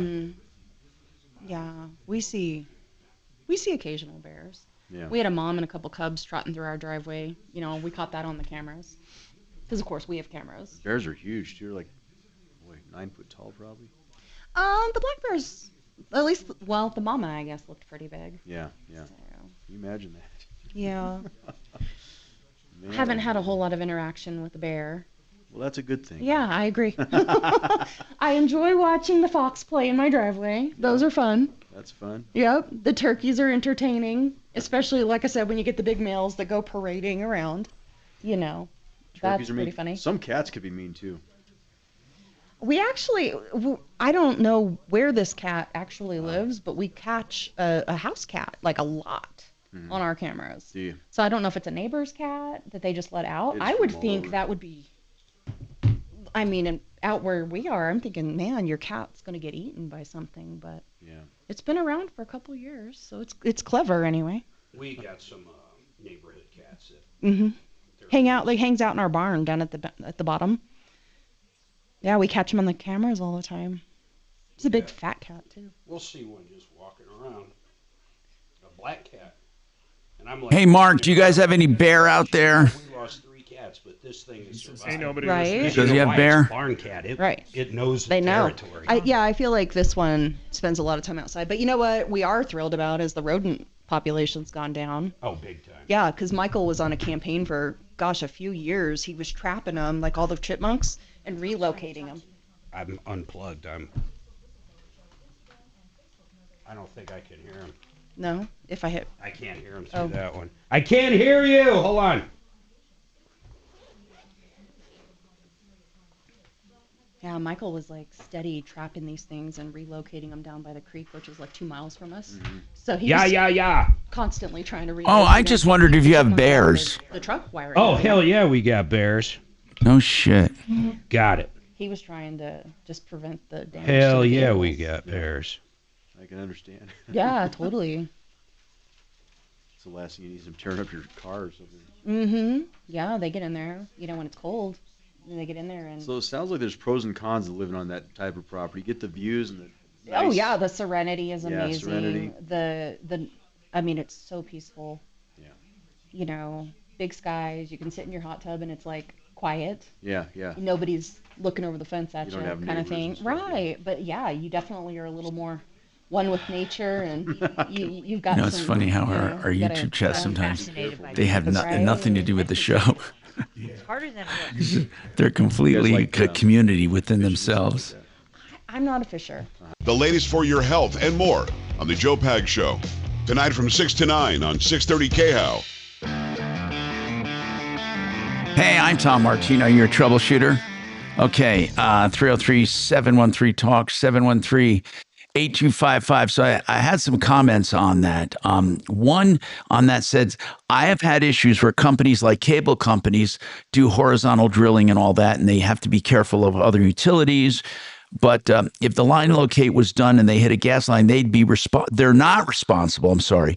But they say, I would be surprised if a cable contractor could damage someone's property, even if it's in an easement, and have no responsibility. I'm sorry, but they won't have responsibility. They really won't. I mean, I've heard this over and over and over. Do not build in an easement, or you do it to your detriment. The other one, it would be interesting to know how deep that is when a company shoots a bore. They use boring mud to help the shot, whatever that means. Okay, I don't know what that means, but they could have damaged the patio when they were boring it with the mud. Okay, that's what he suspects.